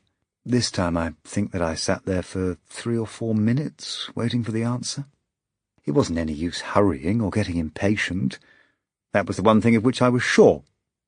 What a long time it was all taking. I said aloud, "Bugger it, I'm going to be burnt, But I was interrupted. The answer was coming. No, it wasn't. Yes, it was. It was slowly coming through. Pull out the quick release pin, you bloody fool, and hurry. Out came the pin, and the straps were loosed. Now, let's get out. Let's get out. Let's get out. But I couldn't do it. I simply couldn't lift myself out of the cockpit.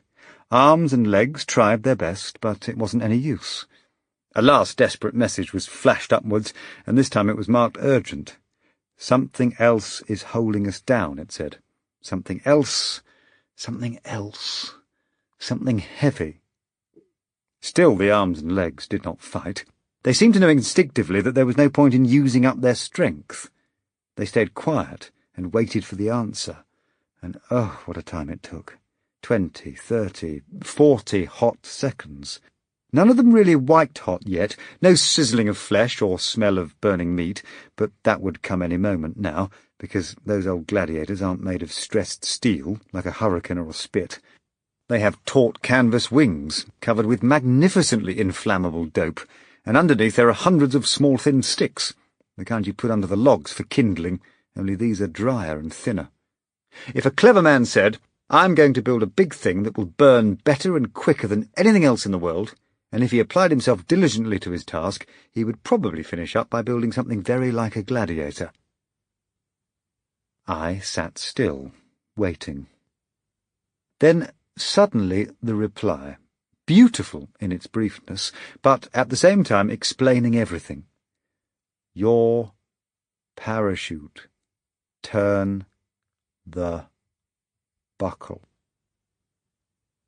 I turned the buckle, released the parachute harness, and, with some effort, hoisted myself up and tumbled over the side of the cockpit. Something seemed to be burning. So I rolled about a bit in the sand, then crawled away from the fire on all fours and lay down. I heard some of my machine gun ammunition going off in the heat, and I heard some of the bullets thumping into the sand nearby. I did not worry about them. I merely heard them. Things were beginning to hurt. My face hurt most. There was something wrong with my face. Something had happened to it. Slowly I put up a hand to feel it. It was sticky. My nose didn't seem to be there. I tried to feel my teeth, but I cannot remember whether I came to any conclusion about them. I think I dozed off. All of a sudden, there was Peter. I heard his voice, and I heard him dancing around and yelling like a madman, and shaking my hand, and saying, "Jesus, I thought he was still inside." I came down 1/2 mile away and ran like hell. "You all right?" I said, "Peter, what's happened to my nose?" I heard him striking a match in the dark. The night comes quickly in the desert. There was a pause. "It actually doesn't seem to be there very much," he said. "Does it hurt?" "Don't be a bloody fool, of course it hurts." He said he was going to go back to his machine to get some morphia out of his emergency pack, but he came back again soon, saying he couldn't find his aircraft in the dark. "Peter," I said, "I can't see anything." "It's night," he answered. "I can't see either." It was cold now. It was bitter cold, and Peter lay down close alongside so that we could both keep a little warmer. Every now and then he would say, "I've never seen a man without a nose before." I kept spewing a lot of blood, and every time I did it, Peter lit a match. Once he gave me a cigarette, but it got wet, and I didn't want it anyway. I do not know how long we stayed there, and I remember only very little more. I remember that I kept telling Peter that there was a tin of sore throat tablets in my pocket, and that he should take one, otherwise he would catch my sore throat. I remember asking him where we were, and him saying, "We're between the two armies." And then I remember English voices from an English patrol asking if we were Italians. Peter said something to them. I cannot remember what he said. Later I remember hot, thick soup, and 1 spoonful making me sick. And all the time the pleasant feeling that Peter was around, being wonderful, doing wonderful things, and never going away. That is all that I can remember. The men stood beside the airplane, painting away and talking about the heat. "Painting pictures on the aircraft," I said. "Yes," said Peter. "It's a great idea. It's subtle." "Why?" I said. "Just you tell me." "They're funny pictures," he said. "The German pilots will all laugh when they see them. They'll shake so with their laughing that they won't be able to shoot straight." "Oh, baloney, baloney, baloney." "No, it's a great idea. It's fine. Come and have a look." We ran towards the line of aircraft. "Hop, skip, jump," said Peter. "Hop, skip, jump. Keep in time." "Hop, skip, jump," I said. "Hop, skip, jump," and we danced along. The painter on the first aeroplane had a straw hat on his head and a sad face. He was copying the drawing out of a magazine, and when Peter saw it he said, "Boy, oh boy, look at that picture," and he began to laugh. His laugh began with a rumble and grew quickly into a belly roar, and he slapped his thighs with his hands, both at the same time, and went on laughing with his body doubled up and his mouth wide open and his eyes shut. His silk-top hat fell off his head onto the sand. "That's not funny," I said. "Not funny," he cried. "What do you mean, not funny? Look at me laughing like this. I couldn't hit anything. I couldn't hit a hay wagon or a horse or a louse." And he capered about on the sand, gurgling and shaking with laughter. Then he seized me by the arm, and we danced over to the next aeroplane. "Hop, skip, jump," he said. "Hop, skip, jump." There was a small man with a crumpled face, writing a long story on the fuselage with a red crayon. His straw hat was perched right on the back of his head, and his face was shiny with sweat. "Good morning," he said. "Good morning, good morning." And he swept his hat off in a very elegant way. Peter said, "Shut up," and bent down and began to read what the little man had been writing. All the time Peter was spluttering and rumbling with laughter, and as he read he began to laugh afresh. He rocked from one side to the other and danced around on the sand, slapping his thighs with his hands and bending his body. "Oh, my, what a story, what a story, what a story! Look at me laughing." And he hopped about on his toes, shaking his head and chortling like a madman. Then suddenly I saw the joke, and I began to laugh with him. I laughed so much that my stomach hurt, and I fell down and rolled around on the sand and roared because it was so funny that there was nothing else I could do. "Peter, you're marvellous," I shouted. "But can all those German pilots read English?" "Oh, hell," he said. "Oh, hell, stop," he shouted. "Stop your work." The painters all stopped their painting and turned round slowly and looked at Peter. They did a little caper on their toes and began to chant in unison, "Rubbishy things on all the wings, on all the wings, on all the wings," they chanted. "Shut up," said Peter. "We're in a jam. We must keep calm. Where's my top hat?" "What?" I said. "You can speak German," he said. "You must translate for us." "He will translate for you," he shouted to the painters. "He will translate." Then I saw his black top hat lying in the sand. I looked away, then I looked around and saw it again. It was a silk opera hat, and it was lying there on its side in the sand. "You're mad," I shouted. "You're madder than hell. You don't know what you're doing. You get us all killed. You're absolutely plumb crazy, do you know that? You're crazier than hell. My God, you're crazy." "Goodness, what a noise you're making. You mustn't shout like that. It's not good for you." This was a woman's voice. "You made yourself all hot," she said, and I felt someone wiping my forehead with a handkerchief. "You mustn't work yourself up like that." Then she was gone, and I saw only the sky, which was pale blue. There were no clouds, and all around were the German fighters. They were above, below, and on every side, and there was no way I could go. There was nothing I could do. They took it in turns to come in to attack, and they flew their aircraft carelessly, banking and looping and dancing in the air. But I was not frightened, because of the funny pictures on my wings. I was confident, and I thought, I'm going to fight 100 of them alone, and I'll shoot them all down. I'll shoot them while they are laughing. That's what I'll do. Then they flew closer.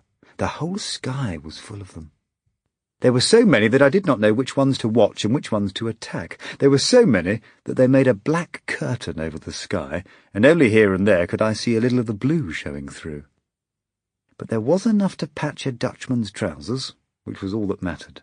So long as there was enough to do that, then everything was all right. Still they flew closer. They came nearer and nearer, right up in front of my face, so that I saw only the black crosses, which stood out brightly against the colour of the Messerschmitts and against the blue of the sky.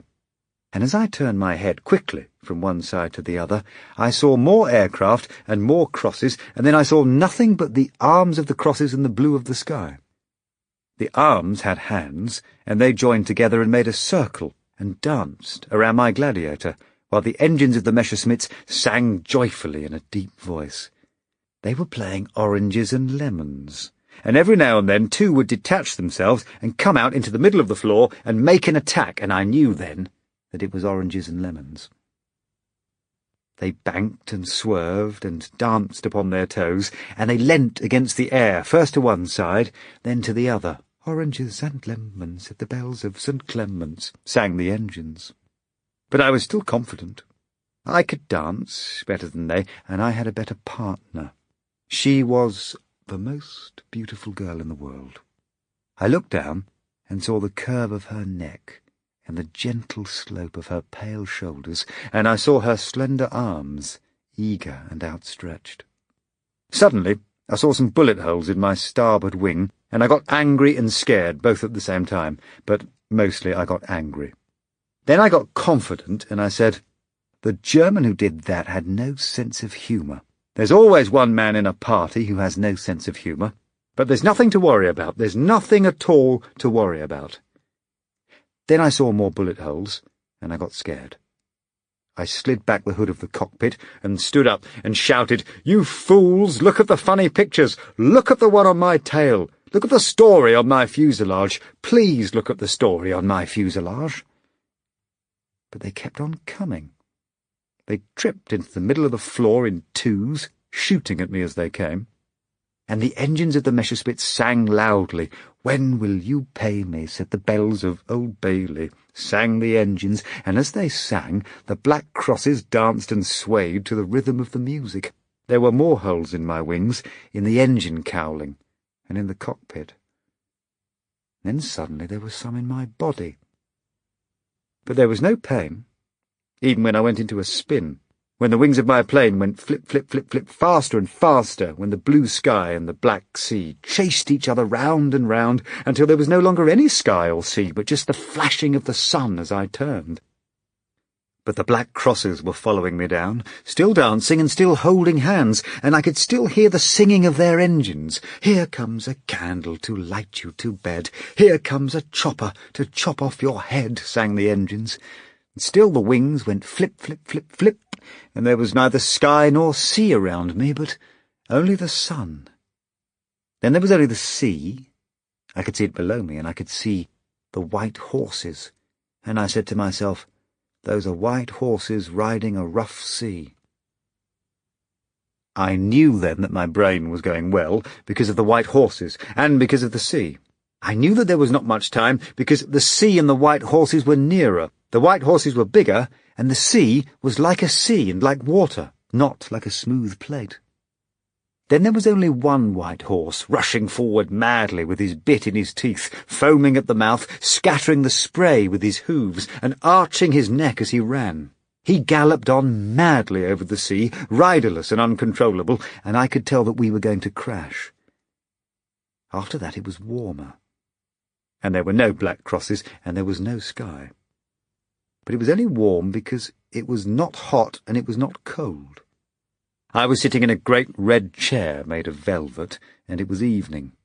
There was a wind blowing from behind. "Where am I?" I said. "You are missing. You are missing, believed killed." "Then I must tell my mother." "You can't. You can't use that phone." "Why not?"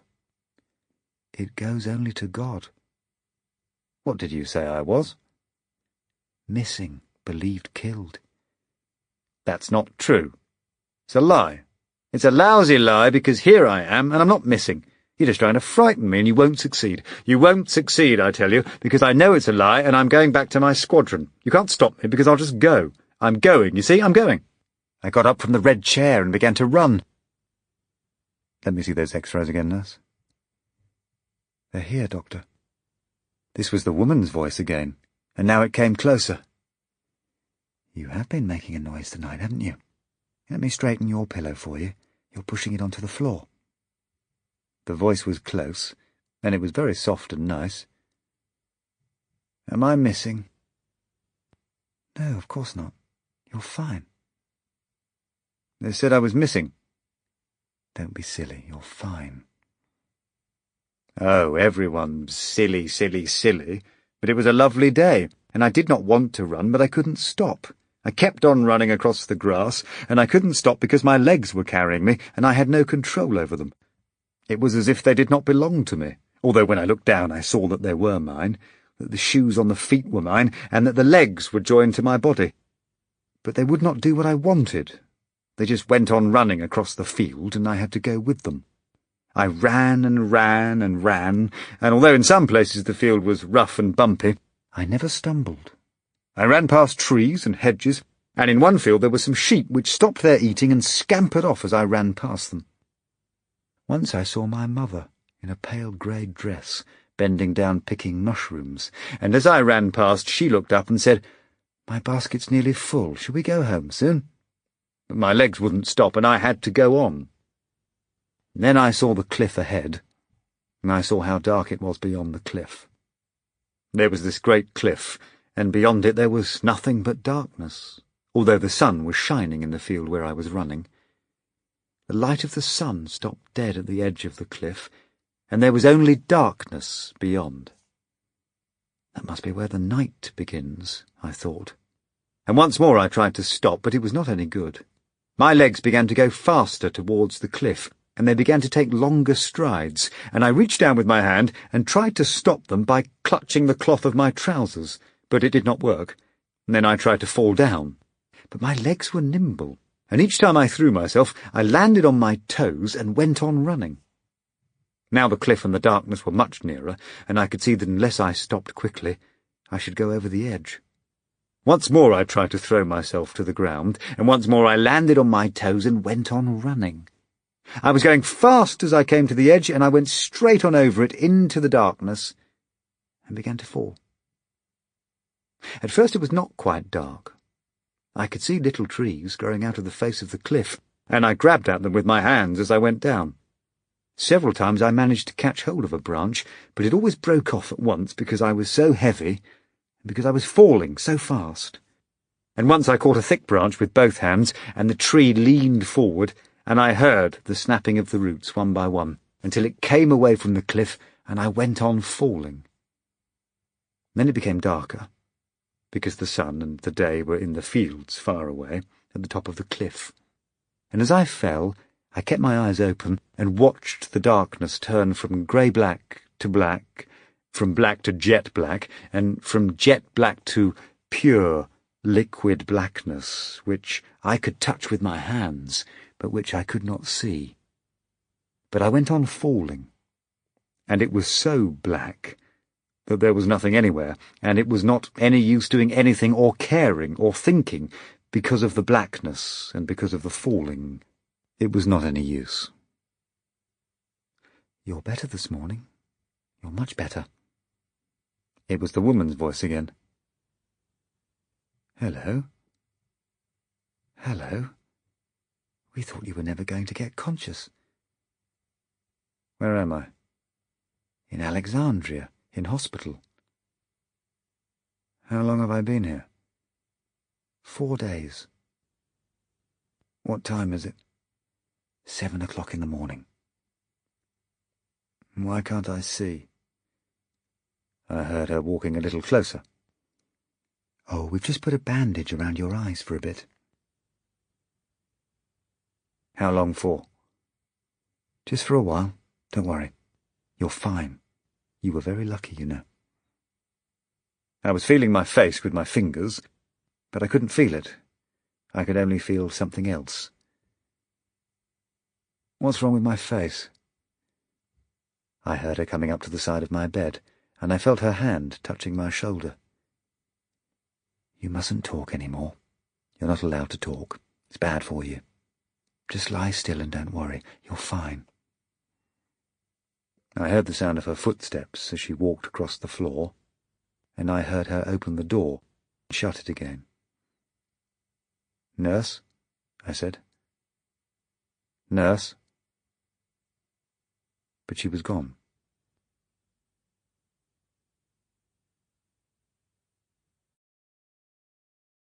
Yesterday Was Beautiful.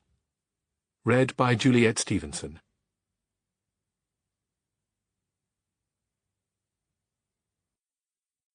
He bent down and rubbed his ankle where it had been sprained with the walking so that he couldn't see the ankle bone. Then he straightened up and looked around him. He felt in his pocket for a packet of cigarettes, took one out and lit it. He wiped the sweat from his forehead with the back of his hand, and he stood in the middle of the street, looking around him. "Damn it, there must be someone here," he said aloud, and he felt better when he heard the sound of his voice. He walked on, limping, walking on the toe of his injured foot, and when he turned the next corner, he saw the sea and the way the road curved around between the ruined houses and went on down the hill to the edge of the water. The sea was calm and black. He could clearly make out the line of hills on the mainland in the distance, and he estimated that it was about 8 miles away. He bent down again to rub his ankle. "God damn it," he said. "There must be some of them still alive." But there was no noise anywhere, and there was a stillness about the buildings and about the whole village which made it seem as though the place had been dead for 1,000 years.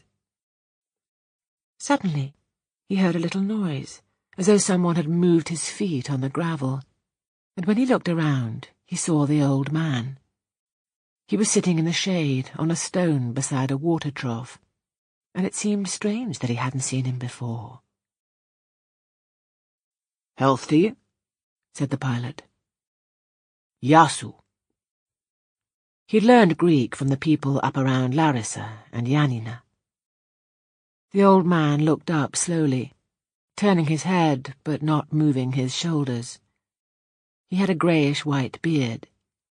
He had a cloth cap on his head, and he wore a shirt which had no collar. It was a grey shirt with thin black stripes.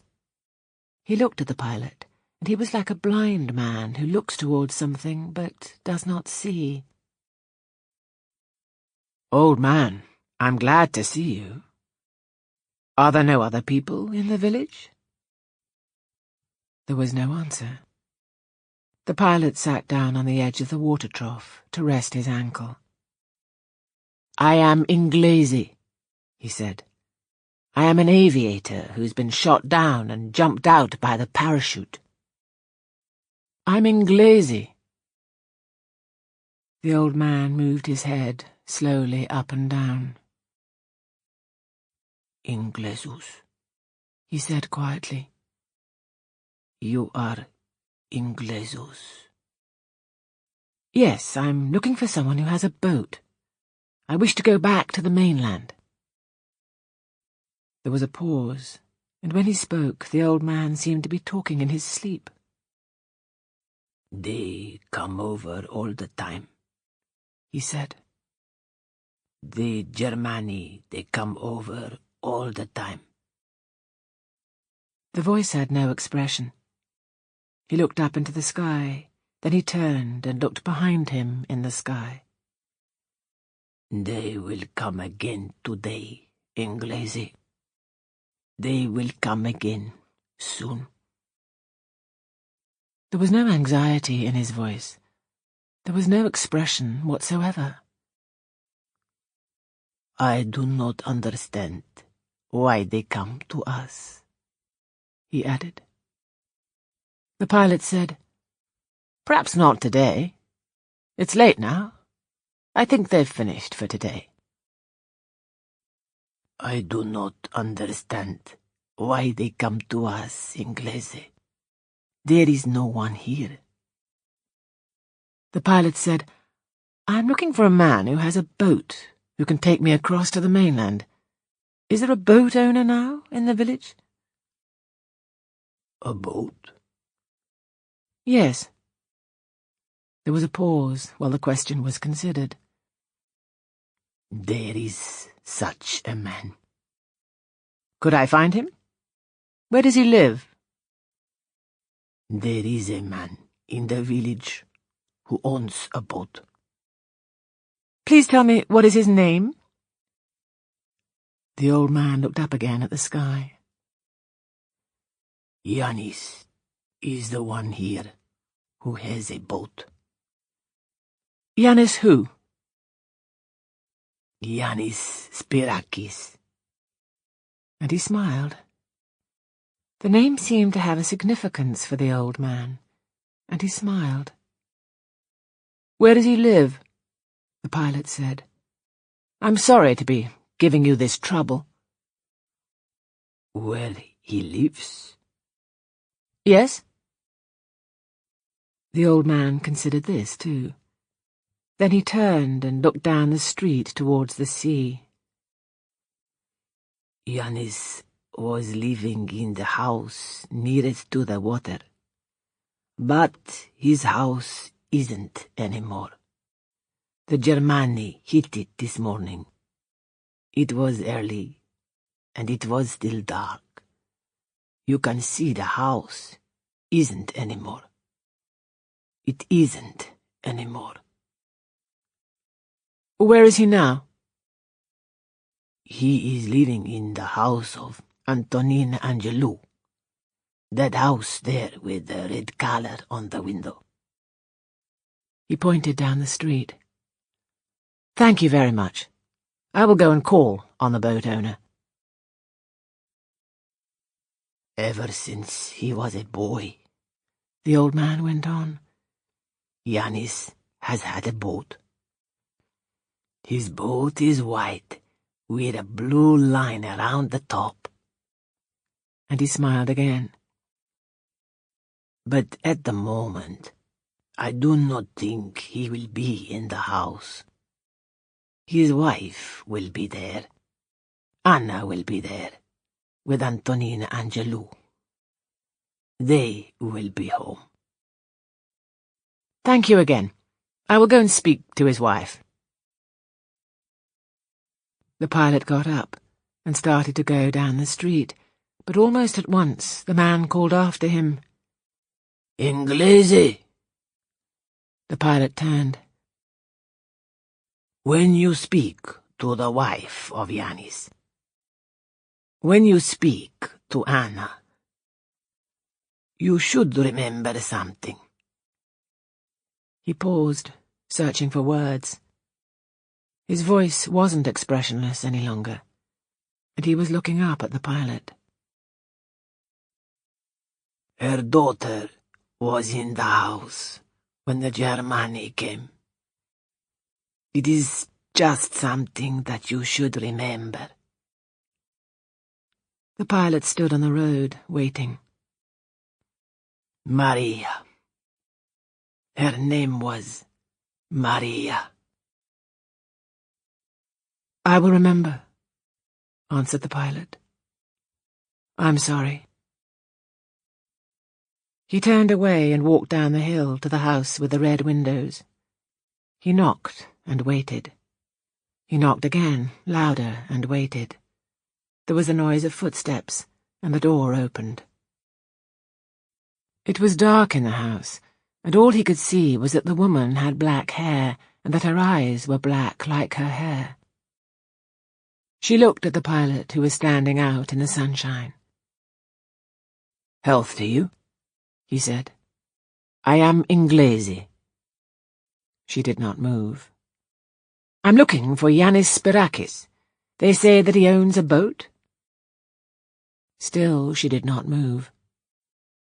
Is he in the house? No.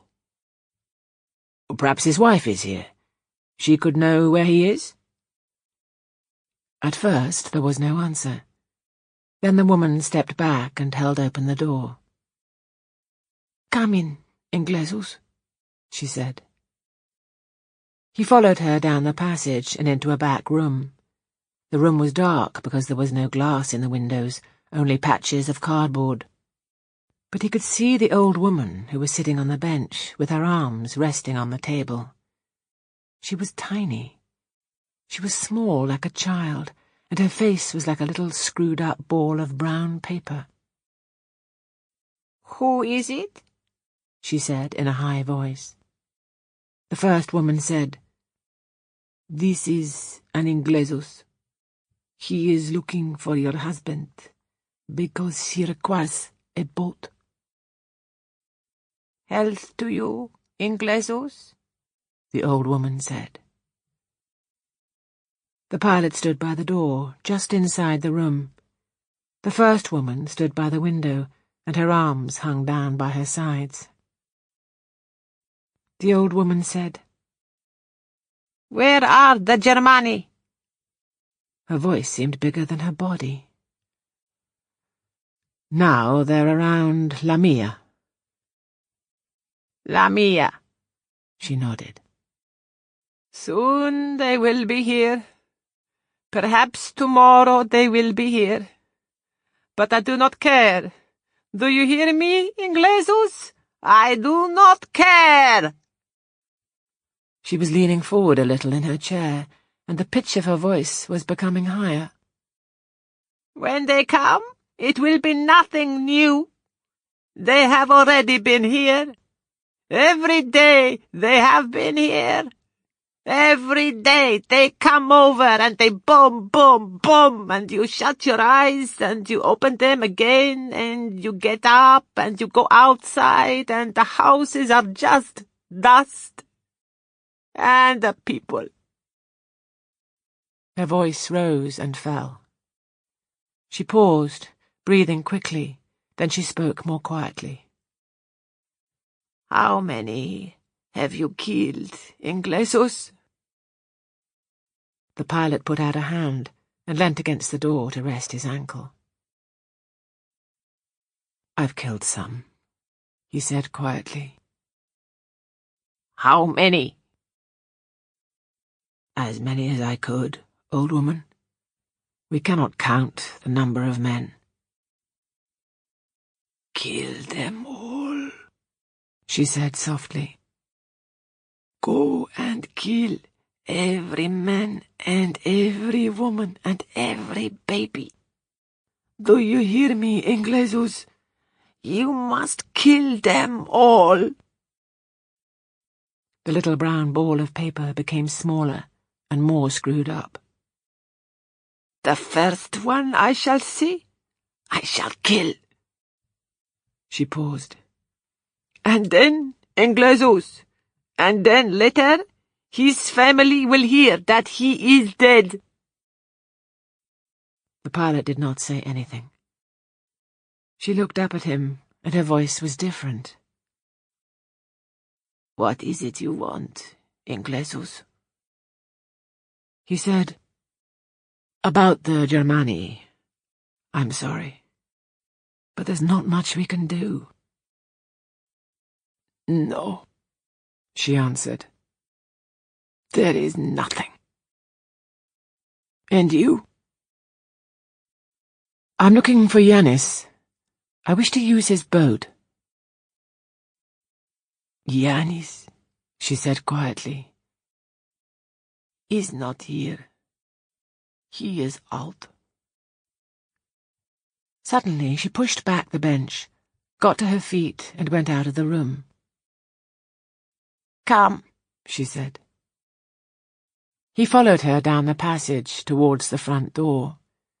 She looked even smaller when she was standing than when she was sitting down, and she walked quickly down the passage towards the door and opened it. She stepped out into the sunshine, and for the first time he saw how very old she was. She had no lips. Her mouth was just wrinkled skin like the rest of her face, and she screwed up her eyes at the sun and looked up the road. There he is, she said. That's him. She pointed at the old man, who was sitting beside the drinking trough. The pilot looked at the man. Then he turned to speak to the old woman, but she had disappeared into the house.